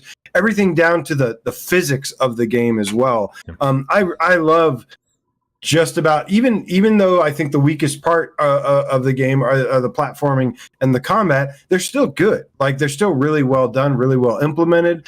I think from a technical thing, from a creative thing, from an execution thing, this game just has it all, man. And I think that's why I'm so high up on this game, because it is just it deserves to be at the top for what it's achieved. Very well said. Apparently the voters are agreeing with you, because 76% of them are saying Red Matter 2, and almost 70 people have voted. So I think it's a special game. It is very special. It is. Oh, by the way, Orwando Cat, Kiernondo Cat with the 100 Orwando Kiernondo euros with the 100 euros. No, he said I'm doing a chargeback if there's not at least one slap fight. This is a way more polite way of doing things. I feel like if we keep doing it this way, we're going to get sick of it, and we're going to be like, no, we need to fucking sit here and argue a little bit more. How much time we got left, Myles? Can we call it quits on this? We're done. We're done. 73% of you said Red Matter 2. I have no objection to that whatsoever. Red Matter 2 is an amazing game. Same as. But it really is like, man, just like one of the worst looking games, but it's beautiful in its own right. Walkabout versus one of the most technically beautiful games on the platform. So it's kind of funny that this question even came up like this. Funnily enough, I had visiting yesterday my friend Rob from PlayStation Access, and I was showing him a lot of VR games he hadn't played yet, and two of them were Red Matter 2 and Walkabout Mini Golf, and he was blown away by both of them. Like Red Matter, he was like, I can't believe how good this looks. Like he just said, incredible. And then for Walkabout, he was like, I can't believe how good this feels, like how intuitive, like, because with Walkabout, the way it's optimized, you when you take the swing, as you swing what it's gonna do, as soon as you've hit it, if you've done it right or not. So it was really interesting hearing his perspective on those two things. But yeah, Red Matter 2 is just so crystal clear. Yeah. Also, by the way, Orwando Cat, Kiernondo Cat, fucking crazy generous. Thank you so much. Didn't want to let that go with a lot of gratitude. Thank you very much for supporting the channel, supporting my pizza habits, and keeping the lights on over here. Appreciate it. So we're up to Moss Book 2 versus Walkabout. I'm going Walkabout. I've got Moss. Mine's Walkabout. God damn it! Another poll. Get ready, you guys. I mean, yeah, I don't really care. I love both of these games. Moss obviously has a special place in my heart forever, because it's like Quill is such a great character. Yeah, I think it's a wonderful, story and adventure and everything. Graphically, it's definitely far superior. Sound design, basically in like almost everything. But basically everything. It's a superior game. That being said, Walkabout is still just a fantastic multiplayer mini golf game, and can have a lot of fun with friends. I do have to say with this discussion about like why hasn't an argument broken out yet, I think it's just a thing in most online discourse that normally when you big something up, you don't just talk about why it's good, it's about shitting on the other. So like in console wars, which I absolutely hate, like it's not just if you're a supporter of PlayStation, it's about saying why Xbox is shit or vice versa, or with Quest versus PlayStation. Like I love it all. I want it all to succeed. And so with each of these games that we say, like I said Walkabout, but no, Moss Book 2, absolutely incredible. It's important to point out that we're talking about a 5-month-old catalog here, that we haven't really developed these deep emotional connections to the games yet. That's also true. I mean, we have our favorites, and we're very much in agreement on it. I feel like every time we do this, it's going to get a bit more contentious. And by the time it gets to the point where we're 5 years in, like we were with PSVR1, we'll be arguing and fighting. Yeah, that's true. Yeah, and then the channel will close because it's just disaster. Right, that's time now. Okay. And actually, I wasn't even paying attention to that. Oh, Walkabout Mini Golf, 58% of the votes. Good job, everybody. doing God's work out there. Walkabout mini golf. So that puts up Moss Book 2 versus Demeo. Oh, this is difficult. Not for me, it's not. I'm going Demeo. Yeah, I think I'll go with you. It's Demeo for me. Okay. Snooze, you lose, AJ. Chinese democracy. I would say Moss, but that's fine. They were right next to each other for me, so I don't care. Nice. Cool. I just want to let you guys know we're about, I would say, 80% of the way this progress bar. So, Oh, thank God. Oh, you do actually have an actual progress bar. I do. It's cropped Yeah. out of the screen. Let me see if I can like show you guys here on the screen. If I can just lift this up. Does it There it say is. next There it to is. You progress- see the orange I can't bar? see it. I know. The stream's delayed, but there's an orange bar that I just lifted up, and you guys can now see we're 80% of the way. Does it say next to the progress bar brackets? You should be done by now. Right? What's taking you so long? What are Yeah, you yeah, taking? yeah. Taking a poll for each one of these? Yeah. What, is, I'm actually. what does that little FFS mean? I'm just joking. yeah. I don't know if it was reading my mind. Okay, so we picked Demeo. Now it's Moss Book 2 versus Song in the Smoke Rekindled. And I know it's Song in the Smoke for me. I'm gonna. This is where shit gets tough for me. Moss for me. I'm gonna say Moss for me, Oh, no. but again, they're really close. I had Song in the Smoke higher on my list, and I'm just returning to that because I'm Because we're I- tired. yeah. lost with all these 'Cause we're games. tired, But yeah, that's so yeah, that's true as well. Yeah, but Song in the Smoke, I rated higher. All I right, think well, Moss is really, I think both these are obviously incredible games, both really special. Yeah, I think, I don't know. I gotta go with Moss. So I think it's, I don't know, man. I don't know what to say here. I'm at a loss for words because these are both fantastic. all right, which is better, chat? Moss Book 2 or Song in the Smoke Rekindled? You I think tell us. I think I would recommend 60 Moss to seconds. more people. I would probably have more people play Moss. Right. I'd recognize. If I wanted to show people, I was like, oh man, if you want to see what VR is all about and how what VRAF actually means, then Song in the Smoke all day, every day. I think if you're more of a hardcore gamer and really deeper That's what we are, games- AJ. Yes, but That's not who we everybody know. is. Not everybody. Not everyone wants to spend hours picking up sticks. Yeah, Yeah, that is Really? true. That is true. You don't think that's a universal No, love we all have? unfortunately Yeah, not. No? starting fire. No. Wow, guys, it's really, really close. How much time do we have? 52% Song in the Smoke right now. We Song have in the Smoke 20 just pulled seconds. ahead. How many seconds? 15 seconds now. Okay, come on. Oh my God, it's bouncing back and forth. 51% Song in the Smoke. You got to do the countdown. 76 votes. Come on, get your votes in. Get your vote. Vote. And stop. All right, Song in the Smoke just pulled ahead by another Man. percent. 52%. Yeah. All right. Wow. Well done. Yeah, Well done. I mean that's great. That especially all the work that they put into the remaster for this, the rekindled edition. Yeah, and I love both these games so much, man. They're so good. I hope everybody goes out and plays these and buys them. Agree. And bonus points, Rekindled. What a great name. Yes. That's awesome. All right, you guys. Moss Book 2 versus Horizon Call of the Mountain. Boss. Horizon.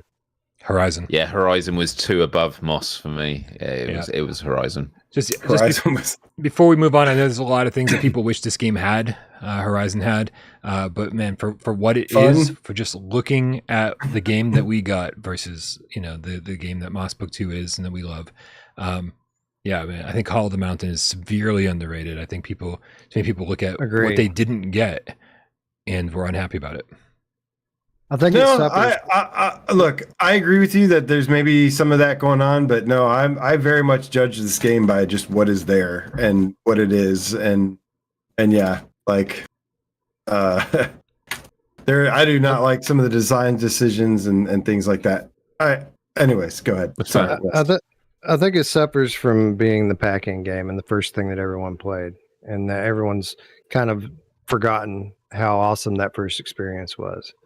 When I played it. Especially when we talk about the release of PSVR2 was like the soft launch, as we call it. The first people that were going to adopt PSVR2 were people that own VR or PSVR, and so for that to be a first game, a lot of those people would have expected more. I think it was great, but I was just wanting a bit more. I've got my VR legs. Whereas, for people that are brand new to VR, although I take the comfort issues that AJ mentioned, which I was unaware of, I do feel like for those people, I've known a lot of people that have just done the boat game and have had a really good time with it and stuff like that. Yeah, I don't even care about the reprojection or whatever in this game that people complain about. I mean, yes, those are obviously issues that I hope get fixed or whatever, but that's not even my problem with it. My problem is with the game design itself. Yeah. Especially it starts off really cool visually. It's got that wow factor, but the whole middle chunk of the game, I think, is just a slog. And I really hate the combat. And then the second half, things pick up. You get some of those big epic boss fights. You get some of that, there's like some cinematic, let's just say, chase scenes or stuff that are really, really fun. And I was like, where was this the whole game? Like mixing things up instead of just this slow paced thing. And but yeah, it's good. It's good. It's fine. Cool. Moss Book 2 versus Hubris. Hubris. I got Moss. Hubris. Whoever's fourth is always like. Quit making me. I'm gonna have to say Moss, man. Moss was number 6 for me. So it's just like again. Boat time. I'm setting it up. Man, I love Hubris so much. I think this is. I'm sorry, I can't type and talk at the same time. No, you're good. Hubris or Moss Book 2. Here we go, guys. On your markets and go. When we were asking, we were hoping for VR developers to make games from the ground up for VR last gen. It was shocking to me that we got so many games like ATEC Cybernetic. Right, that was just, especially on PSVR, just a mess. Right, just so below average. Like, where are these real adventures? Where are these games that are using these mechanics like that? They give you the climbing, they give you the combat, they give you the crafting, they give you this. And I feel like Hubris just gives me everything that I want.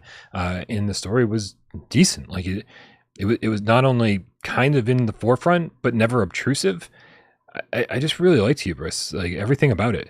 I wouldn't say it's a story that grabbed me, but the gameplay, the variety of gameplay, the adventure that you go on and stuff was really great. Obviously, graphically looks wonderful. I think really the only thing for me that keeps it from being just the top tier of VR games is that there weren't really much as far as like boss fights and things like that. I feel if they had a couple of big bads in it that you really had to struggle to get around, that it would have taken the game up even higher. But it's great as it is. I agree with you, man. Boss fights would have been amazing. Hopefully they get that in for Hubris Chapter 2. Yeah. Looks like Hubris is taking the lead. 87 votes, 61%. Time, perfect. Done. Recency bias.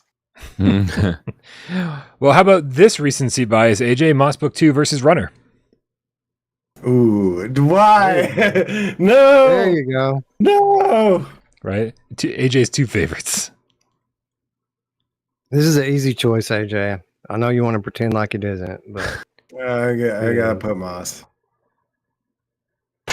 Yeah. Obviously. I'm going Moss as well.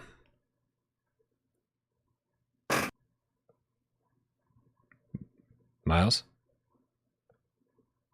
You're already outvoted. You're already outvoted. We just want to hear your opinion. It was Moss or Song in the Smoke, yeah? Moss or Runner. But thanks for Runner. For joining. Oh, Moss. I know it's even later over there, and we've been doing this a long time. I know it's because I just realised that it paused on the thing from earlier because I looked at the screen to see what it was, and it's like 20 minutes ago. Yeah, Moss. Excellent. All right. Moss, which now the Light Brigade versus Runner. Light Brigade. Light Brigade. Runner. Light Brigade. Light Brigade. Pavlov versus Runner. Pavlov. Pavlov. Pavlov. Sure. Yeah, I was five votes behind Riley. Yeah, I looked at the screen. Synapse versus Runner. Synapse. Runner. No, okay, Synapse. Synapse. Beat Saber versus Runner. Runner.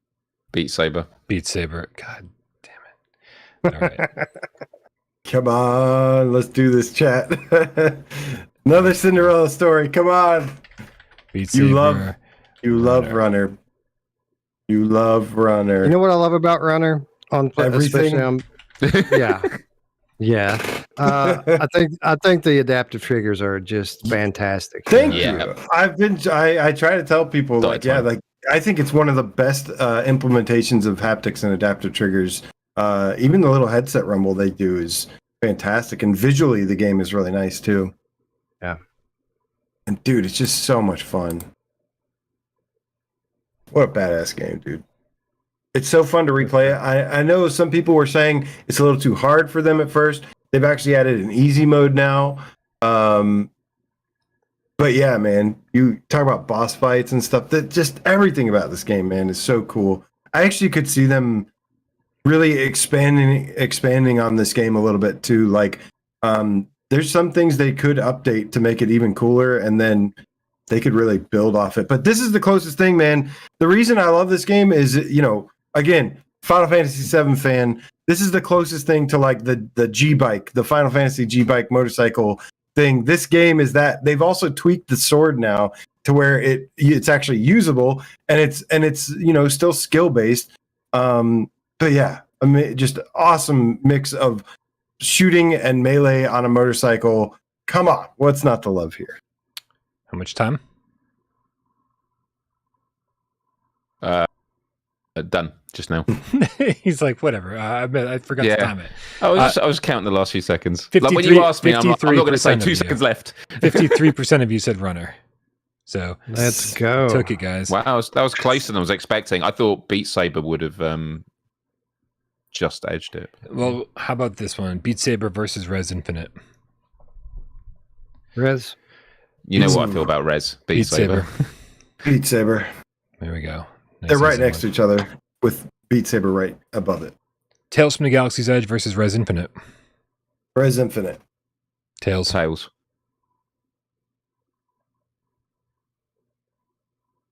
Wes.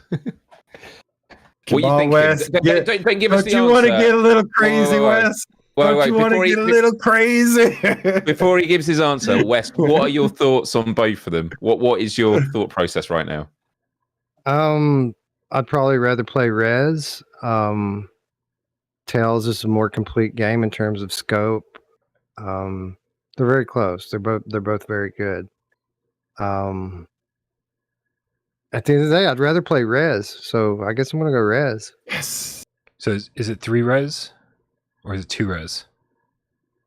Do we need to put this up for a poll? Because I think it's a poll. Yeah. All right. Yeah, I said Res. Wes said Res. Y'all said Tails. Myles and I both. I said Tails. Yeah, I said Tails as well. Okay. Tails is more of a traditional game, but is that necessarily good? I think Res being unique is one of the biggest. And Hans are really good at just, whether they're developing or publishing, they always give you... I mean, I've told this story before, but I'll tell it again while we're waiting for the vote. I've just started the timer. But I showed someone ages ago Tetris Effect in VR who'd never experienced VR before. And when she took the headset off, she says, "Oh my God, it was as if I didn't even exist."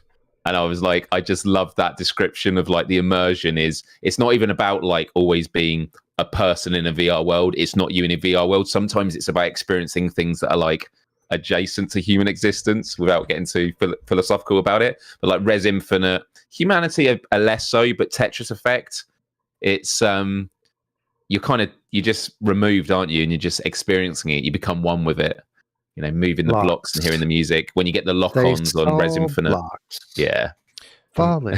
Looks like Tails is 15 seconds left. has a solid lead with 70% of the votes, but only 67 of you have voted. I think a lot of 8 our seconds voters left. have fallen off, had to go to sleep, or just got bored.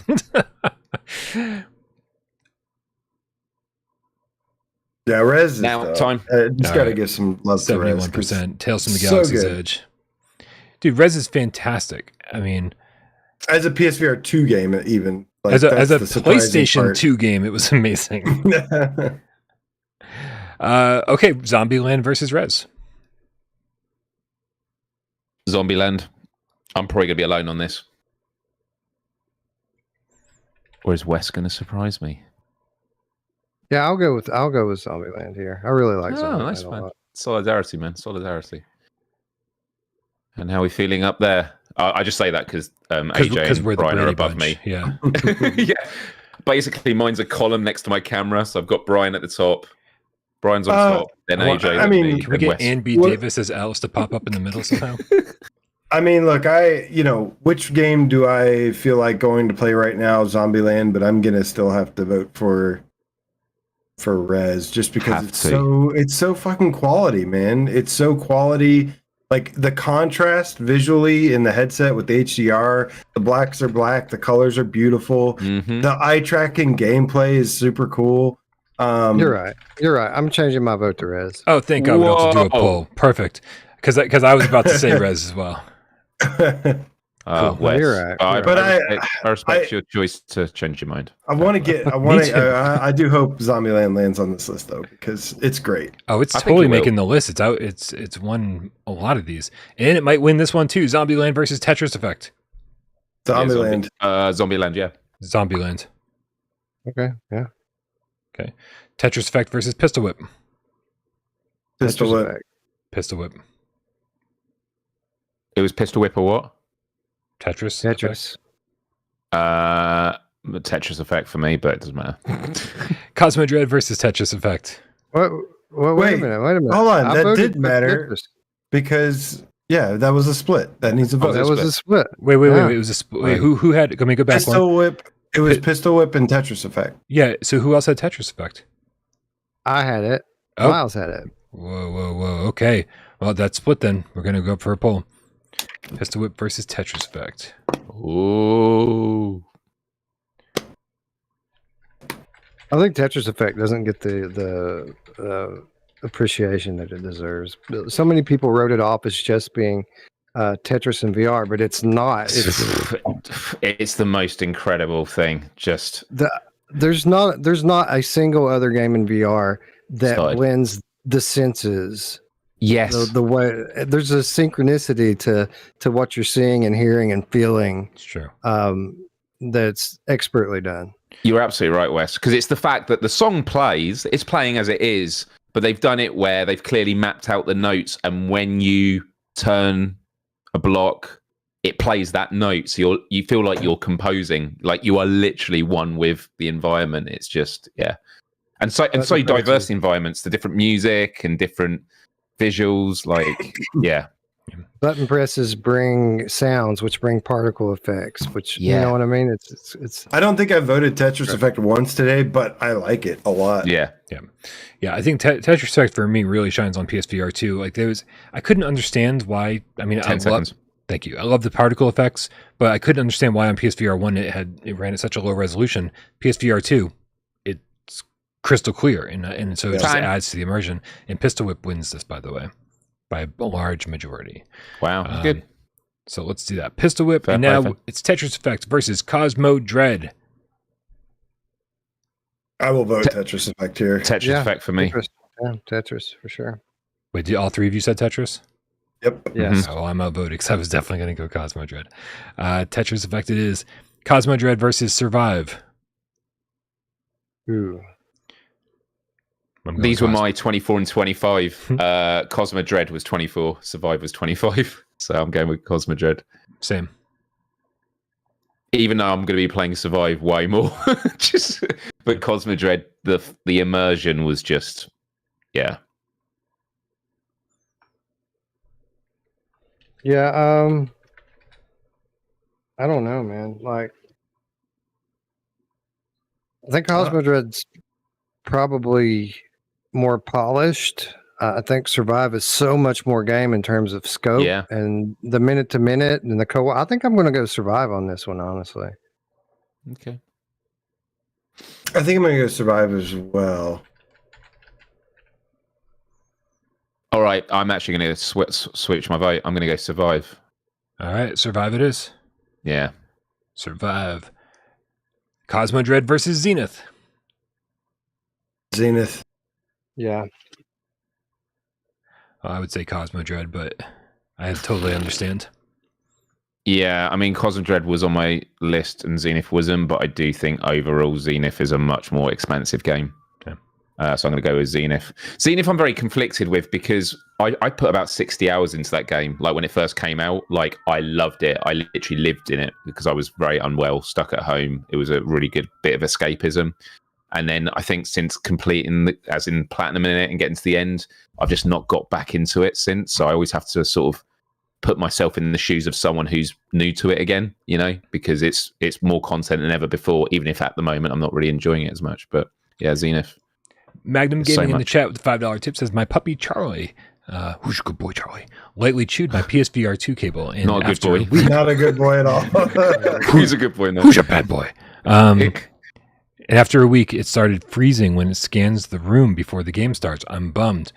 I would say send it back to Sony and be like, look at this weak ass USB-C cable you sent me with this dog mark on it. Yeah, right. Still has a slobber.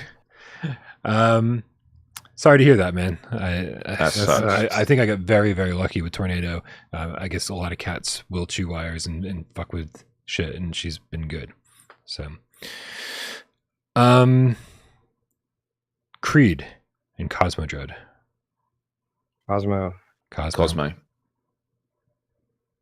Creed. Synth Riders in Creed. Synth Riders. Ooh. Yeah, probably. I'll go with Synth. I would have gone with Creed, but I don't mind being outvoted. I've got them right next to each other with Synth Riders, one above it. Kayak versus Creed. Creed.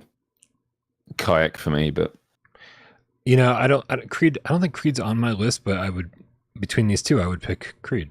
So Creed it is. Until You Fall versus Kayak. Until You Fall. Yeah, Until You Fall. Same. Kayak, but I'm going to be outvoted. That's fine. You are. PokerStars versus Kayak. PokerStars. Kayak. Whoa, did we have two kayaks? Yeah. Yes. All right. Well, it's going to be a vote, you guys. have to decide. Okay. Start a poll. Oh, did you do... Okay. Yeah, because I was definitely doing PokerStars. I understand. This is a tough one because, they're hardly comparable, but, really... I don't know. In terms of just, yes, Kayak VR has, this wonderful graphical fidelity, like I said before, great physics, and it's got more game structure. It's just I don't know. I think PokerStars is really, really good. Surprisingly does some cool technical things as well.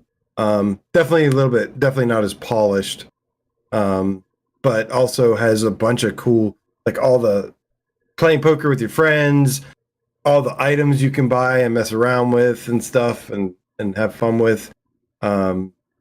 It's pretty cool. I do wish in PokerStars you could, there's a bar area and all you can do is sit at it. I wish you could, pour drinks. There's so much interactivity, little things, so people would actually hang around there. It'd be nice. Put a YouTube screen on the wall, too, by the way. A what? Oh. A YouTube screen so that you can stream videos or Black and watch PSVR Without Parole while gambling. Yeah. Watch games, cards live. Whoa. Can you do that in the... Oh, you said you wish that was in there. Right. Have you played Black Hole Pool, Wes? Time. No, I have not actually. I've played Forever Pool, but I heard Black Hole Pool is probably better than Forever Pool is. Is there any sign of a pool game coming out to PSVR2 yet? Black Hole Pool should be out. Oh, that is the one. I think this year is supposed to be. Right. And that is the one you can have YouTube playing on the wall, while you're playing. 59% of you said Kayak VR, over 40% who said PokerStars. Wow, I'm surprising. surprised. You only I'm have surprised. yourselves to blame. No, I like No, that. I like it too. Kayak it is. Cosmonious versus PokerStars. PokerStars. Cosmonious. Poker Stars. PokerStars. That's 3 to 1. Yeah. Yeah. Just making sure. Cosmonious versus Townsmen. Townsmen. Cosmonious. Cosmonious. Surprising. Okay. I'm really going to be interested by these results. Switchback versus Townsmen. Townsmen. Switchback. Townsmen. Chat, get ready. Switchback is trash. Oh, it's not. Don't vote No. for trash. No, it's not. It's not. It's just. It's trash. Visually challenged. First 2 levels are good. Everything else sucks. Whoa. I like the later levels better. I know. Some people said they did too. All right, here we go. Go. Poll is up. Yeah, dude. Switchback. Like the fact is that it's still it's impossible to completely screw up a light gun shooter style game that is on a roller And coaster yet they did. with a horror vibe, right? Is it as scary as Rush of Blood? No. Is it still fun? I think so. So Yes. I like it. I think the second half is boring. I like it a lot. Maybe the patch will fix it. I hope so. And I think so frequently when we're like when we shit on games or like just decide we don't like them, and then we stay away from them for a long time, and then you come back to them a long time later, you go, oh wait, maybe there's something here, and like it gives you a chance to have a second impression on it. Although I tried that with After the Fall and it didn't work. I'm sorry. I really did try Braxbro it. says it's trash, but I'm voting for it because it exists. What does that even mean, Braxbro? Wow. Raxbro's insane. Existing is This a doesn't positive make about a any game. sense. Stop. Well, It's now true, though. now we know why If a elections game get- exists, that is a plus, isn't it? It is a plus. If it's a game you can play because it exists, that is a. I don't know. There are games that exist that I wish didn't. So. Yes. It's true. Yeah. 87 votes. This is a more popular one to vote for so far. How much time we got left, Miles? That was it. I said start. I don't listen. Yeah, it's all right, but it's 50-50. Oh, it's gone 51. Oh, no, No. it's gone the other way. What the hell? Oh, Wow, it kept going each way. It kept It's switching too back. close. It's too close. Give it another 30 seconds, Miles. Put the timer up. Okay. It kept switching Stay. back, man. stay. No, stay. Don't do switch. Right? It's Put a Here we timer go. on the clock. Oh, Clock 25 Oh. seconds. right. Vote for the quality game. I'm going to end as soon as Miles says stop. 20 seconds 20 seconds. left. Oh Yeah. my god. Come on, people. Man, 50 No, seconds don't- left. Use don't your come vote. on, Use your people. vote. And if you haven't hit the like button, really- hit the like button. Are you really going to vote seconds for Do it out of candy principle. garbage? Do it out of principle, man. Townsmen pull ahead. 4, 3, 2, Yes. 1. Yes. Stop. All right, ended the vote. 52% for Townsmen. More and more. Everyone go play Quest because apparently that's what you like. Whoa. Oh man, I'd rather go play Quest than Switchback. Things are getting spicy. Things are getting spicy now. Yeah, Looper the Underground Game Cat in the chat says, with the 2 Oh my euros, says, God. if existing is not a plus, Quiet Place VR is number 1. I don't know if you guys saw Friday's episode, but man, Oh my God. Miles Jim and Ryan. I and everybody in the chat came up with the best PlayStation VR2 game of all time, and Jim Ryan fully endorsed it and announced it. And do you know what it was called, Brian? Poison Serene, mountain. what is it called? A silent onset. A Silent Onset. I love it. Dude, It's not that- memorable, but I love it. Oh my god. All right. Switchback versus No Man's Sky. Oh, Oh God! Yeah, what now, son? This is What the now? best one. This is the best one. I mean, Switchback. No Man's Sky. Oh, really? Oh my God. Yes. Dude, you've shit on No Man's Sky versus everything today. Yes. Wow. And I still pick it over Switchback. Switchback all day here. Like, Switchback. no contest. I would rather go in Switchback now. I would, much rather go into Switchback. So I'm picking Switchback too. That's 3 to 1, right? I I gotta bring this up. Here it is. Switchback. There we go. No Man's Sky versus The Last Clockwinder. Last Clockwinder. Last Clockwinder. Yeah, agree. Same. Cities versus No Man's Sky. No Man's Sky. Cities. No Man's Sky. Oh God. I'm gonna say No Man's Sky. Yeah, Guys, we are dangerously close to the end of this. Oh my god. That bar is almost completely full. I can smell breakfast / dinner. I can smell pizza. Cities versus humanity. Oh god. Humanity.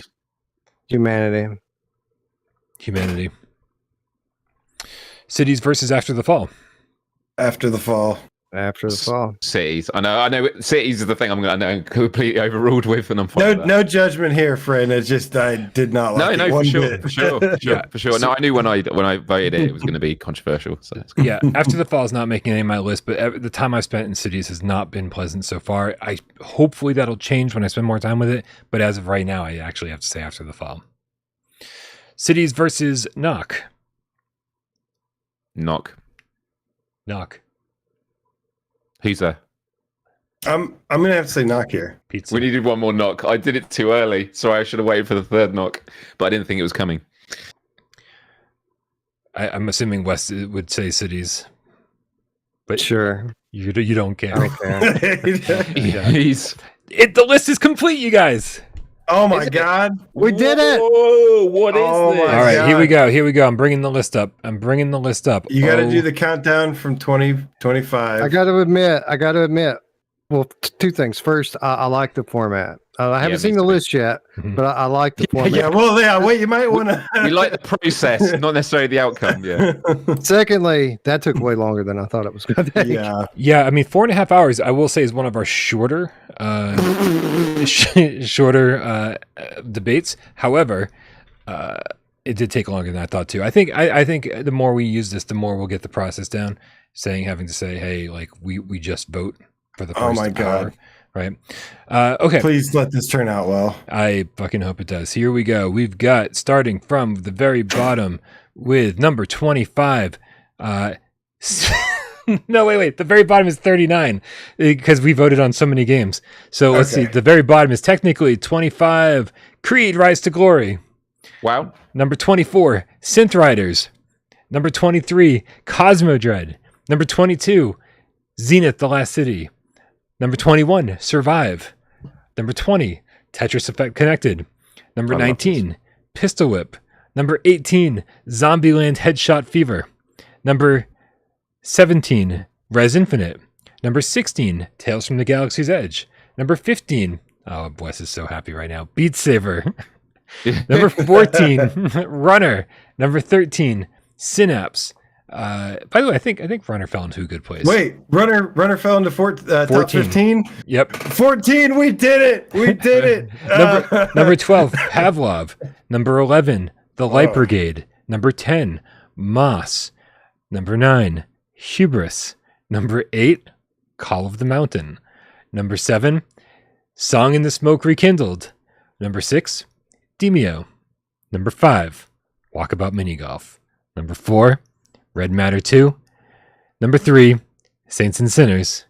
Number 2, Gran Turismo 7. And number 1, Resident Evil. Congratulations, Can I just say, guys.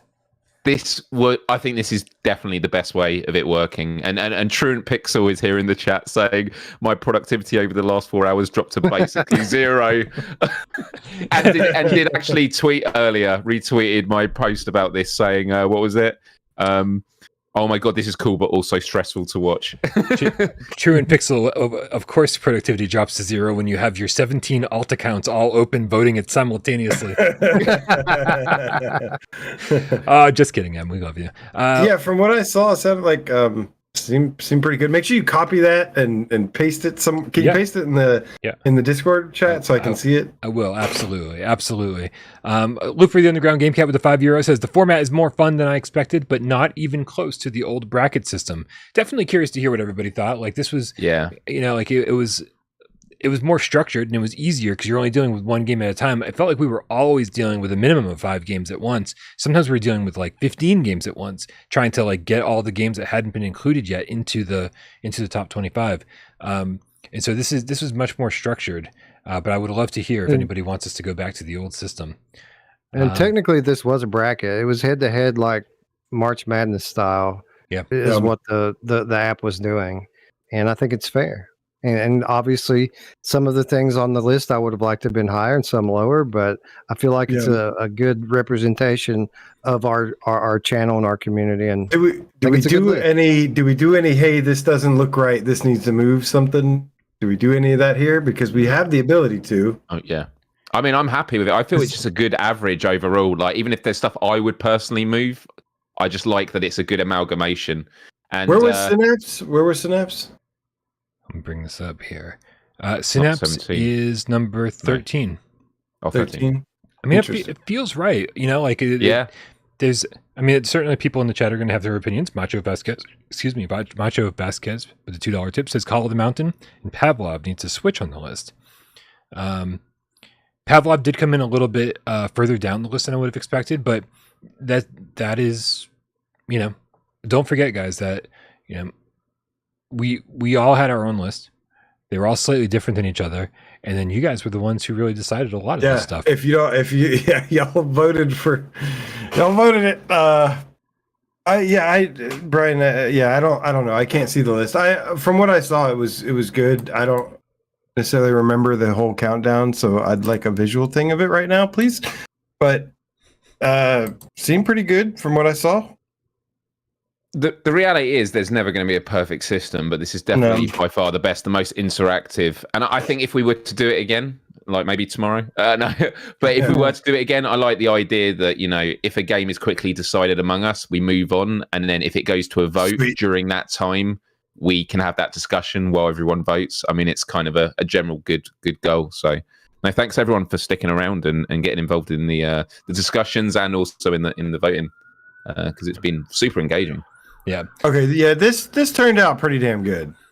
Yeah, I agree. It's a good list. I do think, you know, I mean, it's not on the Upload VR top 25 level, but it's pretty good. Sure, that's true. That is true. There is Unplugged didn't even make it. What the Bat is MIA. Yeah. Hubris is here.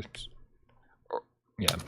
Saints and Sinners is on the list. I'm wondering because we were dealing with basically a pool of 39 games total, which we shouldn't have been arguing with 39 games. We really should have had 37, I think, because ultimately that's.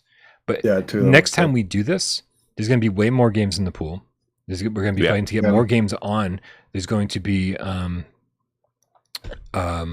there's I think I think the big games are going to change. I think that hopefully Resident Evil 4 will be out. And that can be a contender in there. So, and then here's the funny thing. Resident Evil Village and Resident Evil 4 will not be on the list because we'll have to choose which of those games is the better one that we're fighting for to get on the list. And hopefully it's Resident Evil 4. So, wait, but they're not. Yep. But they're different though. I get the point AJ's making here. It made more sense for Moss and Saints and Sinners, but because they're kind of just direct sequels. The sequel's like more of an iteration on the first game instead of like a full-on sequel. Mm-hmm. Whereas 4 and Village probably going to be pretty different in some significant ways. Well, let's talk about it when the time comes, because we'll think about that. It really worked well for Moss, and it really worked well for Saints and Sinners for that exact reason. But being completely different locations and in completely different games, I can totally see where you guys are coming from. But yeah, we'll have to talk about that as we get closer to it. And there's going to be a lot of games that get patches and expanded upon. You know, it'll be interesting to see how that impacts stuff. What was number 26? Number 26. Yeah. Until You Fall just missed it at 26. Kayak VR Mirage just missed it at 27. PokerStars didn't make it at 28. Cosmonious High 29. Townsmen 30. Switchback was 31.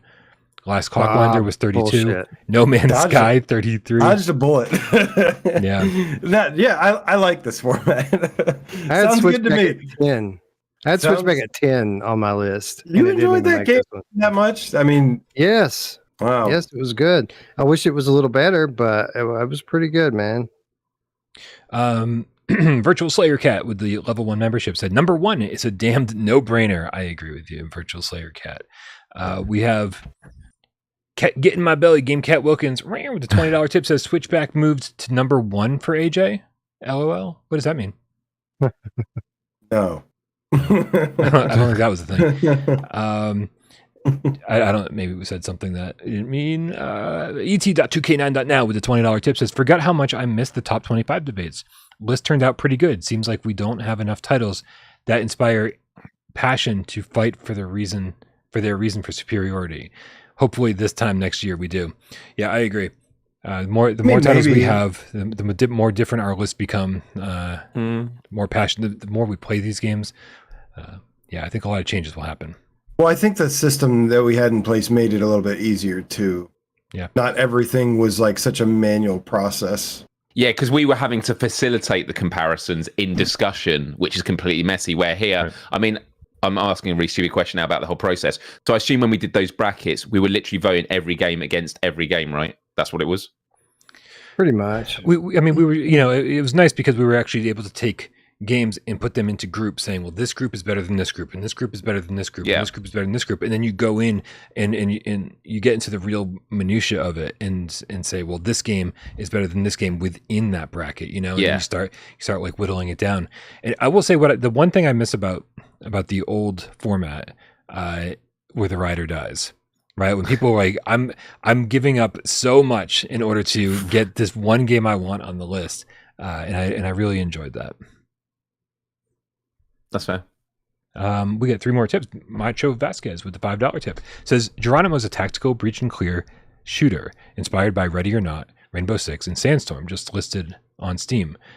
Developers confirmed PSVR2 on Twitter. Excellent. By the way, thank you to everybody who keeps PSVR2 news coming my way. I get DMs on Twitter. People are posting it constantly in our Discord. It's a great reason to join the Discord. As if they're running up already. Make sure AJ doesn't like the Discord apparently. I'm like, it's really cool for people to have their little claim to fame and say, I was the one who found this news story and post it first in the news channel. It's awesome. Josh Zosky with the $5 tip says, Res Infinite placed higher than Zombieland, even though you guys voted Zombieland over Res Infinite. Or did I miss something? We voted. Did we? I mean, but the thing is we voted. Again, I have to go back and my brain is fried right now. We voted all sorts of games, with Zombieland.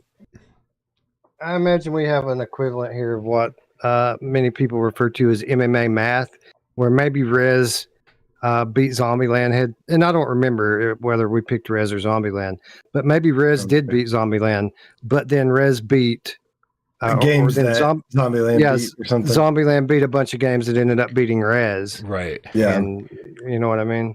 Probably. And they were just next to each other in the final thing, so just one apart, 17 and 18. Right. So.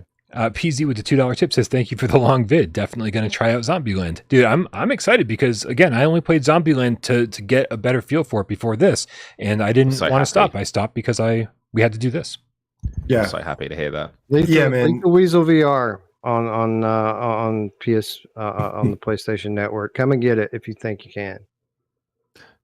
Dude, there was 3,000 people on the leaderboard, so there's a lot of people playing it too. Yeah, and I'm in 20 to 30 on Oh yeah. Yeah. Nice. All right, I'm looking at the chat. No one's happy, which is perfect. That means we've done our job. Runner being number 14 makes the list a sham. I love it.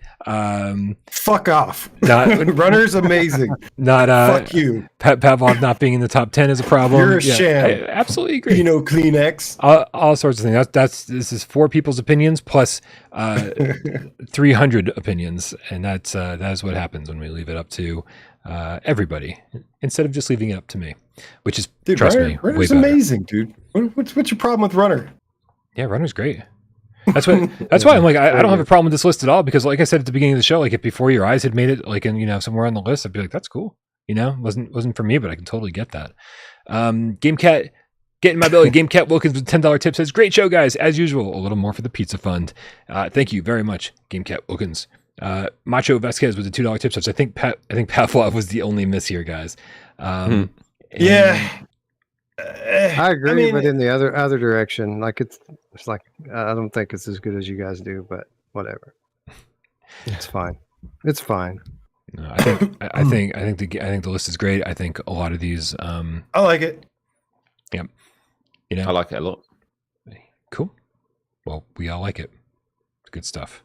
So if anybody's curious how all this went down, True and Pixel in the chat giving away keys. Runner keys. Runner codes Oh in the chat. shit! Go. So if anybody doesn't know how good Runner is, Go get the keys. fucking play that shit, man. It's so Go good. get 'em. I love it. Hey, he says, if you're not sure, try it on us. That's bold. I like it. Awesome. Bam. Thank you. No refunds. Yeah, man. Congrats to all the top 25 peeps. Yep. Hell yeah. I mean, when you started listening to 26 and on, I'm like, yeah, I'm glad those didn't make it on here. Like, you know, represent. This is the nothing. Like, there can be some good games, you know, even ones that I pick, like Townsmen and stuff. But you know, I think there's definitely a couple surprises, like Zenith and Survive that made it on here. But I think I feel good. I feel good like about that though. Yep. Love it. Love it. Thank Looks you, like True. Mark Pixel. Pringles That's Leaf got one of the keys. Nice. Yeah, if anybody else got a Keep key, coming. let us know. Yeah. It Awesome was Hidden. wise of you to thank you for posting keys in the chat after the list was completed, by the way. Otherwise, we would have had to actually ban your game from the list for bribery. Actually, that's probably what they're doing is buying votes for the next time, right? Next time. That's true. That like we can now get a bit higher. Yeah. Right, you can't buy my vote or AJ's vote or Myles' vote or Wes's vote, but you can certainly buy GameCat votes. You can buy game cat votes of those that are yet to play it. Yeah. Right. Bring them on board. Exactly. Yeah. Exactly. Let them know what they're missing out on. Now, this is what's great. Markio, Great the community. GameCat Dojo co-leader, said thank you for the runner. Thank you for runner. Looks like he got one.